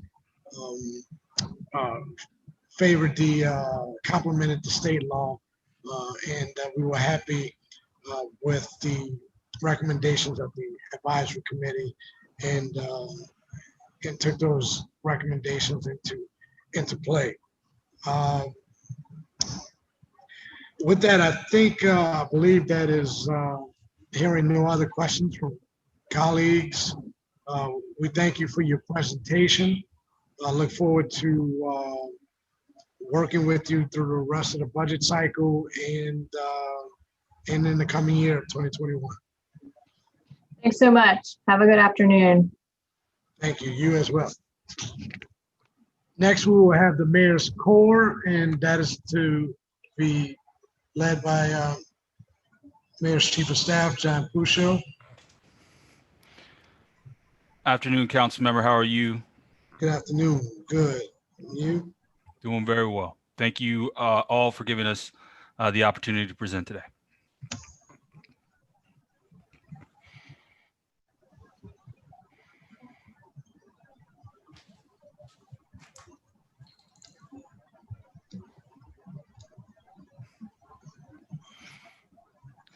Specific thanks also to Paul, who I know is pulling double duty as an IT guy today. So Paul, thank you for that. Appreciate you, Pusho. Okay, so I believe that the presentation is up and available. So I'm going to go on and get started. Our presentation is very similar to the other ones from an agenda perspective. We'll go over our department overview, followed by the accomplishments of 2020, our goals for next year, and then a brief summary of the 2020 budget as opposed to the 2021 budget. Next slide, please. So our mission and vision has remained unchanged, and really it comes down to the mayor's vision of a city of yes, and making sure that we both amplify and augment that vision. Next slide. Organizational chart is also largely unchanged. The one caveat I would provide to that is the cure violence work that had been done and managed by the health department is shifting to the Office of Strategic Initiatives under Josh Cox. But much of that work will continue to be a large focus for the city, and will work in tandem with and under our broader vision for the Office of Gun Violence Reduction, which was an initiative that was actually out I believe it was at the beginning of last year, and we want to continue to make sure that we focus in on that work. So next slide.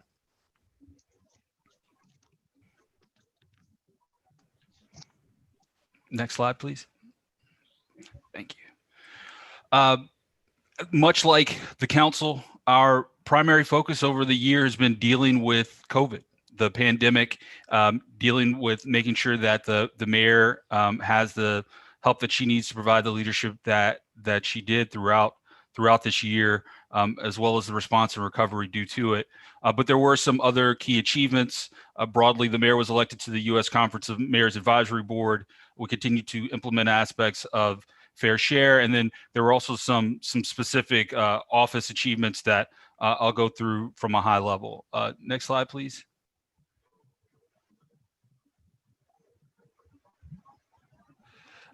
The 2020 census drive was actually a large part of that. That work was headed up by Art Walton, our Director of Intergovernmental Relations. There was also some other key wins on fair share legislation and moving the ball on those pieces and securing some equity funding under the Kellogg Foundation. Next slide. Our Office of Communications coordinated a very successful State of the City address, continued to work on critical incident response, and then making sure that we had a coordinated effort on our pandemic response, which was multifaceted and not only included work within City Hall, but also with partner agencies. Next slide, please. Our Office of Neighborhood Engagement also had a really critical function throughout the pandemic response, in addition to the work that it already does in transitioning from a situation where it could be on site constantly to having to make sure that they were still providing the same quality of service, but doing so via other means. And so that was community outreach, work on our Clean Up Noble initiatives, our neighborhood roundtables, and Civic Leadership Academy, but also the Neighborhood Navigators program, which was something that we were able to launch with some grant funding, allowed us to connect our people with the potential resources that were out there that were tied to stimulus funds, and was a big part of the work that we did following the outbreak of COVID. Next slide. Our Office of Strategic Initiatives has really been a critical function in augmenting the work that the city does by making sure that we have strong connections with our strategic partners and that we can identify opportunities that allow us to meet the needs of our people, even when those dollars aren't coming specifically from the city budget.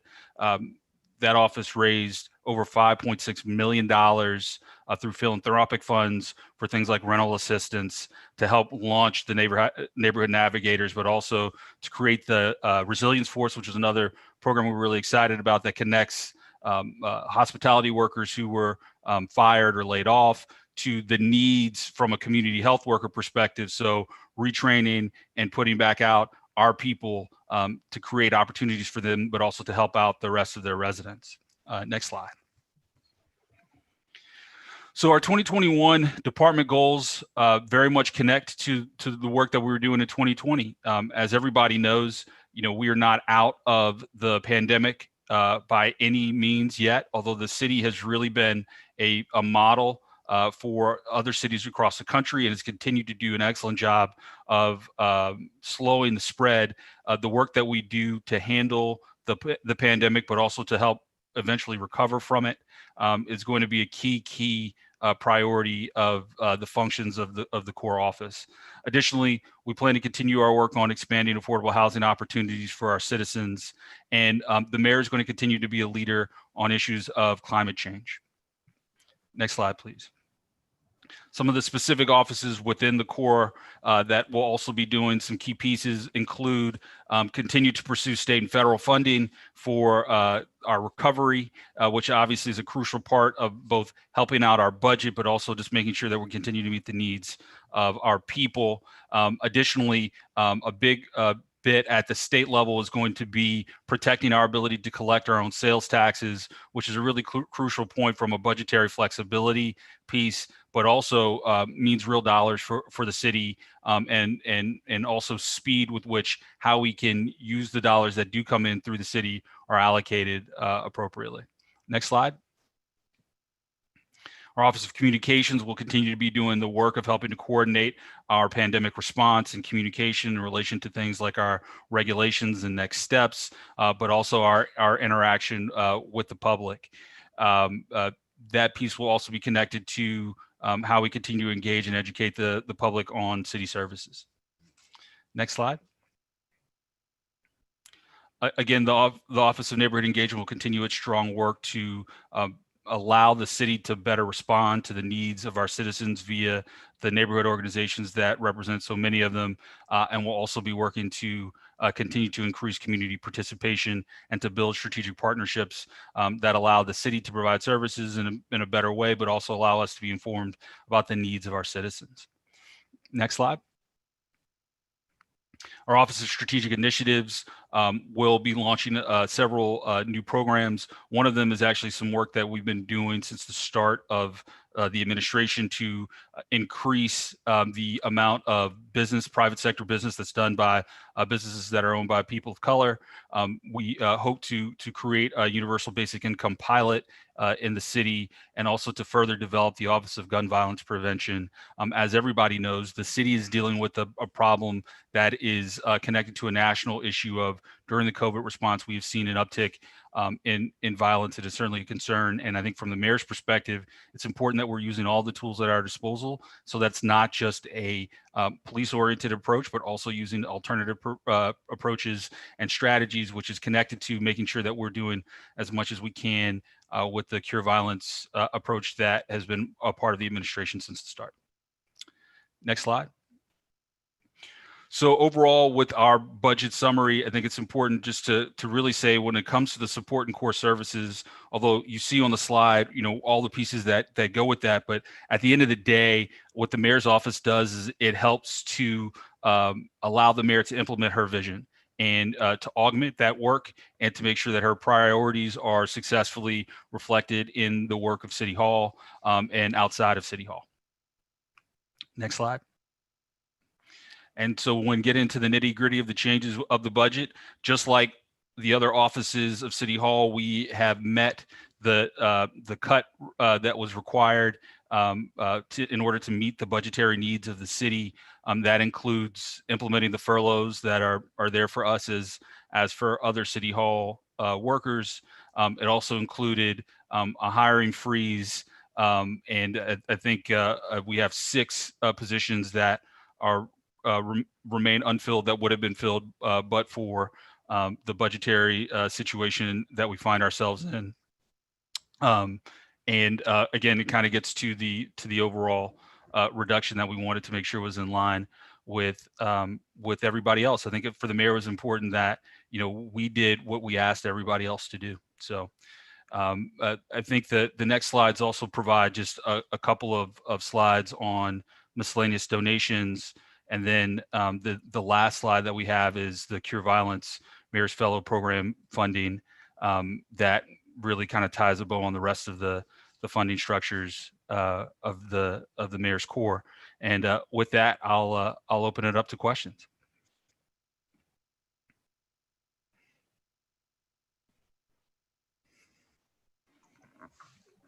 Thank you, John. Councilmember Nguyen. Hey, John, how are you? Hey, how are you, council member?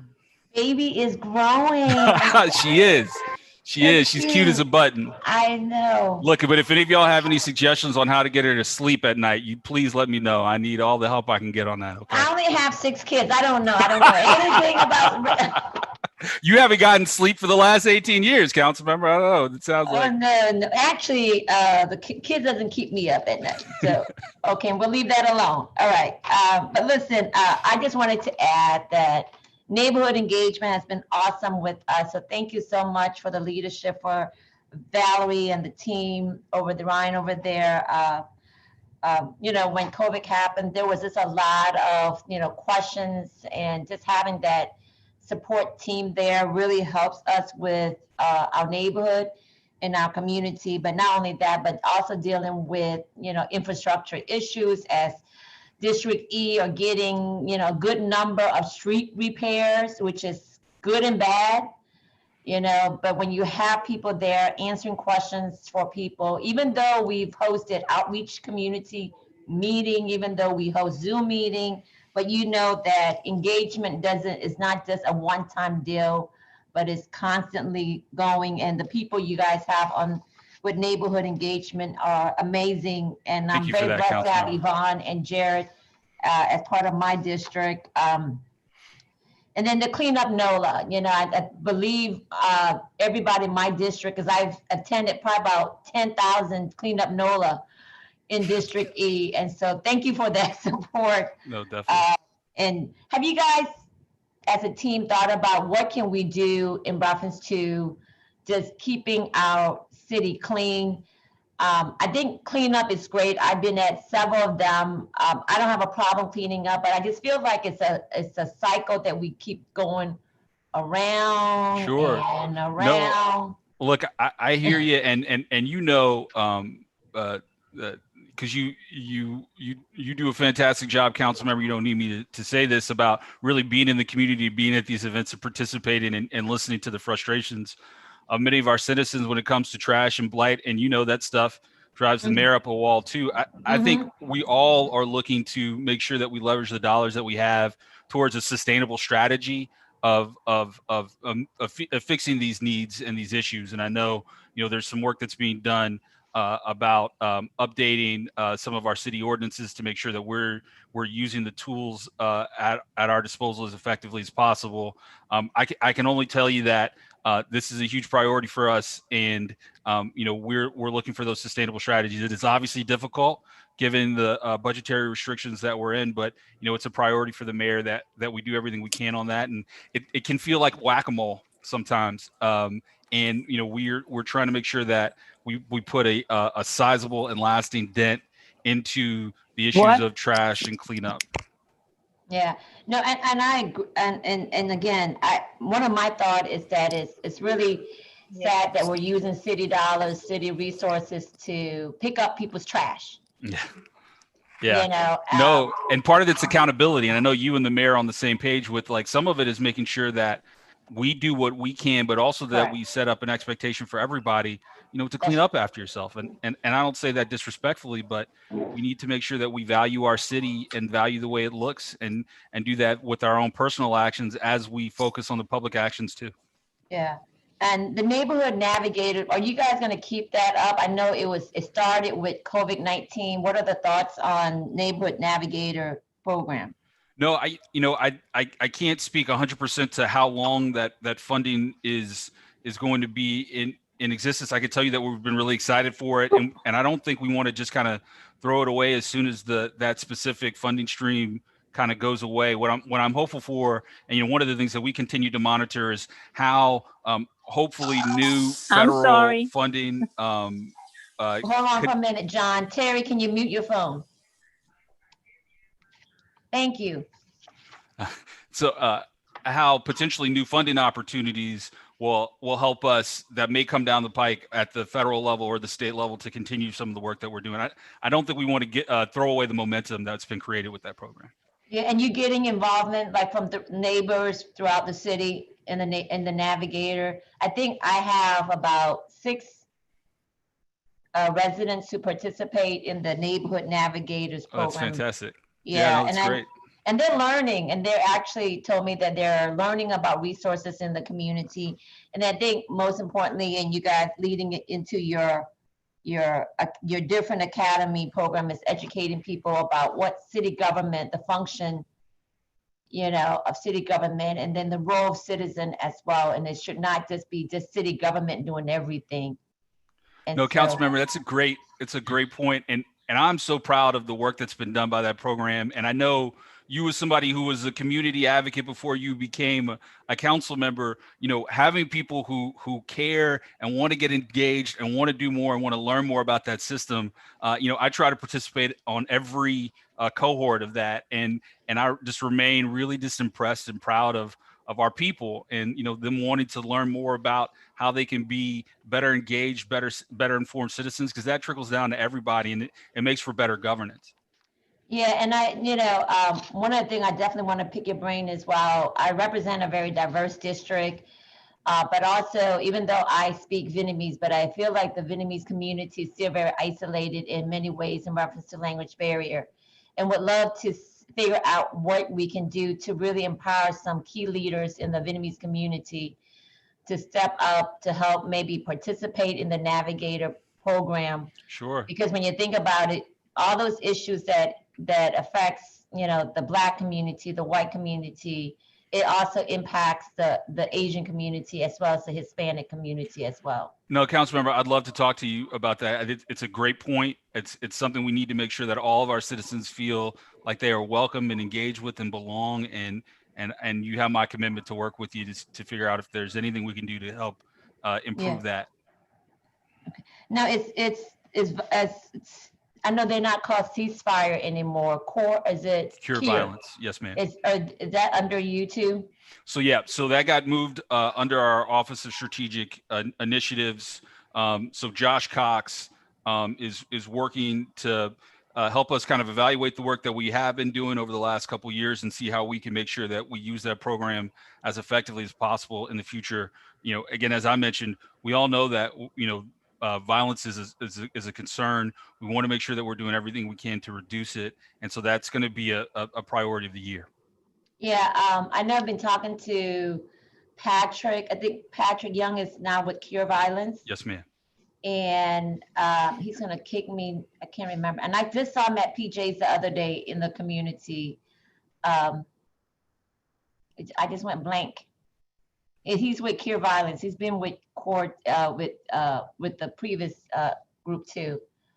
Oh my God, I'm gonna be in trouble, and I'm televising this. So, but in either case, I still want to, you know, definitely want to figure, you know, sit down with them. I know they've been doing this, you know, trying to figure out, particularly around chef. You know, we have quite a lot of walkers out there trying to reroute and look at some strategy on how do we minimize night walkers off of chef, and trying to boost chef in a way that it should be, that was meant to be.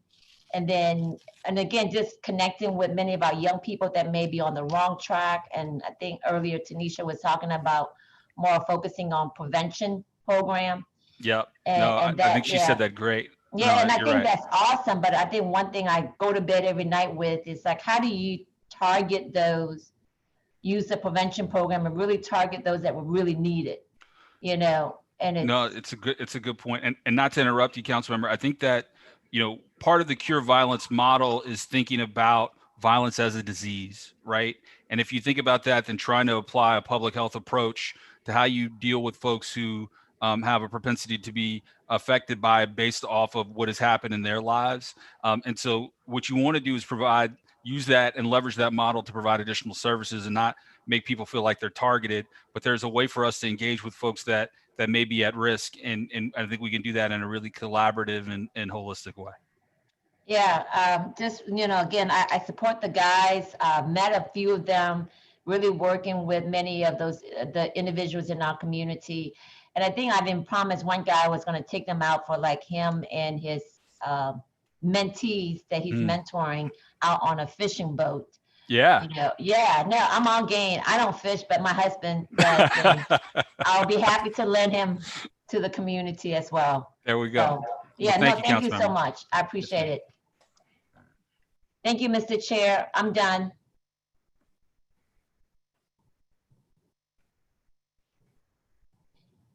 If not, any other colleagues has any, oh, Joe, do you have any comments? No, I just wanted to say hi to John. That's all. How you doing, Councilmember? Thank you. Good for to that. see you. I just want to Always. echo. I just want to echo Councilmember Nguyen's comments. We like seeing the baby.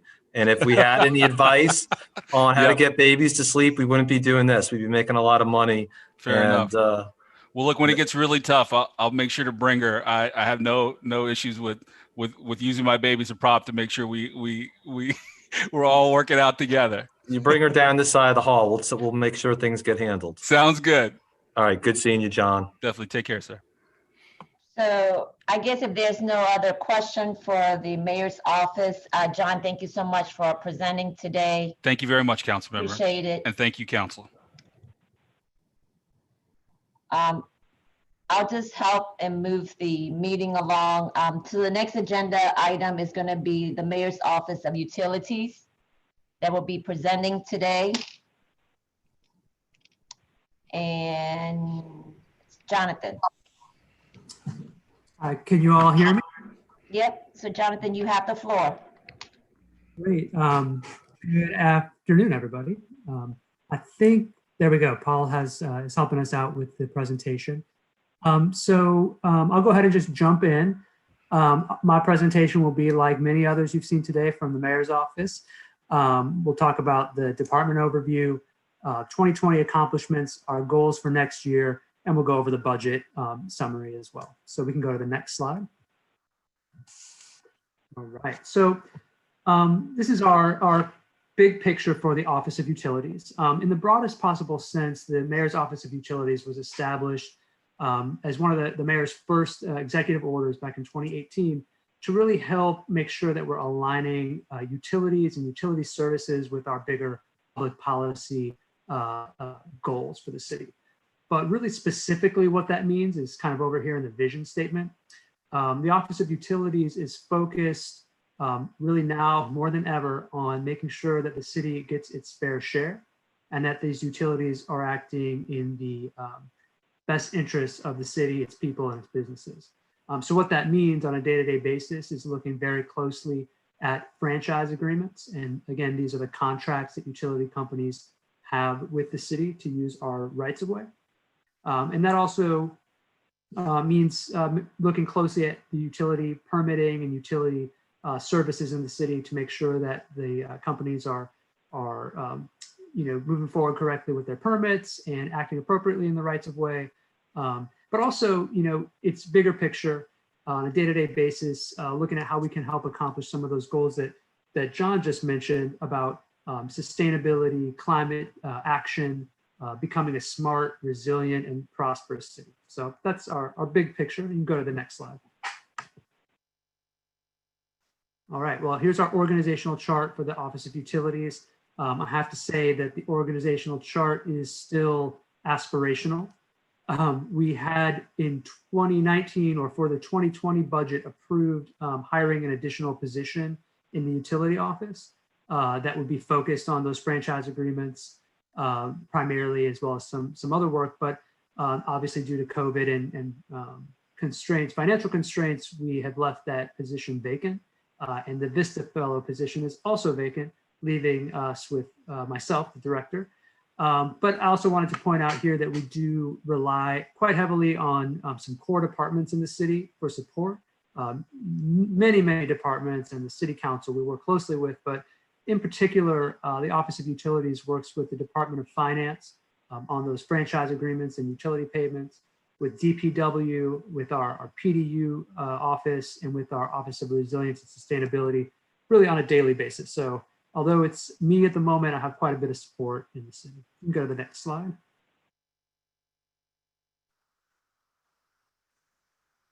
All right, 2020. Here are just some of the highlights of what we were able to accomplish this year. Going back to the franchise agreements, we were able to really focus on some of the biggest areas for collection, some of the companies that had not been paying their franchise fees. So we focused on our settlement with CenturyLink. The city was able to settle for $6 million. That's an additional revenue for the city and an increase in that settlement. I was happy to be part of that. Another major project that we're working on and in 2020 and going forward are the design guidelines for the incoming 5G infrastructure. So these are the small cell poles that people may be talking about. But we were able to collaborate very closely over the last year with the industry and with the community to develop some really specific guidelines for the historic French Quarter. This is one of the most sensitive areas, and so we focused first on making sure that we get the poles right on in that area. That's something we'll continue to work on, and that process is now expanding out further into the city, into our historic districts to make sure, and throughout the entire city to make sure that the installation of poles is appropriate. Also, I was sort of surprised as this office has been created and evolving at the day-to-day involvement that we have with the actual permitting process. I reviewed over 200 permits for small cell installations and other infrastructure in the rights of way. I think it's very important that the Office of Utilities really sees every permit request that comes through the city for these particular technologies so that we can help to make sure we're coordinating between excellent work that DPW does on the engineering side, and other goals and interests in the community and in the industry. And of course, we all work together, the council and the mayor's office, with our utility companies in response to COVID, primarily to make sure that we did not have any service interruptions for core utilities, our power, our water, and our internet. So we work closely with the providers, with the companies, to make sure that not only was service uninterrupted, but that it was accessible to people, especially more so after COVID. Connectivity was important, is going to continue to be important. And I'll talk about that a little bit more on the next slide. So you can go forward one slide. All right, so forgive me while I move my little Zoom box out of the way so I can read this. So looking at the next year, we have a number of goals, and these are just some of the high level goals highlighted. We want to continue to focus on the city's fair share. Again, it's more important than ever to make sure that all revenue that is due to the city is collected by the city. So we're going to continue to audit those franchise agreements that the utility companies have with the city, with the goal of collecting every dollar we can for the benefit of this city. We also want to make New Orleans a 100% connected city.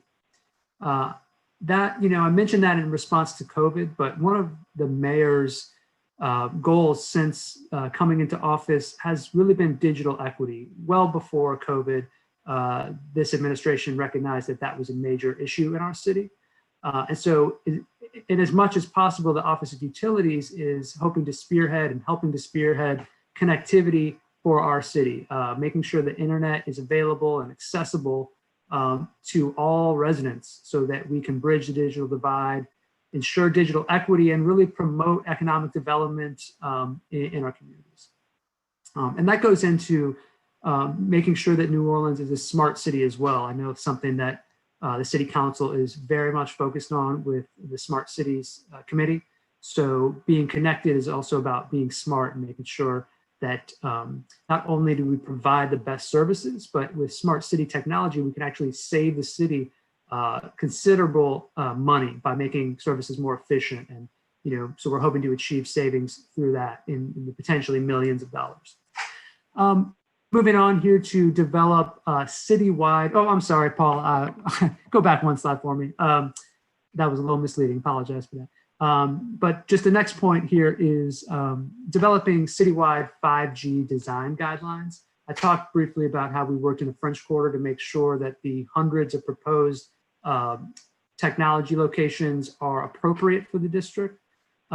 We need to do that throughout the entire city. We need to do that in our historic districts. We need to do that in all of our residential districts. We need to do that in our commercial districts. Because we do have, like many other cities in this country, a significant influx of new infrastructure. New Orleans, being a popular city, is among the first in the country to get this influx. So we're sort of at the leading edge, and I believe setting the standard for the rest of the country on how cities deal with new technology coming into the rights of way. And finally, we want to continue to take action on climate change. And this goes to working closely with the council on your renewable energy goals.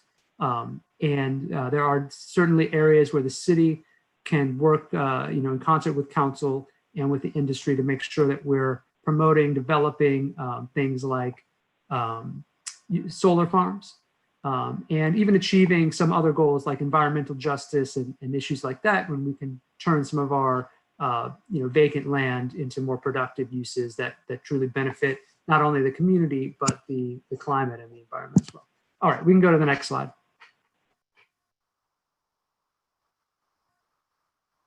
All right, so the core services through the Office of Utilities.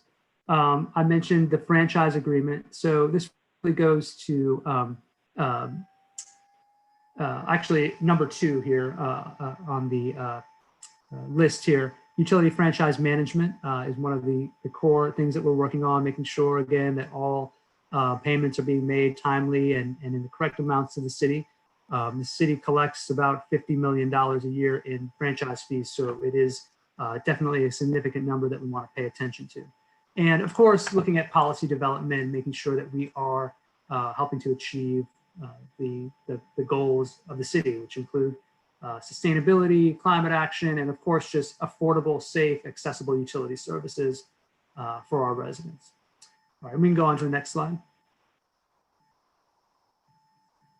Okay, and so this is a budget comparison for 2021. We, like all other departments, are putting forward the pay reduction for unclassified employees and not filling those vacant positions or the vacant position, as well as reducing just any expenses that we can.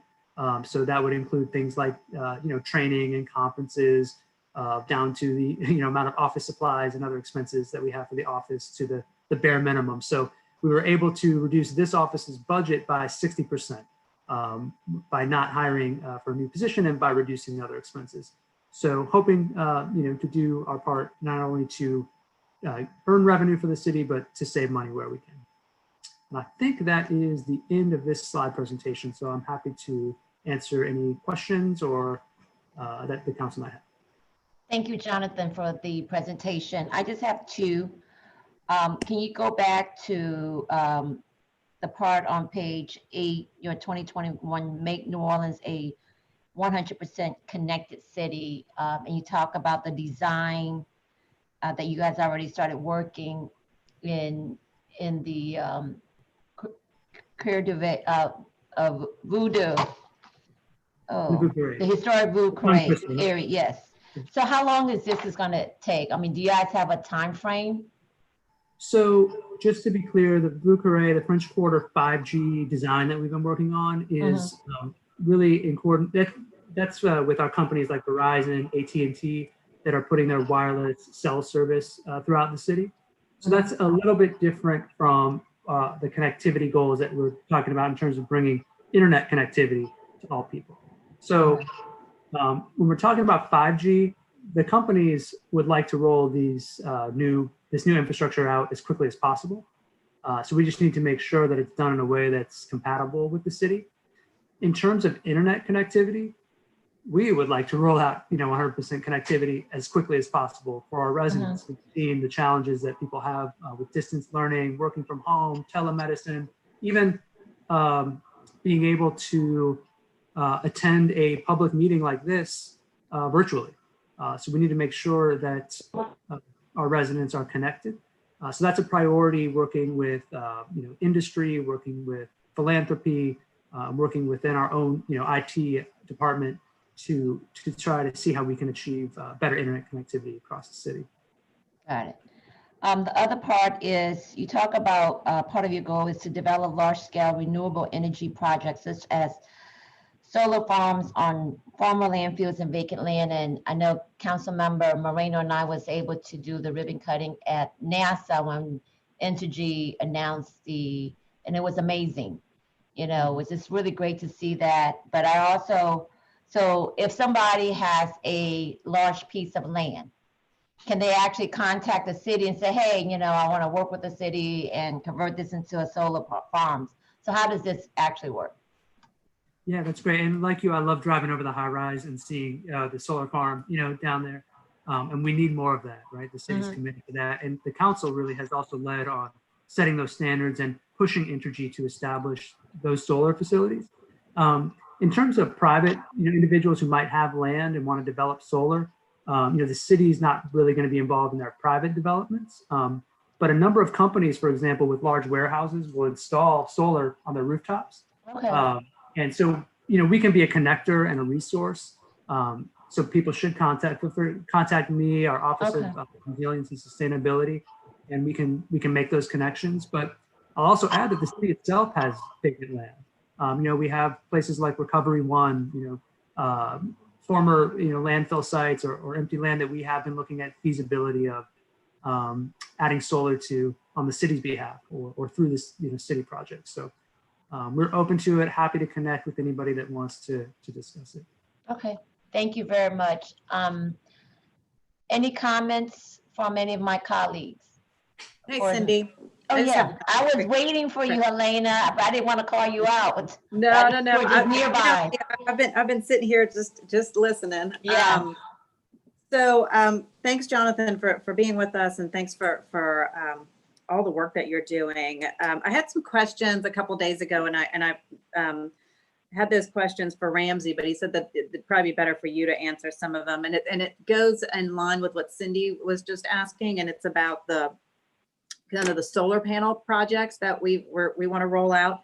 How is that going so far? How many buildings do we have signed up? Just give me an update on what's happening with that. I know that's a partnership with us and Fano.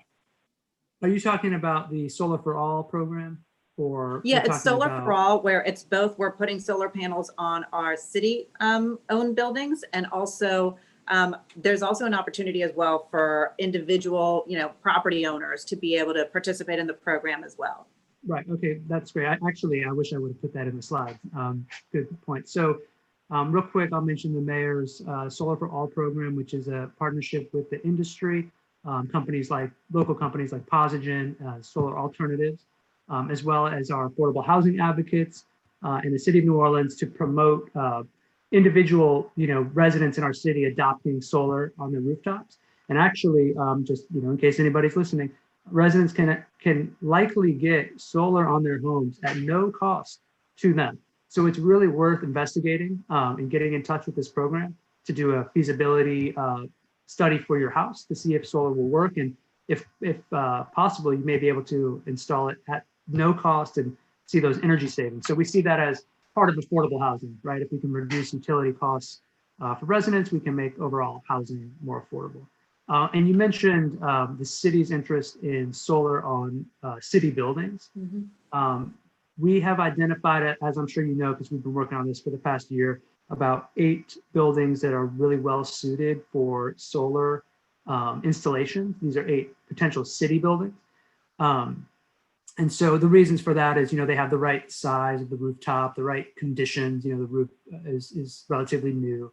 And so we've been trying to identify the feasibility of how to, finance a project like that and make it work. I will say that we are working very closely with Finance New Orleans, the Finance Authority of New Orleans, as well as some of the local industry on ways that Fano may be able to help finance that project. And just where that's at is kind of figuring out how the numbers work. But we have identified the buildings and the potential energy savings so that a project like this would not only pay for itself in a number of years, but continue to save the city money over time. So that'll be something I think that we continue to work with Fano to finance and make work. Is this something, Jonathan, where it would be a situation where the buildings that have solar panels in them, they've almost could have kind of their own, I would call it like their individual grid, where they would be, collecting power through the panels, storing that power, and then being able to, use it later? Is that how we're talking about the savings realized? Like a microgrid, type idea.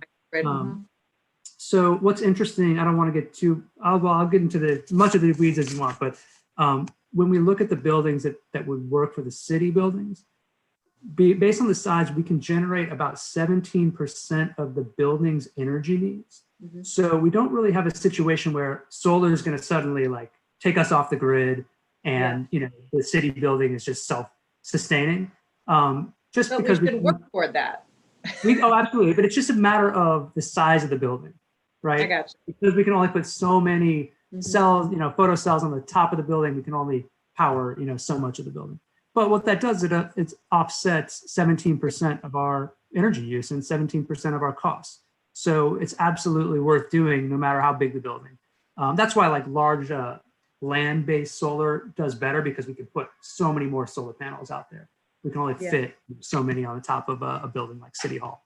Yeah, no doubt. When Councilmember Nguyen and I were out in the Michoud facility, that is unbelievable. That's 20 megawatts over there. And it's just massive, the amount of solar panels that are there. But I just think we're definitely moving on the right track as far as, creating these efficiencies, right? And adding renewables. So we're adding renewables, creating cost savings, but at the same time, we're also working on energy efficiencies within city buildings. And I saw that that's also in the capital budget. And I know we're not talking about the capital budget, but you are utilities. So, so I think that that is really, to work with both of those hand in hand is really important when we're talking about cost savings, but also creating, at the end of the day, a more resilient New Orleans as well. So thank you for your work on that. And I do want to thank you, Jonathan, for working so closely with my office, the Curo office,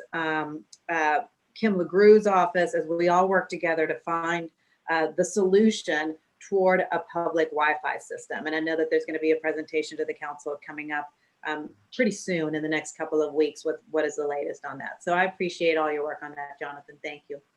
Thank you. All right, Cindy, I'll turn it back over to you. Thank you, ma'am. Any other comments from my colleagues for Jonathan? If not, thank you very much, Jonathan, for presenting today. All right, appreciate it. So colleagues, we are now on number 6. So we will have presentation from the New Orleans Recreational Development Commission, North Sea. And I believe Mr. Larry Barabino is with us and he'll be presenting today. Good evening, Larry, and the floor is yours. Thank you. Good afternoon, council members. I want to thank you all for allowing me to come in front of you today to present NORD's 2021 budget proposal. And I'm waiting on the slides to come up. All right. Thank you. Next slide.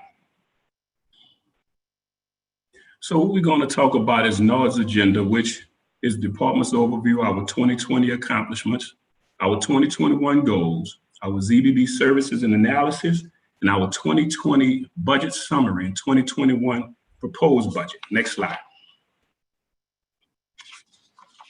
Next slide. NORD's mission and vision. Our mission is to advance the physical, mental, and social well-being of New Orleanians by providing safe and welcoming environments for recreational, athletic, and cultural experiences. And our vision is to be a sustainable and innovative organization that transforms lives. NORD has a tagline and motto, and it's something for everyone. Next slide. As you can see, our organizational chart, there were no changes to our organizational chart this year. Next slide. So we're going to talk about some of our 2020 accomplishments, our COVID-19 responses. We successfully removed and restored over 160 basketball rims and backboards from parks and playgrounds throughout the entire city. We cleaned and disinfected play structures at active playgrounds throughout the city. We restricted access to non-supervised playgrounds, and that was our passive playgrounds during the height of COVID. We installed over 500 signs informing the public of COVID guidelines and social distancing at all NORD facilities. We set up all our recreation and aquatic facilities to meet social distancing guidelines. We successfully implemented a reservation-only system at all indoor pools, fitness centers, and our tennis centers. We also successfully opened 5 outdoor swimming pools during the summer months, and we implemented contact tracing and daily temperature checks with all our staff and visitors of NORD facilities. And we supplied our staff with all the proper PPE that was needed to perform their duties. Next slide. So we look at more of our accomplishments. So we look at our outreach and engagement. I'm gonna just touch on a few of the highlighted ones. You know, we had 17 internal promotions this year through January. We held a staff engagement crawfish boil, and that was done to help build our staff morale. And that was in early March. As a CEO of NORD, I attended and graduated from NRPA's Director School, which was a 2-year program. We also built NORD's first all-inclusive play structure in partnership with Knicks early in January. And now we're hosting a Hurricane Laura Relief Sporting Good Drive campaign to support the Lake Charles Recreations Department. And we call that our Pay It Forward campaign. We hosted our voters registration drive at 12 of our NORD centers, and we hosted several COVID testing sites in partnerships with the New Orleans Health Department. And we also operated Rosenwald Center as an emergency shelter during several hurricanes this year in partnership with Homeland Security and the Department of Health. With our athletics department, NORD officially returned back to Bude basketball for the National All-Star competitions for the first time in 10 years. And we partnered with OPSB to offer middle school basketball this year, where we had 50 middle schools to participate. And during our phase 2 reopening of the city, NORD offered baseball, softball, and t-ball, where we had 247 kids to participate. And right now, we're currently operating NORD Youth Football, where we have 50 teams that's participating from citywide parks and playgrounds. And we also successfully hosted our girls volleyball season this year. With our Fit NOLA programs, which is very popular with our adults and seniors, we successfully transitioned those programs to our online platform via YouTube, Zoom, and Facebook. By doing so, we were able to increase the number of participants by 10%, serving over 5,000 program participants during April 7th through September 9th. And we also, for the first time, we offered our first virtual 5K race, which we had 137 participants to participate. With our aquatics division, during phase 1 of the city's reopening, we opened our 4 indoor swimming pools to where we offer lap swim and water aerobics while following all of the CDC guidance, as well as our American Red Cross best practice. And during the summer months, we opened 5 outdoor pools under those same guidelines to offer outdoor recreations and swimming to our citizens as well. And we reinstituted our NORD Jet swim team, where we have 25 youth throughout the city that participates on NORD swim team. Next slide. With our recreational centers division, we successfully reopened all 12 of our recreational centers, with 7 of them that host fitness centers. And we also reopened our 2 tennis facilities while following all USTA and COVID guidelines. We held an Easter drive-up event during the height of the pandemic. And on tomorrow, Friday the 13th, we're hosting our Fall Fright Fest drive-up giveaway at 3 locations on tomorrow: Joe Brown, Cutoff, and Lafitte Greenway. We also converted one of our outdoor tennis courts into a pickleball court at Atkinson Stern. And we opened 2 of our centers as polling sites for this year's elections. With our multi-programs division, we serve close to 66,000 meals through our partnership with Second Harvest out of 11 of our rec centers and 10 of our playgrounds during the height of COVID. We also successfully hosted 18 youth summer camps with 695 kids in 695 campers. And we had 10 teen camps with 362 teens who received a stipend of $30 per day for attending camp.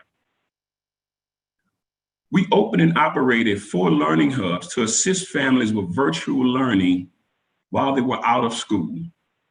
And we also opened and operated our outdoor programs at the Joe Brown Complex, which consists of canoeing, fishing, and archery. We held a drive-through school supply giveaway at 3 sites, and we distributed 1,500 backpacks. With our seniors programs this year, earlier this year, we hosted our senior soiree where we had 162 seniors in attendance. But with our special needs programs, for the first time, NORD hosted its special needs Mardi Gras ball, where we had 398 in attendance. And I want to thank the council members who came out that night to make that night very special for those that participated in that ball. Next slide. Now I'm going to touch on some of the work that we're doing as it relates to our facilities and maintenance. This was a major renovation where the NORD brake tag station, old brake tag station, was renovated and reopened this year, and that's located at Lafitte Greenway. Next slide. We installed new LED high mast lights at Wisner and Annunciation Playground. Next slide. Another new construction project is the Lehman Clubhouse that's located at Lafitte Greenway, and we're looking to cut a ribbon on this before the end of the year. Next slide. We replaced the HVAC and chiller system at Tremay Center this year as well. Next slide. Due to copper theft, we had to replace all of the copper piping at St. Claude Swimming Pool this year. Next slide. We also have a new NOAA facility, which is the Joe Bartholomew walking path that's located next to the Senior Center in Pontchartrain Park. Next slide. Another new facility we have is the McHugh Playground Concessions and Restroom Facility. Next slide.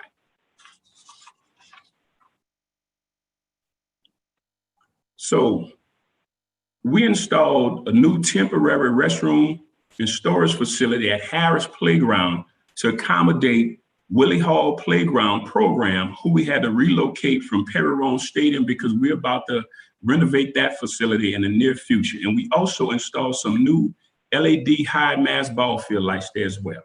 Next slide. Another new construction we cut a ribbon on yesterday for the East Shore Playground Concessions and Restroom Facility. And this facility was built out of Connex containers. This is a beautiful facility. Next slide. We demolished the old dilapidated clubhouse and basketball canopy at Richard Lee Playground in the lower Ninth Ward. Next slide. And we installed some new high mast ball field lights out at Joe Brown Spartan Field. Next slide. We refurbished 3 basketball courts this year. McDonald Playground, which was sponsored by NCAA's Women's Final Four that was slated to come to New Orleans this year, Pontchartrain Park's basketball courts, and Norman Playground basketball courts, which we used the ESPN grant to accomplish that. Next slide. So now we want to talk about our 2021 departmental goals. And our goals are to offer more virtual and esports programs, build one all-inclusive play structure per year. If applicable, well, we're looking to implement all-star teams in each sport to compete in local, regional, and national tournaments this year. We're also looking to implement one energy efficient project per quarter, and that's our LED high mast ball field lights. Also, we're looking to draft the ADA facilities transition plan. Also, we want to increase opportunities for special needs populations through programming and infrastructure. We want to also increase participation in our girls sports programs. And we plan to implement 2 new in-person programs, and hopefully we can do that, one of them with our seniors groups this year. And we're also looking to increase programming in our NOAA teen centers. Next slide.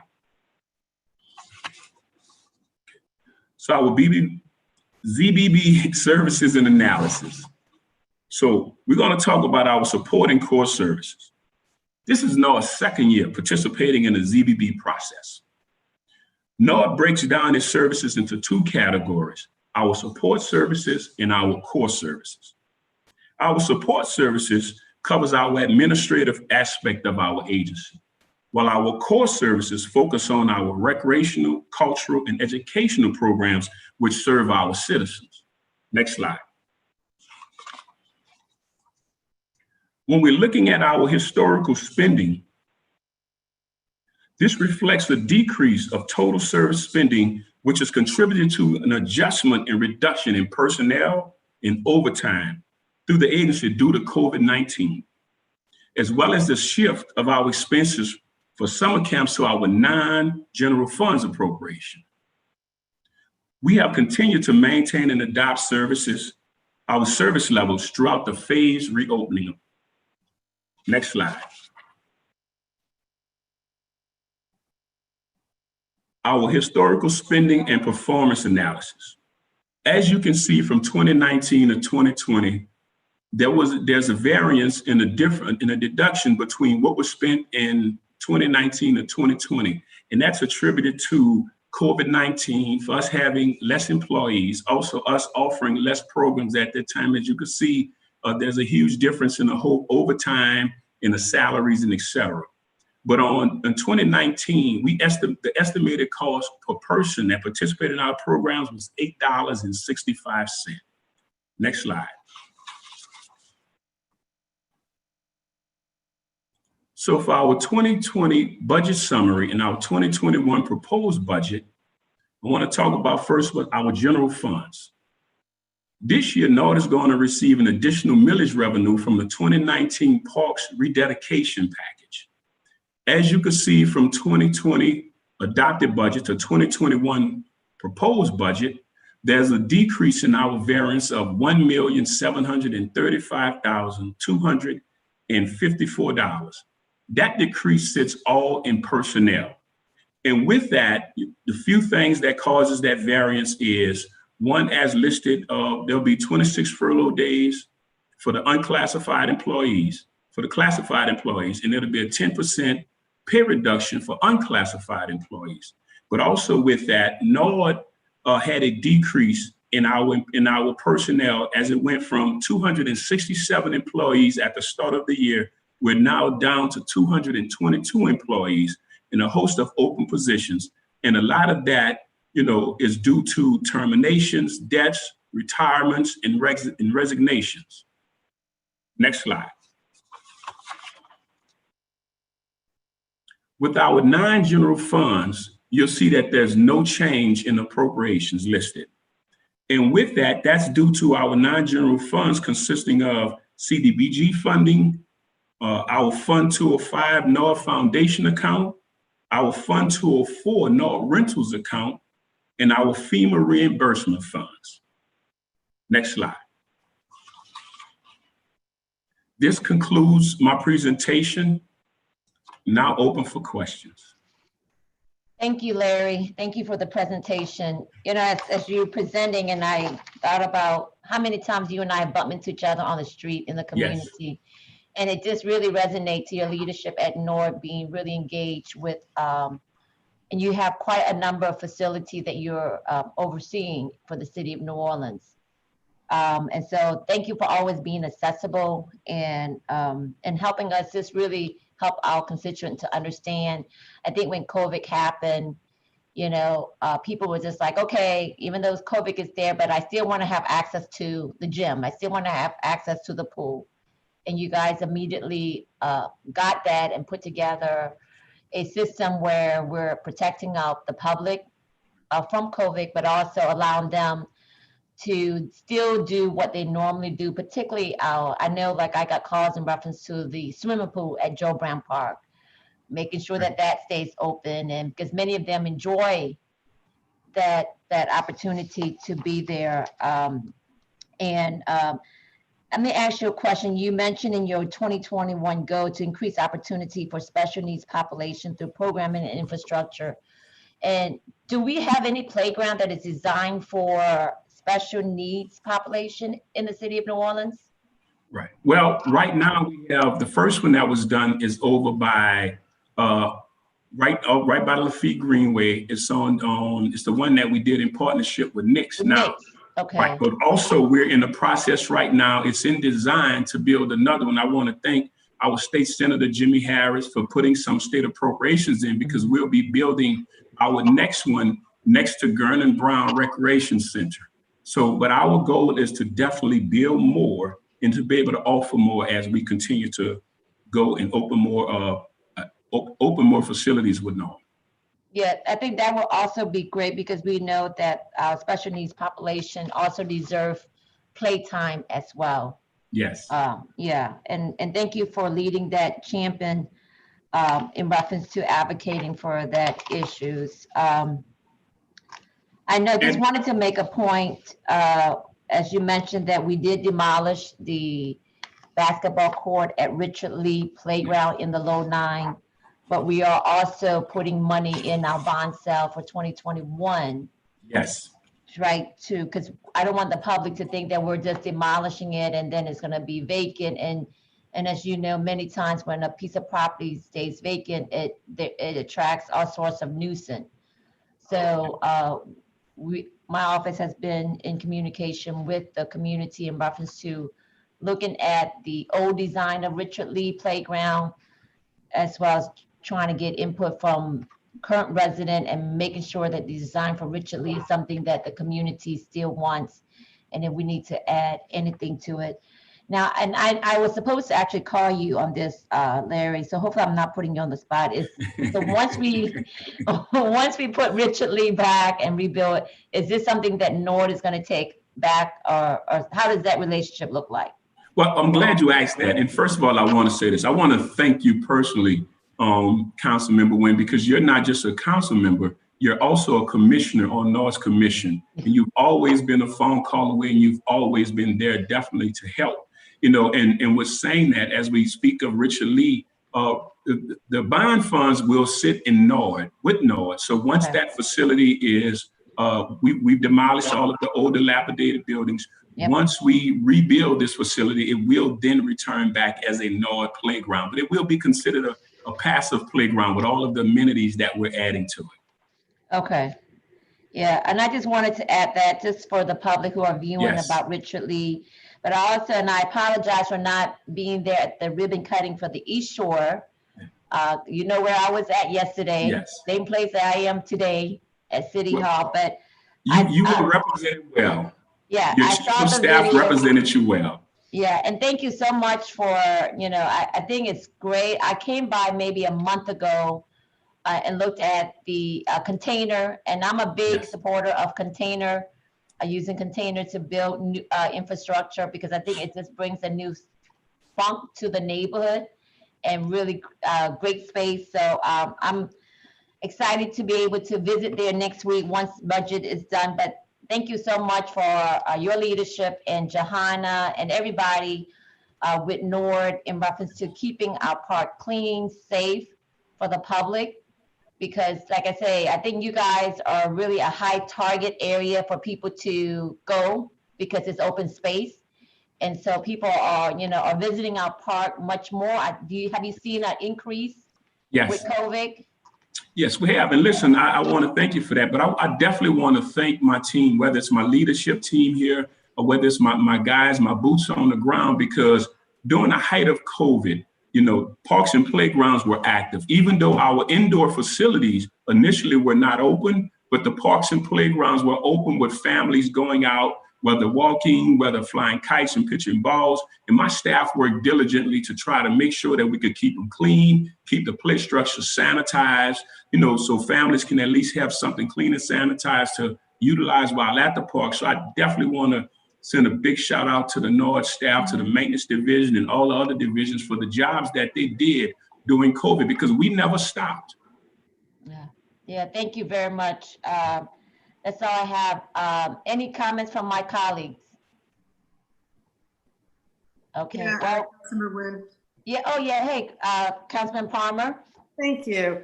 Real quick, hi Larry, how are you? Thanks so much for joining us today. Hey, Councilmember Palmer.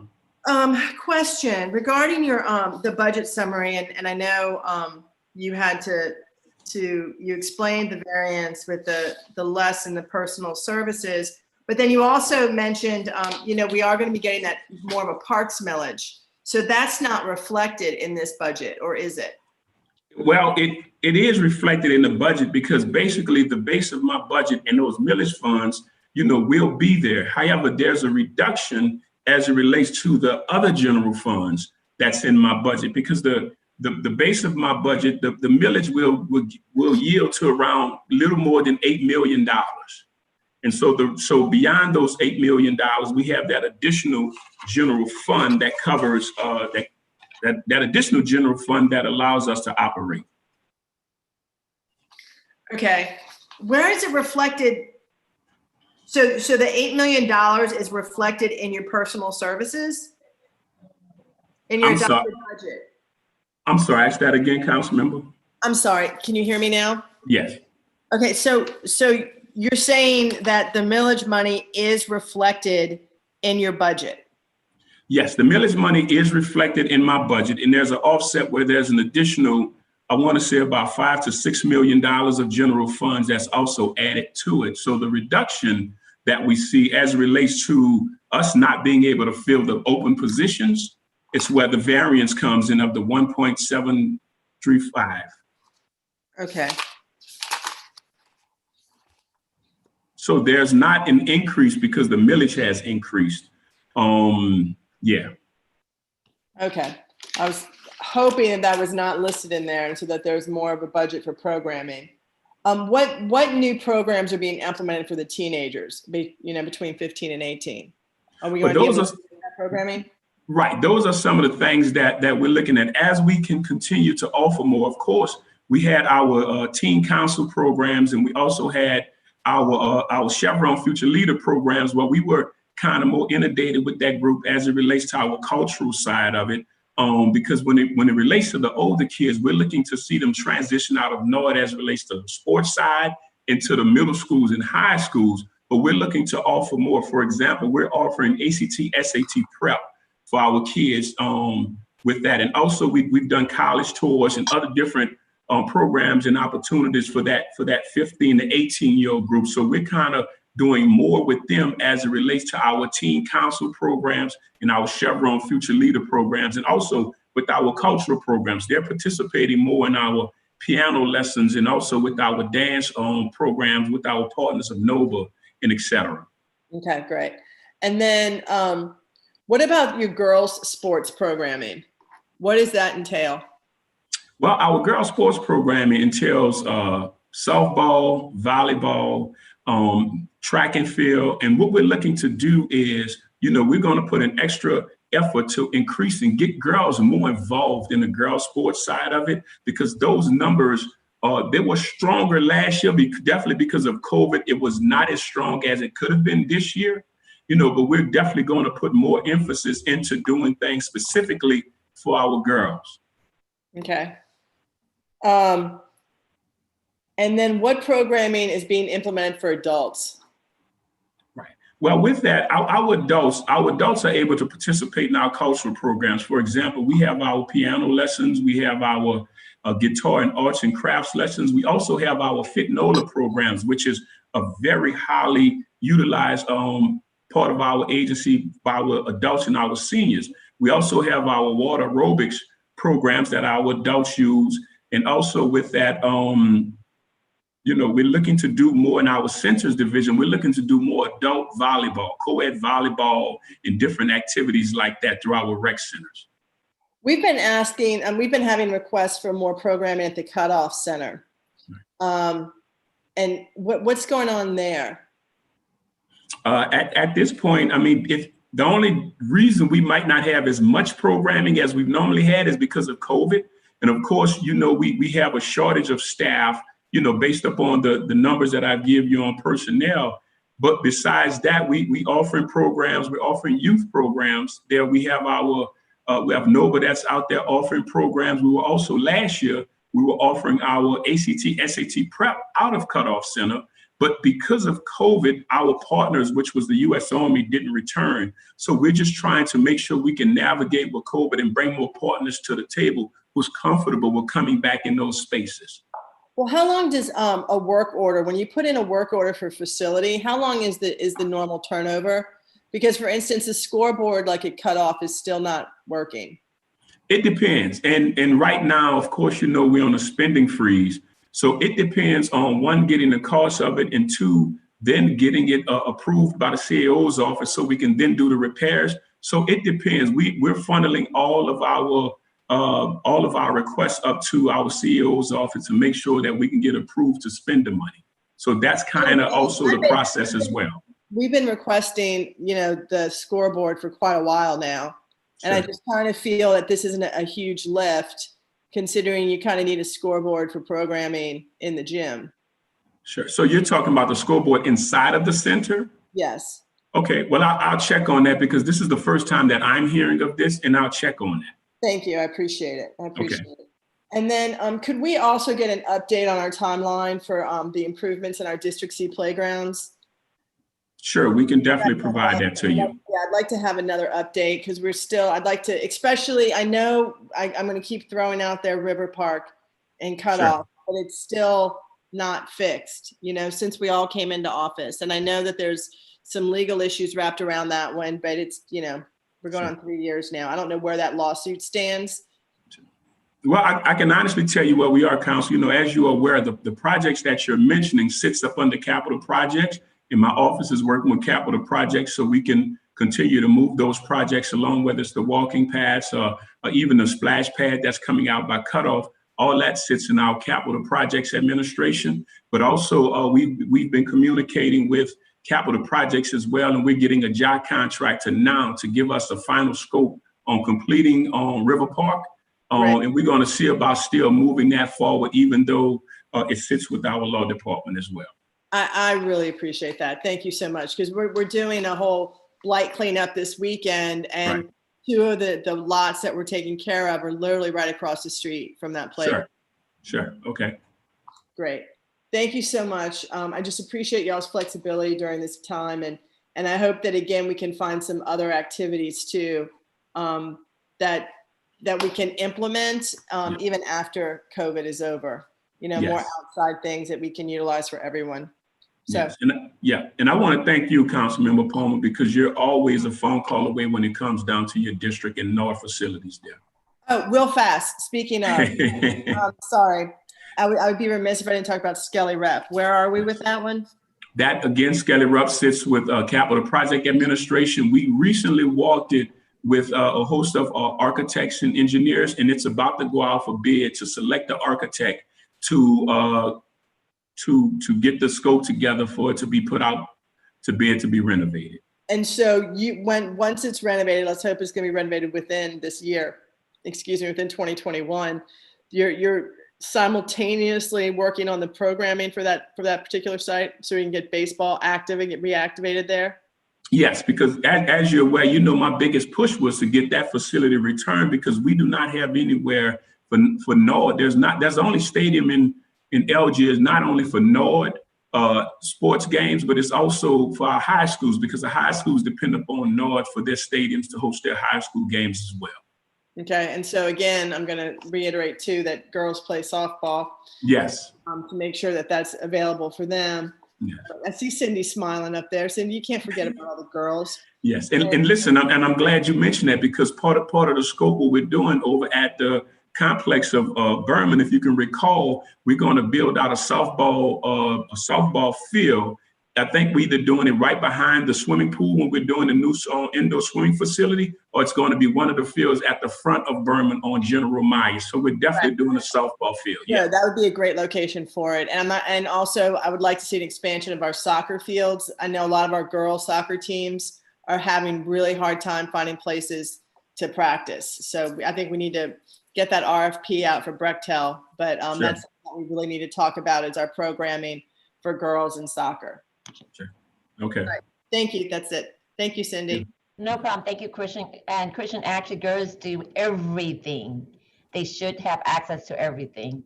So thank you, Larry, for your presentation. And again, and before I turn it back over to the chairperson, Larry, can you make sure that you send me that email list of what we discussed about with groups that are still owed to NORD in reference to the use of the park? Yes, I will do so. Yes, please, if you can. I haven't forgotten about it, but just wanted to let you know that I still want to help to address that. Gotcha. Thank you. All right, we'll see you tomorrow night at Joe Brown Park for the Fall Fest. Yes, ma'am. All right, thank you. Oh, wait, I'm sorry, Larry, hold on. I think Councilman Banks, you have a question or comments for Larry? Just a comment. I am the oldest one on this council, and I had the honor of being a NORD kid for a long time. And NORD was a national model when I was growing up. And Larry, I just want to commend you on headed back to that. I think that the programming is coming along splendidly. And you've heard me say this 1,000 times. If you do not give children something constructive to do, there is a possibility that they will find something destructive to do. Yes. And having those safe, organized, structured programs throughout the city, I think makes a difference in the lives of our children. So I just want to say thank you to you and your staff. Thank you, Councilman. Thank you, Larry. Councilman, Mr. Chair, I'm turning it back over to you. Thank you, Councilmember Nguyen. You deserve the break. Thank you. You did perfectly well. Larry, we appreciate your presentation. I just wanted to hit on some points. Thank you for the finalization of the Joe Bart walking path at Joe Bartholomew Golf Course, as well as the most recent, as early in the summer, the finishing touches on McHugh Playground. That has been one of the areas throughout District D that has needed the type of improvements we saw with the concession stands, the restroom facility. Can you give us an update on where are we with capital, with Perry Rome Stadium in the Sugar Hill neighborhood? Sure.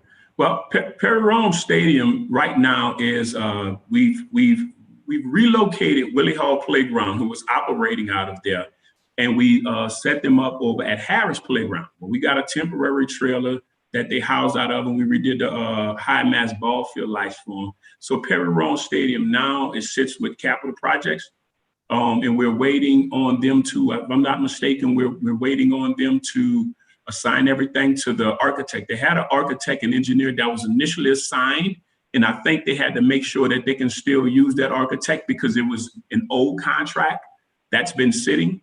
So I'm waiting to hear back from Capital Projects to let us know if they can use that architect. If not, they might have to put it back out to bid to get an architecture firm, so we can continue to move forward with the designs of it, and so we can get it renovated. Mm-hmm. And what are the renovation costs for Perry Rome off the top of your head?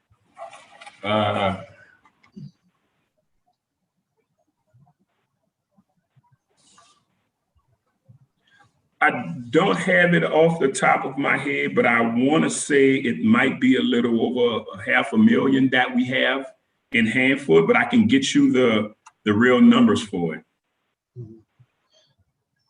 Thank you. Yeah, you could forward those to us, to the office. Okay.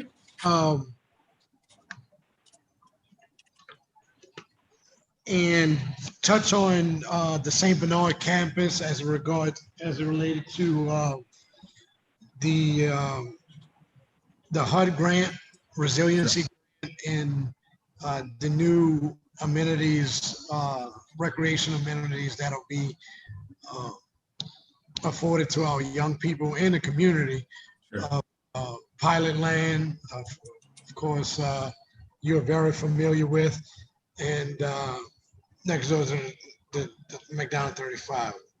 Yes. Well, that facility right now, we're about at 90% to 95% completion of design for that facility. And they're looking to do it in phased approaches. They're looking to do the field first, of course, for the stormwater management project. So they're going to do the fields first, and they're going to do, in the second phase, they're indicating they're going to do the concessions and restroom buildings for it. So they're moving ahead with that with the hopes that it should be out to bid either before the end of the year or by the beginning of the year, with us hopefully putting shovels in the ground in this spring to start the process over there.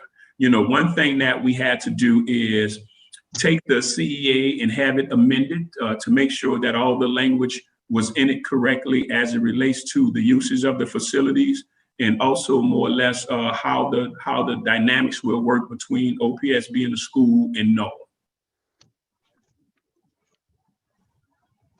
That's thank you for that. That completes all of my questions, and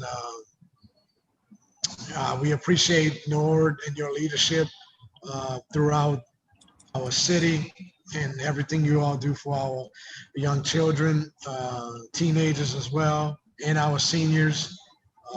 And definitely agree with my colleagues that the vast amount of programming, versatile,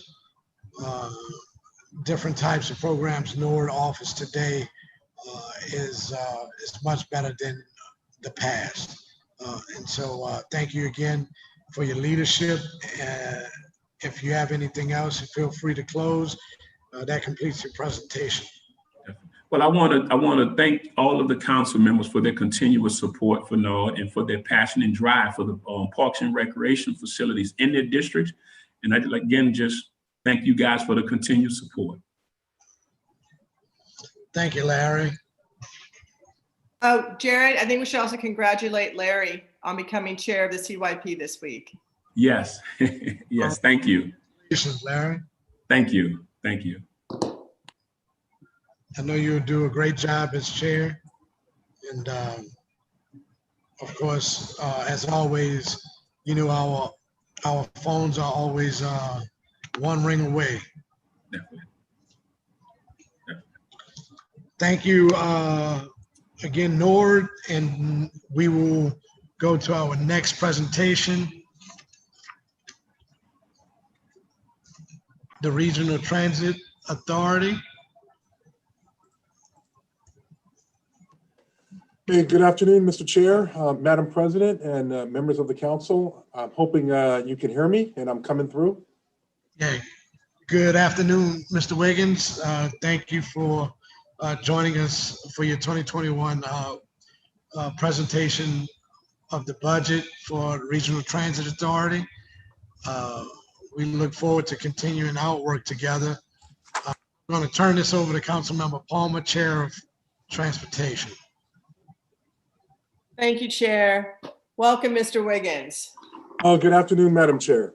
So excited to have you on the heels of last Friday with that wonderful announcement with finally getting that ferry terminal moving. So I'm just going to turn it over to you. Thank you so much. And with me today is our Chief Financial Officer, Giselle Banks, who will present our financials to you. But I'd like to open with just a summary of what 2020 has presented to the agency. As we're all aware, COVID had a major impact on our city and certainly on all of the city departments and as well as the other agencies who work with the city, the RTA being one of them. In addition to the personal toll, the impact on revenue and ridership was significant. By April, we were, believe it or not, seeing less than 10% of our ridership. And that was due to the very critical need to shelter at home. That was very necessary. And but we still had to maintain transit operations. We're quite fortunate that we've had both staff recover and our city is doing much better, but we all remain vigilant. And so as of now, we're providing about 80% of our normal level of transit service across the board, a little bit more on streetcar. We are starting to see ridership return. We're starting to see revenue return. And so I'm very optimistic if we continue to make progress in the city, I think that we will see a return to normalcy with regard to transit ridership. Despite the impact of COVID on our operations, we did have a very good year in securing federal funding. We were able to secure just over $68 million in federal funding in 2020, the largest portion of that being about $43 million of CARES Act funding. But we received funding from everything from CARES Act funding to help us maintain operations, to funding to start pilots on microtransit, to purchase new vehicles, to buy barriers for our operators, and several other critical programs as well. So I'm very, very happy and pleased to report that. As we focus on 2021, our focus is really going to be on infrastructure. When I first joined the RTA last year, I had a chance to tour Councilmember Nguyen's district, and I've literally heard from everyone from the mayor to almost all of the council members about the need for improved infrastructure, namely bus shelters. And so our board did direct us to include funding for 21 additional bus shelters in 2021. But we're going to go after significant opportunities at the federal level to provide the type of amenities that are absolutely critical to just providing a basic level of comfort for our ridership. And so I just want to reiterate to the entire council that I hear you loud and clear, and our board hears you loud and clear, and it certainly is a priority for us. We're also in the final stages of a management transition. As you know, the board approved our recommendation to bring all operations in-house.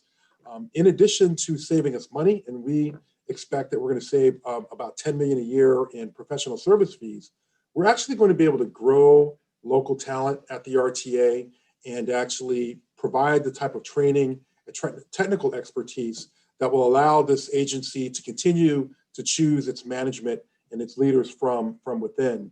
I'm not ashamed to say that, I started out my career washing and waxing buses.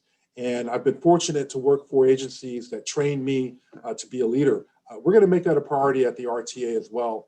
Nothing would please me more than to see in 10 years, a middle level manager, in 20 years, someone who started out as a bus operator or a mechanic running this agency. So that's the culture that we are going to develop here. Our transition away from TransDev will take effect on December the 6th. And at that time, we will have a newly constituted senior leadership team and the RTA running its operations directly. I think that will make us more accountable to the public, certainly more accountable to the city's leadership, and most importantly, be able to deliver for those riders who depend heavily upon us. And so, and I'm asking 4 things from every single employee, and I'm asking them to ask and demand the same from me as well. The culture at the RTA is we are going to provide, we're going to develop a culture that provides world-class customer service. We're going to treat each other well, collegially. We're going to operate safely, and we are going to operate on time. And so we're beginning to transform that culture. Thank you, Council Member, for your participation in the groundbreaking last week. We were able to finally untangle some issues with our ferry operation. And so I appreciate your patience and the council's patience as well. But we're going to transform this agency to make sure that we have a customer-first culture. So with that, I'm going to turn it over to Ms. Giselle Banks. If you don't have any questions for me, or they can wait until the end. No, please proceed. Okay, then Ms. Banks will continue in our budget presentation. Thank you, Alex. Paul, we can go forward to the revenue projections because Alex kind of covered the first part of the presentation. Thank you so much. Good afternoon, council members. Thank you for the opportunity to present our draft calendar year 2021 budget. We'll begin with the revenue projections. You'll see our revenue estimates over a period of time, starting with calendar year 2018. As you can see, we were trending upwards until 2020. And we all know what happened in 2020 with the onset of the global pandemic. The bulk of our revenue actually comes from sales tax, motor vehicle tax, and hotel motel tax, as voted on, I think, in 1985 or so. And so that's about 65% of our revenue. And so we've taken a big hit on this, just as the city has taken a big hit on their taxes. We actually use the city's projections to project out our revenue for calendar year 2021. We historically collect about 36% of the overall city's sales tax, hotel motel tax, and motor vehicle tax. And so we have based our projections accordingly. You'll see for calendar year 2021, we are projecting an $82 million operating revenue. That is about a $25 million less than our proposed 2020 budget, our approved 2020 budget, and it's about 23% less. And so we have an uphill battle to climb here, but we are doing our best to fill that gap. Next slide, please. You'll see we have our assumptions for ridership and passenger fares. Our ridership, again, was trending upwards until we are about half of our approved 2020 budget ridership. So we actually project that we'll end the year, this year, with just about 7.2 million riders, as opposed to 15.7 million riders in calendar year 2019. That's about a 24% change.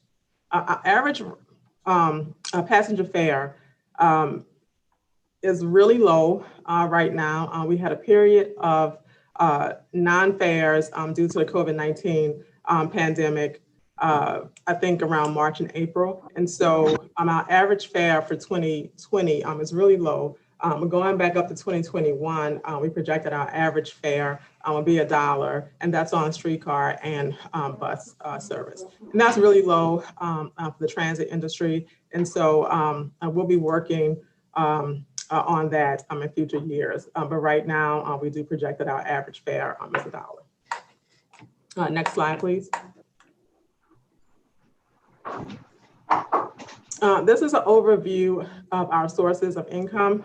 You'll see as a summary, operating revenues, 82.3 million, government operating assistance, 28 million, non-operating federal sources, 12 million, other local sources, 3.9, and FEMA funded project worksheets at about 1 million, for total sources of $128 million. Giselle, I don't mean to interrupt you, but can you tell me, is that a normal breakdown, percentage breakdown when you look at other transit authorities in terms of what your operating revenue is versus your governmental operations assistance? You know, I have not done analysis in comparison to other transit agencies. Giselle. Essentially, Madam Chair, what we're seeing is in the larger states, there's significant funding that comes from the state to support transit operations. Sales tax revenue seems to be common across the board, as well as local ballot measures to actually generate revenue. And so we're actually receiving less revenue. Now, the fare recovery ratio for most properties, it depends on the mode. We're actually about average. Agencies on the bus side typically recover 18 to 22% of the cost of operating a bus. So we're there. But this is a conversation we should have with council in the next year, is how do we adjust our fare structure? And some of the ideas that we're thinking about are protecting affordability for New Orleanians and low-income residents while maximizing our opportunity with other modes like streetcar. And so our revenue pie is smaller on income from state sources, essentially. Thank you, Alex. Next slide, please. All right, our operating expenditures, we're proposing $101 million for 2021. That is an $8 million or 7.4% decrease from 2020, sorry. This budget includes 835 full-time equivalents. We do have some legacy retirement costs from employees who were covered under the old NOPSI program, which turned into TIMSL. That's $2.1 million. We do project that we will carry over some of our CARES Act funding that we did receive for this year. We received a total of $43 million, and we do anticipate carrying over about $13 million calendar year 2021. Yes. Excuse me, Giselle. Do you think, do we anticipate having any more CARES Act funding coming in? That's the big question. And so we do not know. We do expect, I think we're optimistic that we will receive something. We just don't know how much. Alex and his counterparts have been lobbying pretty much all year for the second round of CARES Act funding. And so we are hopeful that we will get some additional funding, but this budget does not include a new round of funding. So when you talk we about don't know. overall operating expenses, are you going to have to reduce service and hours of employees? How is that working?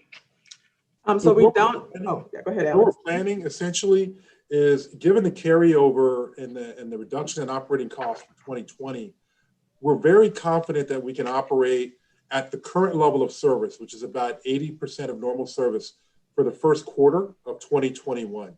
And to Giselle's point, we're going to continue to aggressively lobby for a second round of CARES Act funding. The last effort I was on a call with Chuck Schumer, with Phil Washington, and with a number of other political and transit leaders to lobby Congress for more money.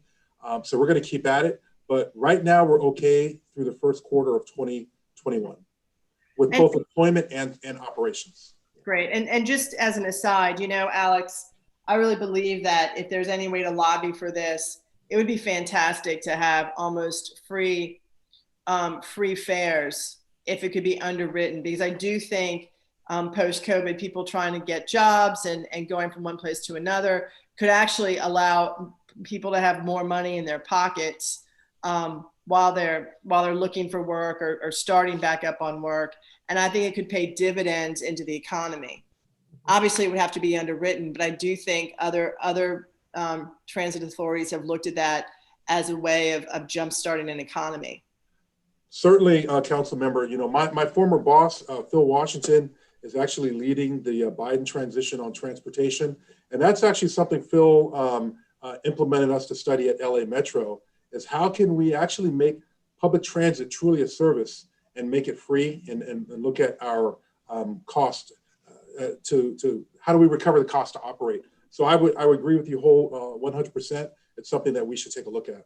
And as you know, I was going to try to do a pilot program with y'all over the summer for young people to have free transit, to get to summer jobs, to get to Nord facilities, and obviously with COVID, those things kind of changed. But please know that I'm a committed partner in trying to figure out ways of doing that, because I definitely think it's linked towards economic development and just uplifting our people in general. Thanks, Madam Chair. Absolutely. Thank you so much. Okay. Next slide, please. Okay, our capital and maritime expenditures. Capital expenditures, we have projects that are ongoing right now. So those projects that are not completed are rolled over to 2021. And we have a percentage of revenue and expenditure within the budget that estimates our project completion for the year. And so those two are coordinated in terms of project completion and the cash flows associated with those projects. And that's included in the budget. I believe our capital projects is about $16 million. Most projects are partially funded, around 80% with federal or state grants. There's a local match required, and that's about $2.2 million. And so that comes from RTA's operating budget.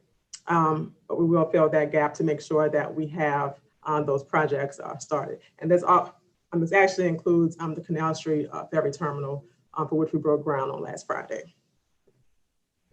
Okay. Maritime operations, the actual service of the ferry boats, that is matched. That level of activity and expenditure is matched with the state funding that's allocated for calendar year 21. And so right now, it's a net zero operation. We do have needs that exceed the state funding. And so we'll be working on this as we go forward to say, how can we maintain the level of ferry operations that we currently have, and to make sure that it's a successful operation that is not lacking. Next slide, please.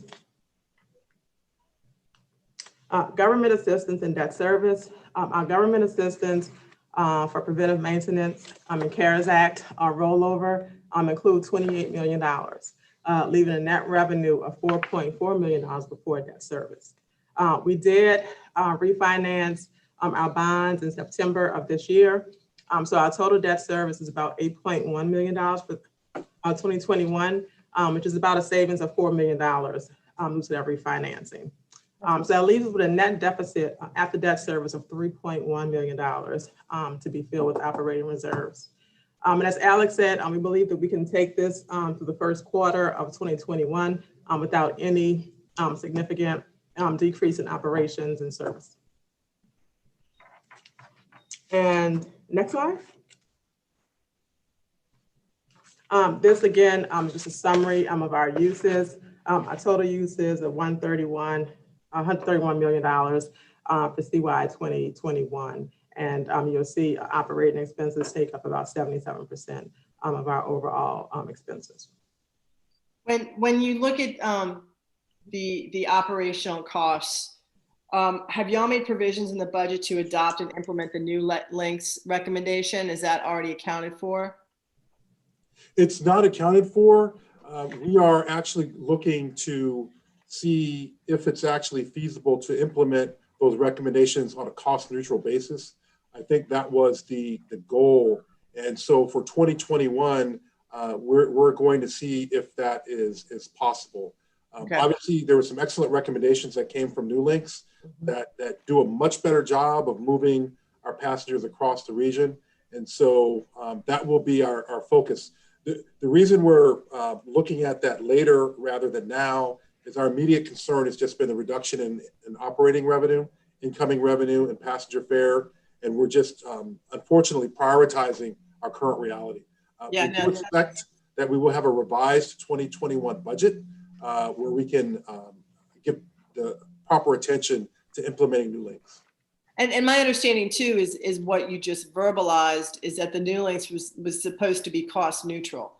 We were supposed to be able to get more services for the same amount of operational costs. That's the goal, and we will work very hard to achieve that. So I think we have work to do to be able to communicate accurately with the public and with our elected leadership on our ability to deliver there. Great. And then when we talk about the transition to more in-house expertise, you said that happens, what, January 6th? December 6th. December 6th. I'm sorry. Is there going to be a plan? Do you feel that that's going to reduce the costs and become more cost effective in the long run for RTA? Absolutely. Yeah. What we will see is an immediate savings in the professional services fee that we had paid to our contractor, which was upwards of $10 million a year. And then for every staff person and every item purchased, we paid another 5% overhead. And so those are immediate savings that can help us, one, get through COVID, but most importantly, how do we reinvest in staff and take those cost savings and invest in training and education?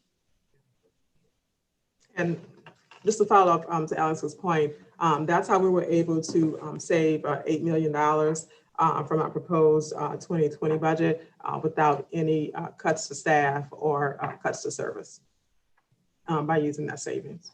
It's such a shame, right? Because some of this was projected out when we renegotiated those contracts. And I think all of us were really looking forward to 2021 to substantially increase services and connectivity. And it's just a shame that, we are where we are, but I appreciate the work that at least, y'all have done all of that leading up to this point, which makes it a little bit more, it gives it a little bit more to be nimble to deal with this post-COVID situation. Absolutely. Yes, absolutely. That concludes my presentation. The next slide, I think, is questions. So if there are any other questions, Madam Chair will. Well, thank you all very much. Council members, do we have any other questions? Thank you, Councilmember Palmer, the chairwoman, for stepping in. I do have a question, Councilmember, and Ms. Banks, Mr. Wiggins. How much money did you all receive in this state budget cycle from the Transportation Trust Fund that's divvied up annually? I believe about $1.9 million. 1.9? Yes. Now, is that the trust fund money goes into RTA's general fund budget, or do y'all line item it for specific purposes? So it actually goes into operations, but it is line item as government assistance, and so it is not in our general operating.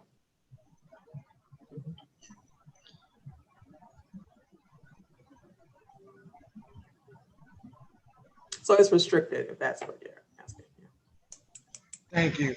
And as the state and the federal government work, mainly the state, continues to work down the flyover at the north terminal of the airport, has RTA began to envision the airport transportation via I-10 once the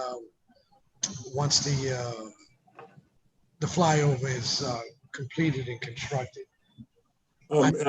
Councilman, I'll take that question. Absolutely. And actually, before COVID, our board and our management team were planning to implement an express service between the Central Business District and the airport, operating under the current I-10 infrastructure. I think to your point, we'll likely wait until we can recover from COVID and that flyover is complete. But we are very interested in partnering with JET on two different options to the airport. JET is currently operating what we call a local express, where it travels along Canal, down Veterans, hit stops along the way to the airport. And then we're looking at a regional partnership with JET that would take an express CBD straight to the airport. And so as soon as the economy allows us to do so, that's one of our priorities. And then longer term, down the road, we're looking at bus rapid transit connections between New Orleans East and downtown, and then downtown to the airport, as well as the West Bank to downtown as well. So we are having some very good conversations at the federal level about how to improve mobility in the future. Thank you. Thank you, Mr. Wiggins and Ms. Banks. That's all the questions I have. Of course, appreciate all the leadership and the work the men and women at RTA constantly do every day for the public. And we continue to work with you all as we move forward to adopt the 2021 budgets. Councilmember Paul, No, I just want to thank y'all for your work. I know this has been a very complicated process. Add to that also, not just you coming in last year, Alex, but then also having 7 named storms, so we're up to 7. You know, that interruption of service and Hard Rock, which has also been quite challenging in terms of the disruption of service around that. So thank y'all for your work on that. And I'm sorry, I wanted to ask one more quick question, Chairperson, if that's okay. On y'all have an 18% in terms of the contracts that are awarded, about 18% are going to DBEs. As we transition to more in-house services, are we going to start seeing a deeper dive and doing more work with DBEs in the city? Absolutely. Our goal is actually just over 30%. Right. What our current constraints are is not having the volume of capital projects that would actually be able to help us achieve that. So I think construction of the new ferry terminal is going to be one of the first opportunities of real projects that folks can go after. And we're looking hopefully sooner rather than later at building a bus hub. So those larger capital projects will help us to exceed that goal. Right now, a large percentage of our DBE participation is on the services side. And what we really need are, firms helping us build big projects. And so I do see us being able to make some progress in the very short term on that. Okay, thank you. That's all. Thank you, Chairman. And I have to borrow a phrase from and throw some respect to Councilman Banks. I would, just to echo what Councilmember Palmer said, I stole this from you and I've been using it, but I canceled my hurricane subscription. Out of that, thank you. Hurricane of the month was getting a little bit problematic, so I'm glad you did. Mr. Chairman, may I? You may. Thank you, sir. The majority of your revenue does not come from rider fees. Correct. How do our rider fees stack up to other municipalities, other cities, other regional areas of comparable size?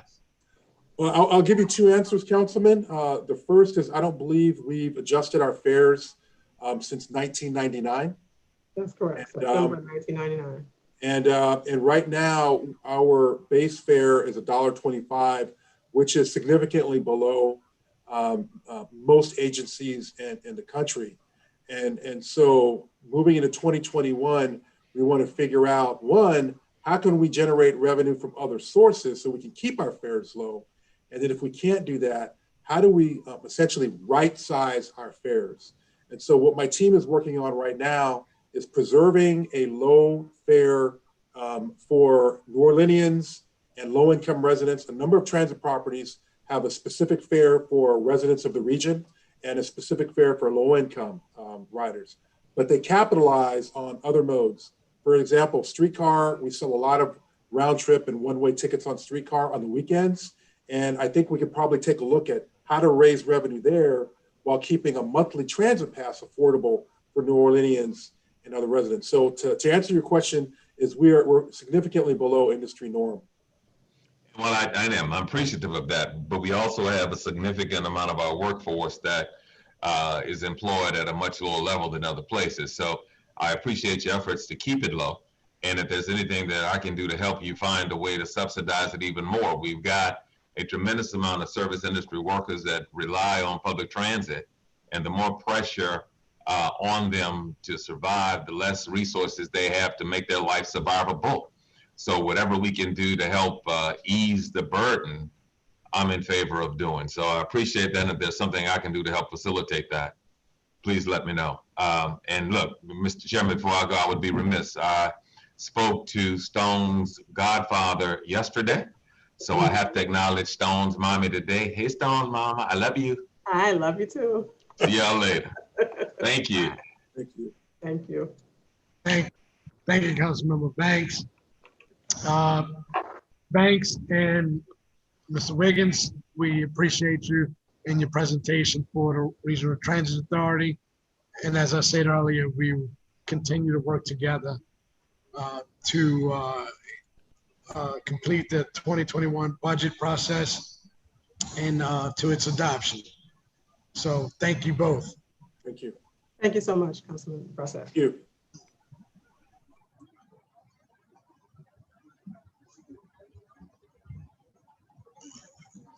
Mr. Harang, we will now move to comments. Ms. Nicole Kondo. Yes. Yes, Councilmember. Yes, you may proceed. We will have 40 minutes of public comment for the items that were listed today. Shannon Holtzman, not a paid representative. I am a lawyer, but I am not being paid for this comment. In my experience, the city does not pay judgments against it, and not even consent judgments resulting from settlements to which the city has agreed. This is unconscionable and makes me question why anyone would do business with the city given the possibility of non-payment with zero legal remedy. The law department needs to propose a plan for reducing the unpaid judgment backlog, and its budget should be revised accordingly. Daniel Goldstein, not a paid representative. My name is Daniel Goldstein, and I urge you to support the funding NOPD and investing those funds in programs and services that will strengthen our communities and contribute to the safety of all New Orleanians.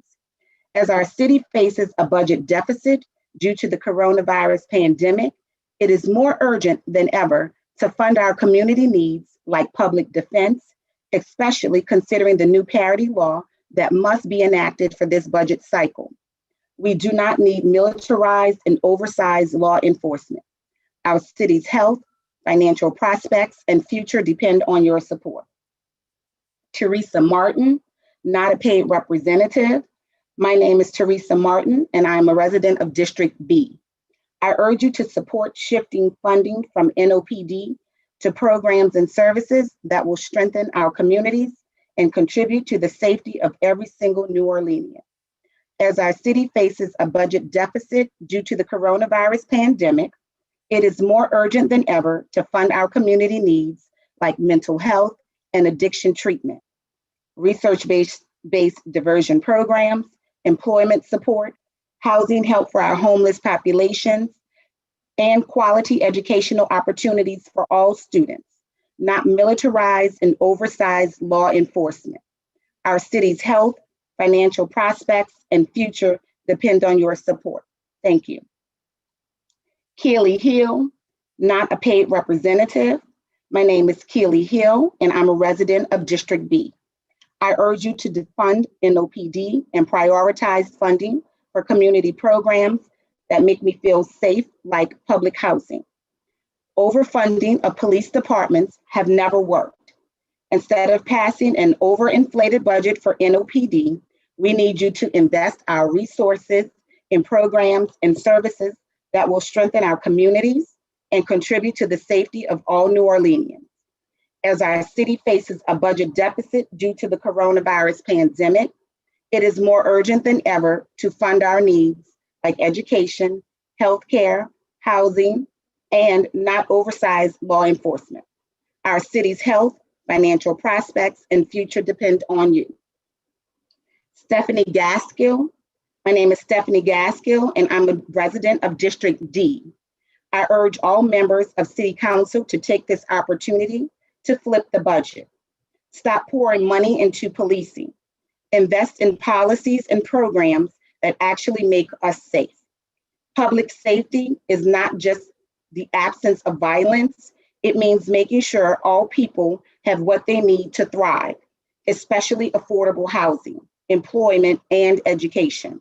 Stop punishing individuals for our collective failure to provide resources to live their lives in peace. Defund NOPD and lay the foundation for a safe future for all New Orleanians. Samantha Marone, she's not a paid representative. We should not be increasing the NOPD budget. We should be increasing budgets for safe and affordable housing, education, employment opportunities, mental health, addiction care, de-escalation teams. End money bail now. I feel less safe and more on edge when I see police in my neighborhood. Invest in care, not in more cops.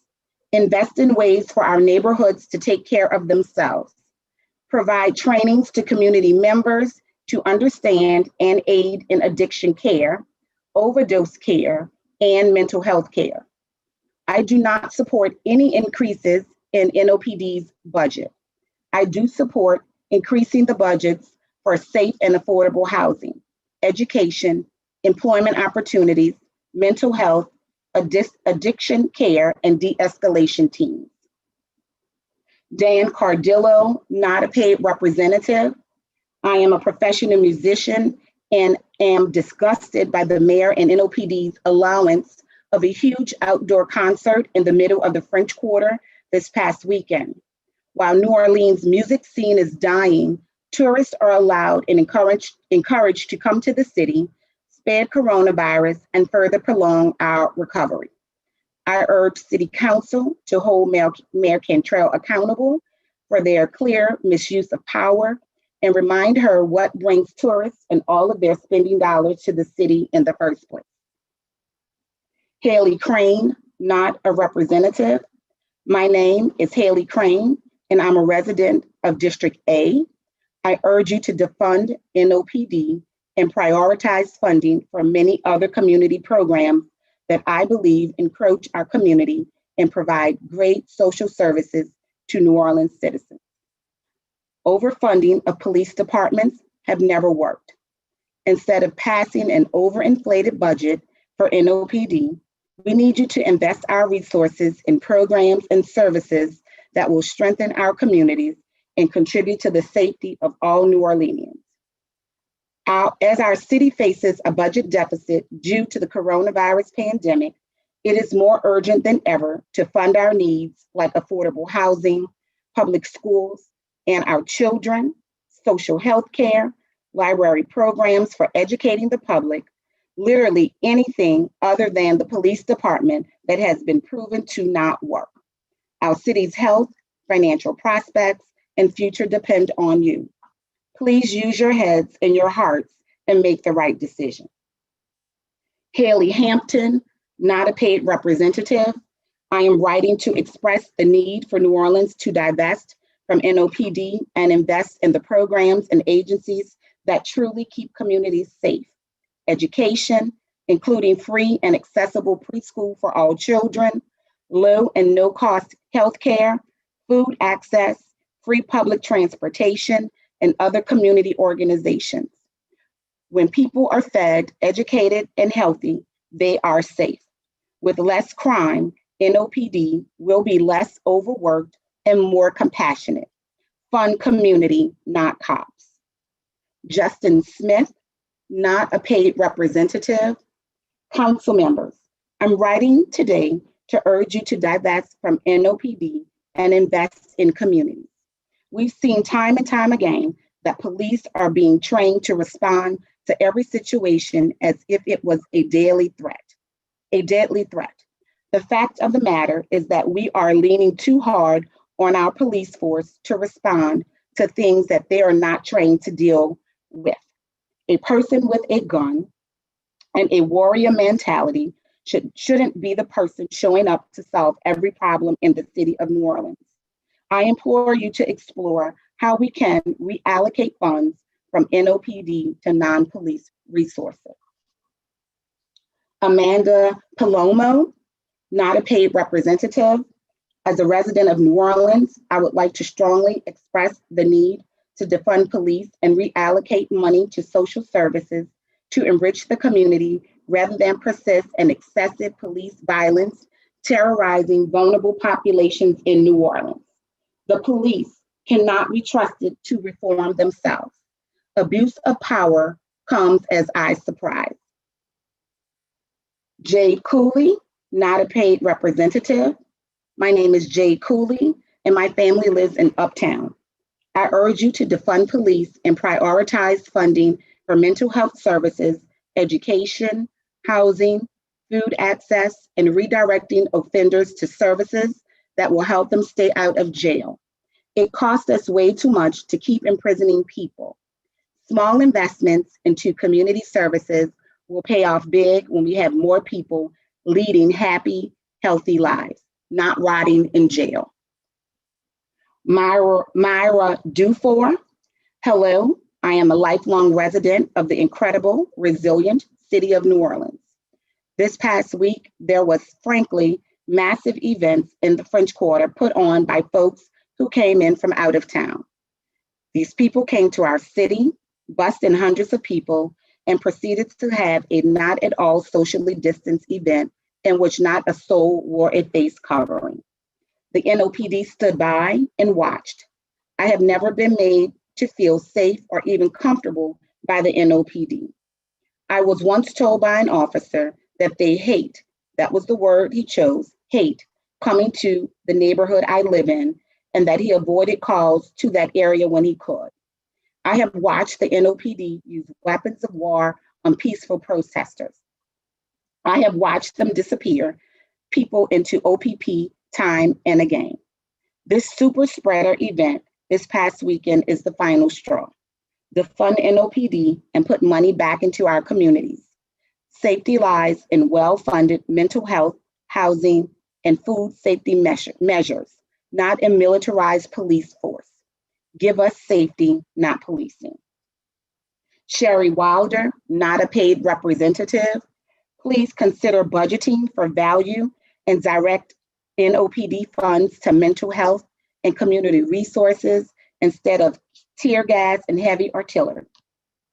Danielle Davis, not a paid representative. The NOPD has substantially larger portion of the budget than any other group.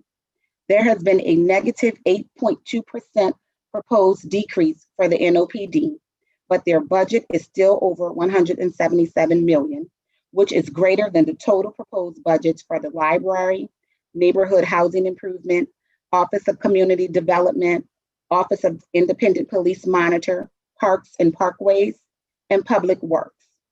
Why does NOPD continually have to have access to the highest percentage of the budget?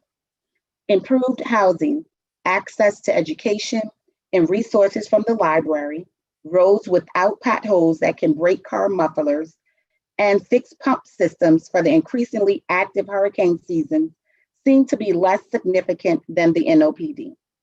The city deserves better, more equitable funding for services that they need, not more police funding. Allie Huddleston, not a paid representative, the significant economic impact of COVID-19 on entertainers and other members of the hospitality industry has increased the need to provide community resources to New Orleanians. It is disappointing to see that instead of meeting these needs, the city is instead prioritizing policing as a top budget item for the coming year. Research has demonstrated that investments in community resources such as healthcare, housing, and education can significantly improve long-term outcomes related to public safety and community wellness. These short-sighted investments in the policing machine will not keep our communities safer. Noel Del Tufo, not a paid representative. I am a social worker and have been working with people coming out of jail and prison for the last 9 years in New Orleans. Not one person of the thousands of people I have met has benefited from going to jail. The people of New Orleans need access to affordable and safe housing. People need access to not just education, but meaningful activities to do in the community that make people feel engaged and connected. Instead of police looking for reasons to pull people over, they should be delivering food to the disabled and elderly. The resources allocated to the police department do not benefit the city. People are not safer. Housing and healthcare will make tremendous improvement to people's well-being. Young people need after-school programs and opportunities for jobs and independence. We know a lot of kids in New Orleans are living in situations that are difficult to get out of on their own. NOPD's funding is always more secure than the systems that people are siphoned through for a false sense of cleaning up community. The biggest thing I would say is not to have police respond to people in mental health crisis to bring them to the hospital. More community members can be trained to de-escalate people and help people get to a hospital if needed. Many people do not access the help they need in crisis out of fear of getting arrested and end up in worse situations. Rose Murray, not a paid representative. I request that the NOPD be defunded and that the remaining budget be revisited in alternatives to police departments. Employment, job development, healthcare, education, and opportunity for our city's people. Please consider Black-led civil society organizations already doing this work. Thank you. Zoe Bobinder, not a paid representative. We need to invest in community-led programs to support peace. Invest in restorative and transformative justice, housing, mental health services, and addiction treatment. Police are responsible for too much and they aren't doing a good job despite having so much funding. Supporting our communities will help reduce our jail and prison populations and make our city streets safer for everyone. Reduce the police budget and invest that money in programs that support instead of punish. Oliver Anderson, not a paid representative. I am a resident of District E. I urge you to defund NOPD and prioritize funding for community programs that make me feel safe, like libraries, early childhood education, mental health services. Overfunding of police departments have never worked and will never work. Instead of passing an overinflated budget for NOPD, we need you to invest our resources in programs and services that will strengthen our communities and contribute to the safety of all New Orleanians. As our city faces a budget deficit due to the coronavirus pandemic, it is more urgent than ever to fund our needs like healthcare and canceling rent, not oversized law enforcement. Our city's health and future depend on you. Jenna Grant, not a paid representative. My name is Jenna Grant, and I'm a resident of Mid-City. I urge you to defund NOPD and prioritize funding for community programs that make me feel safe, like healthcare and housing. Overfunding of police departments have never worked. Instead of passing an overinflated budget for NOPD, we need you to invest our resources in programs and services that will strengthen our communities and contribute to the safety of all New Orleanians. As our city faces a budget deficit due to the coronavirus pandemic, it is more urgent than ever to fund our needs like schools, not oversized law enforcement. Our city's health, financial prospects, and future depend on you. Lauren Walter, not a paid representative. My name is Lauren Walter, and I'm a resident of District 3. I urge you to defund NOPD and prioritize funding for community programs that make me feel safe, like social work. Overfunding of police departments have never worked. Instead of passing an overinflated budget for NOPD, we need you to invest our resources in programs and services that will strengthen our communities and contribute to the safety of all New Orleanians. As our city faces a budget deficit due to the coronavirus pandemic, it is more urgent than ever to fund our needs like healthcare, housing, schools, jobs, arts, not oversized law enforcement. Our city's health, financial prospects, and future depend on you. Raphael Miller, not a paid representative, defund NOPD. Lau Kong, not a paid representative, defund NOPD now. This city needs to immediately end qualified immunity and begin financially supporting our people instead of our police department, which only harms our community. We don't want to see people in jail or see people harmed more generally. Leela Rezavani. My name is Leela Rezavani. I am a resident of District 3. I urge the City Council to defund NOPD and prioritize investing in social workers and trained first responders, decriminalization of minor offenses, neighborhood patrols, affordable housing and shelters, all things that appropriately address problems now handed over to the police, who are not trained or equipped to manage them. In the midst of a health, political, social, environmental, democratic crisis, we need public programs and policies that provide for our material well-being and promote community cohesion, healthcare, housing, food, education, green spaces, art, environment, and environmental protection. Not more cops and their weapons in our neighborhood. Please do right by this city that you love and represent. Thank you.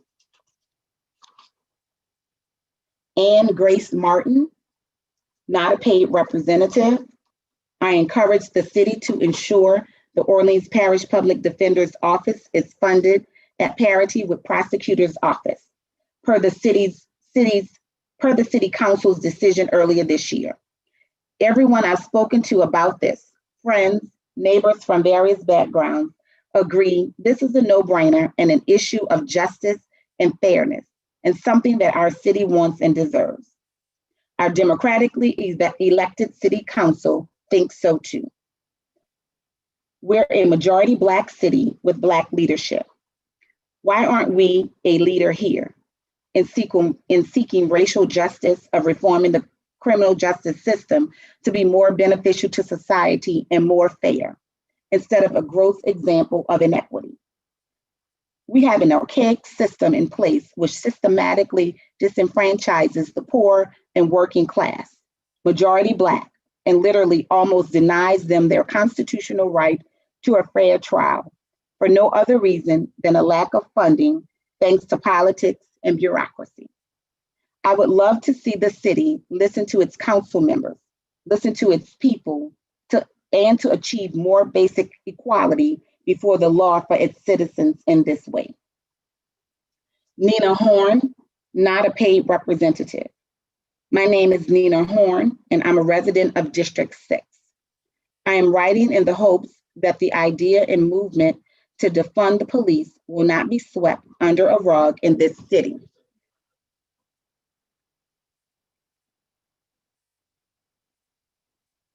Councilmember Brissett, are you able to hear me?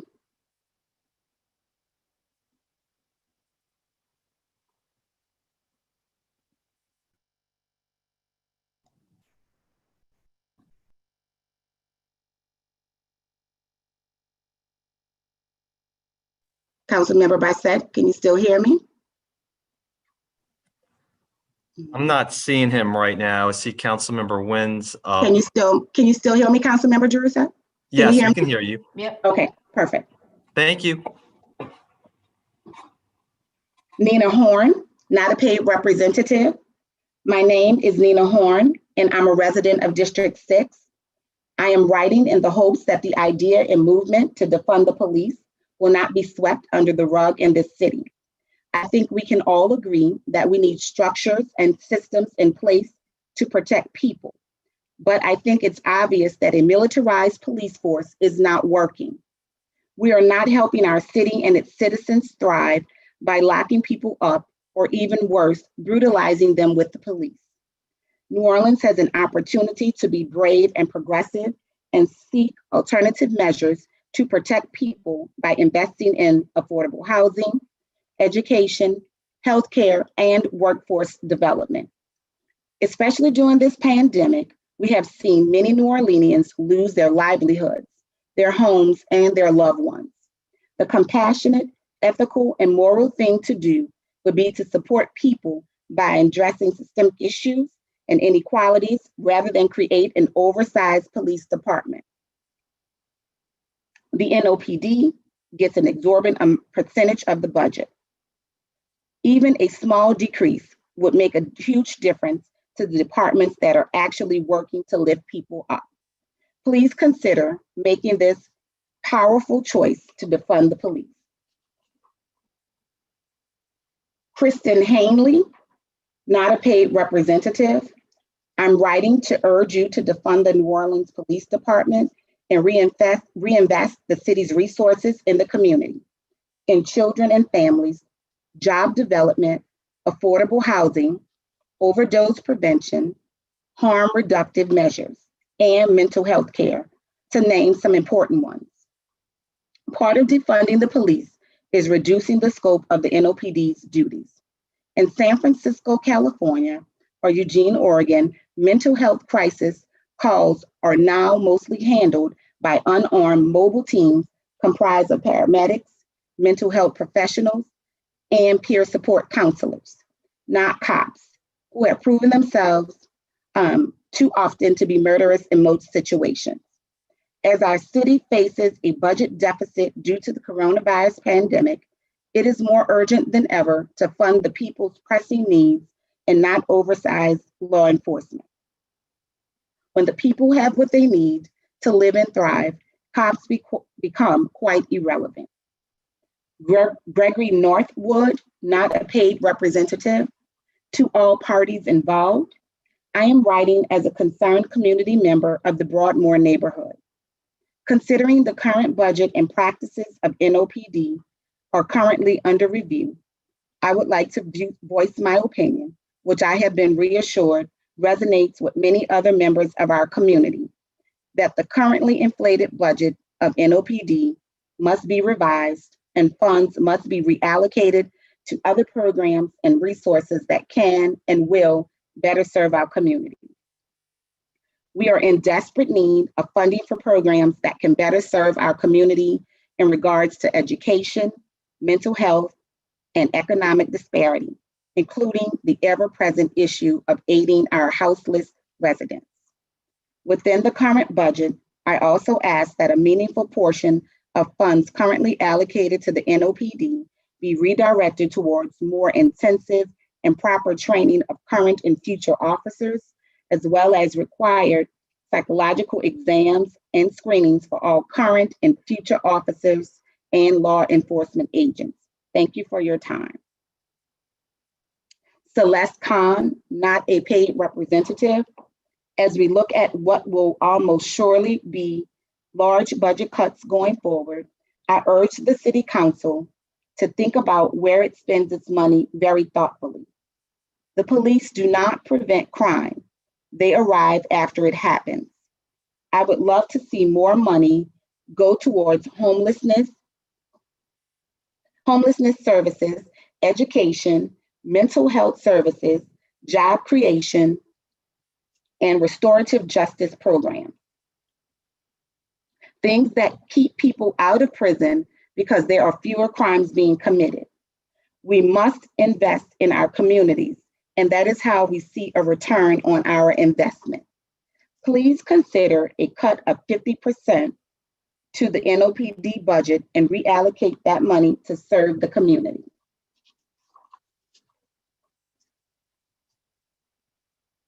Alexa Spiegel, not a paid representative. My name is Alexa Spiegel. I urge you to defund NOPD and prioritize funding for community programs that make me feel safe.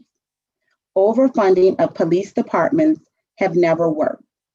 Instead of passing an overinflated budget for NOPD, we need you to invest our resources in programs and services that will strengthen our communities and contribute to the safety of all New Orleanians.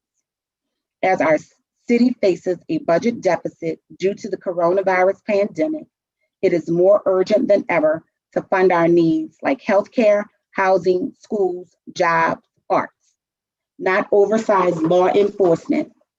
Our city's health, financial prospects, and future depend on you. Hamilton Simmons Jones, not a paid representative.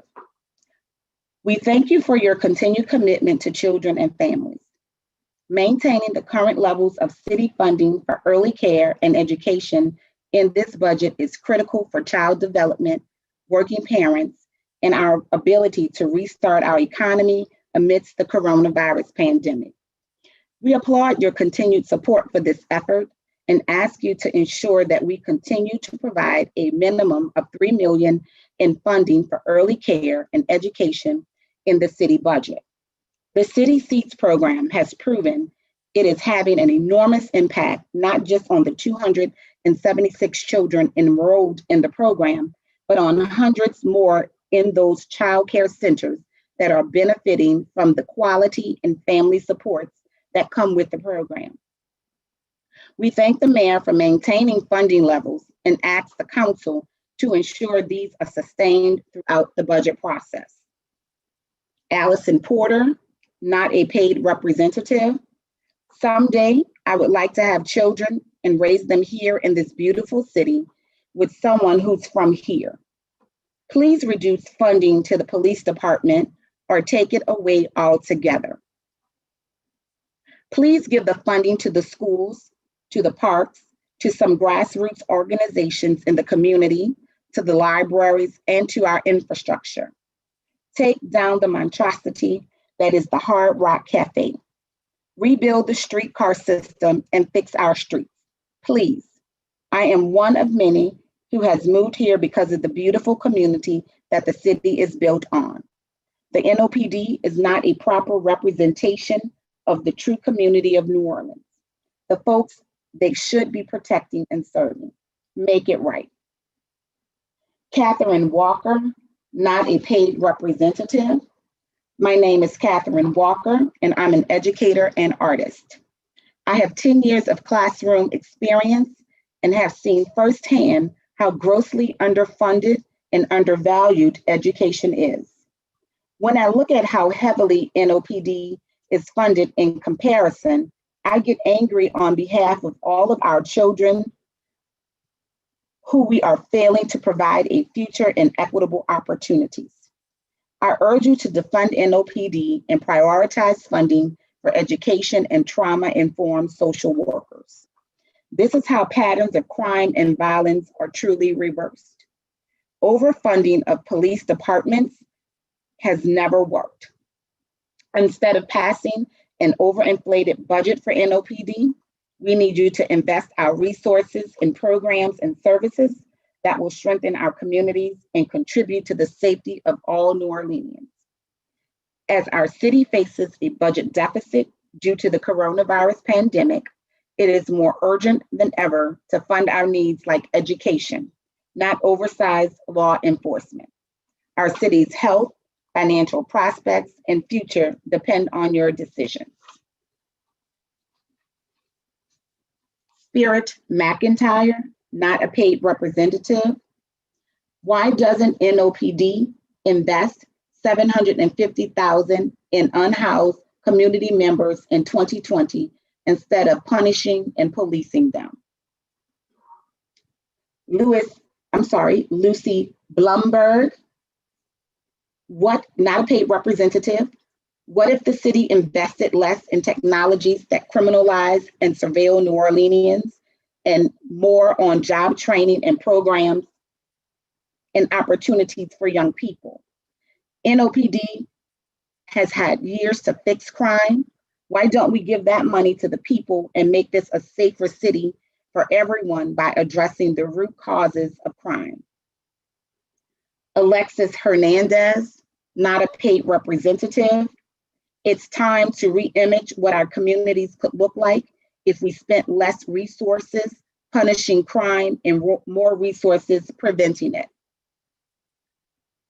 Grace Trifinger, not a paid representative. My name is Grace Trifinger, and I'm a resident of District A. I urge you to defund NOPD and prioritize funding for community programs that make residents feel safe. Overfunding of police departments have never worked. Instead of passing an overinflated budget for NOPD, we need you to invest our resources in programs and services that will strengthen our communities and contribute to the safety of all New Orleanians. As our city faces a budget deficit due to the coronavirus pandemic, it is more urgent than ever to fund our needs like healthcare, housing, and even redirect funds to climate action, as our city is already facing severe consequences of the climate crisis. Oversized law enforcement should not be a priority.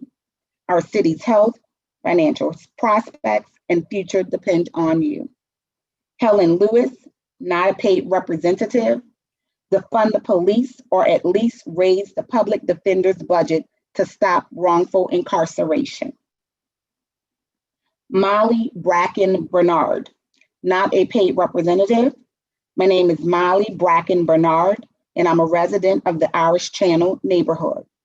I urge you to defund NOPD and prioritize funding for community programs that better serve our community, such as education, healthcare, and affordable housing.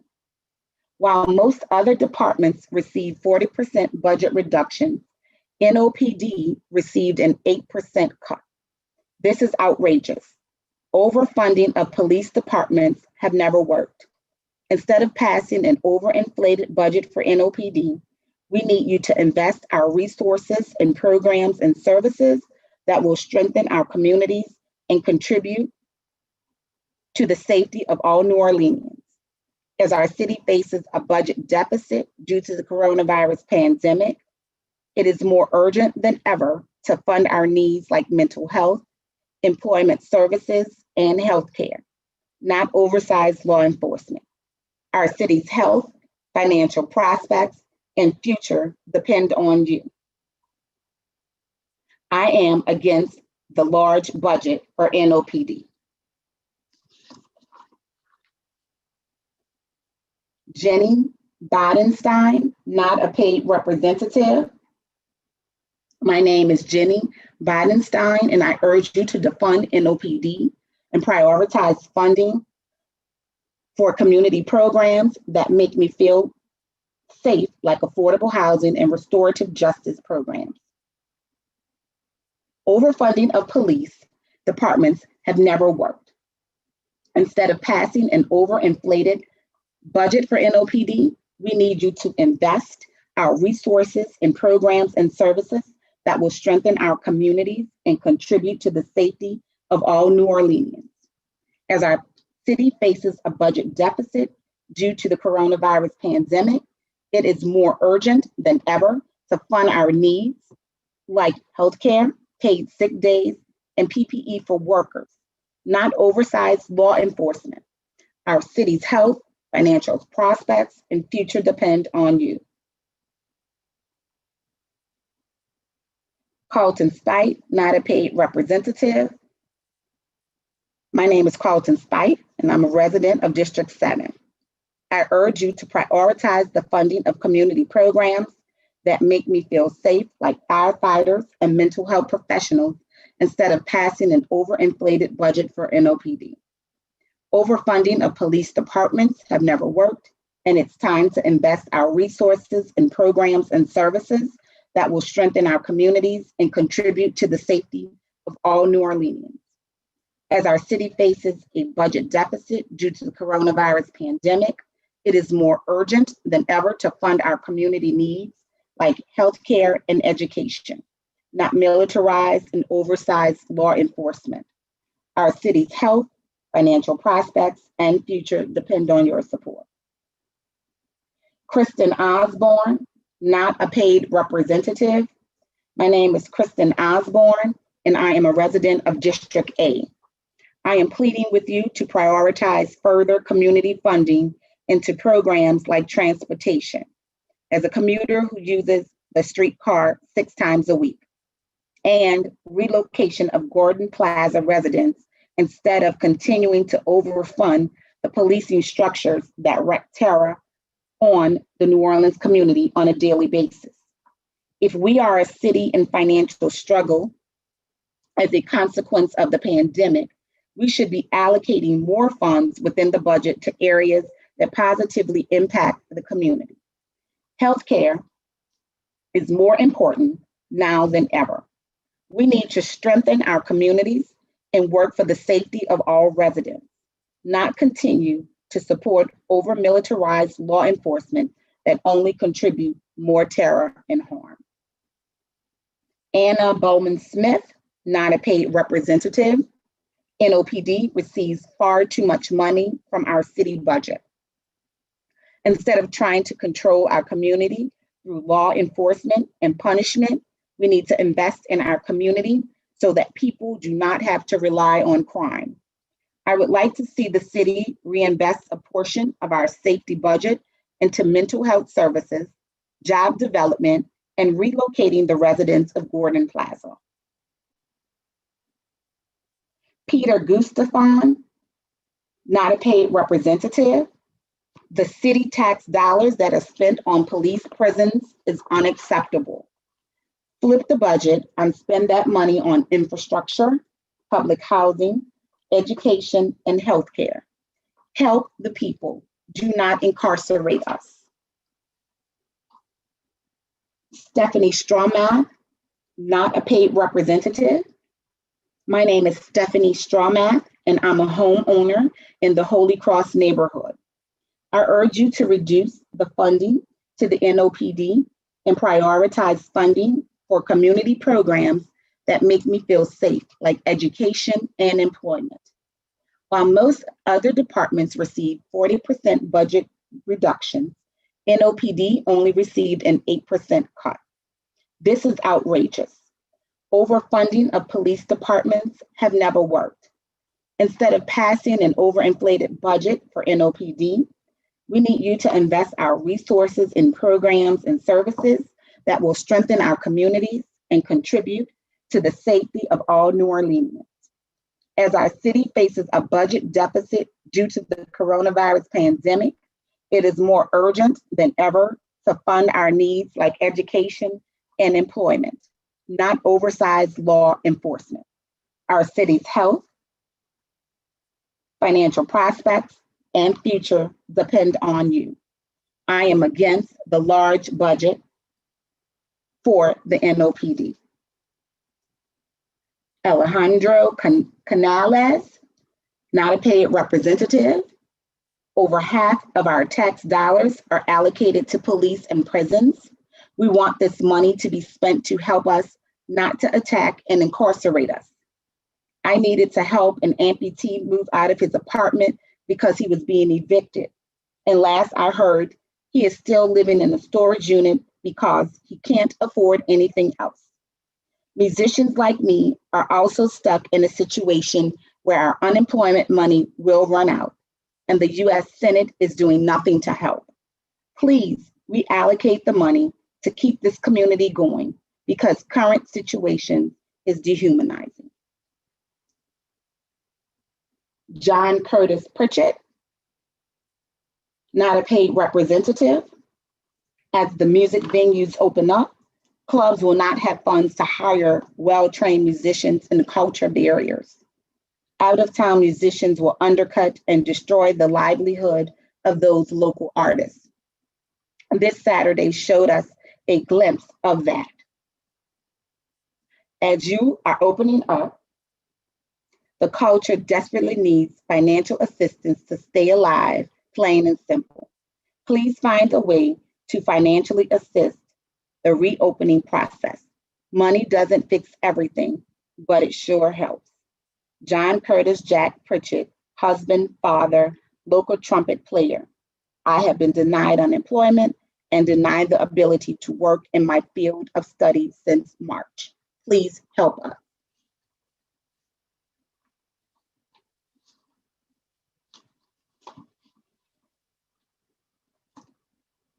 Aaron Corbett, not a paid representative.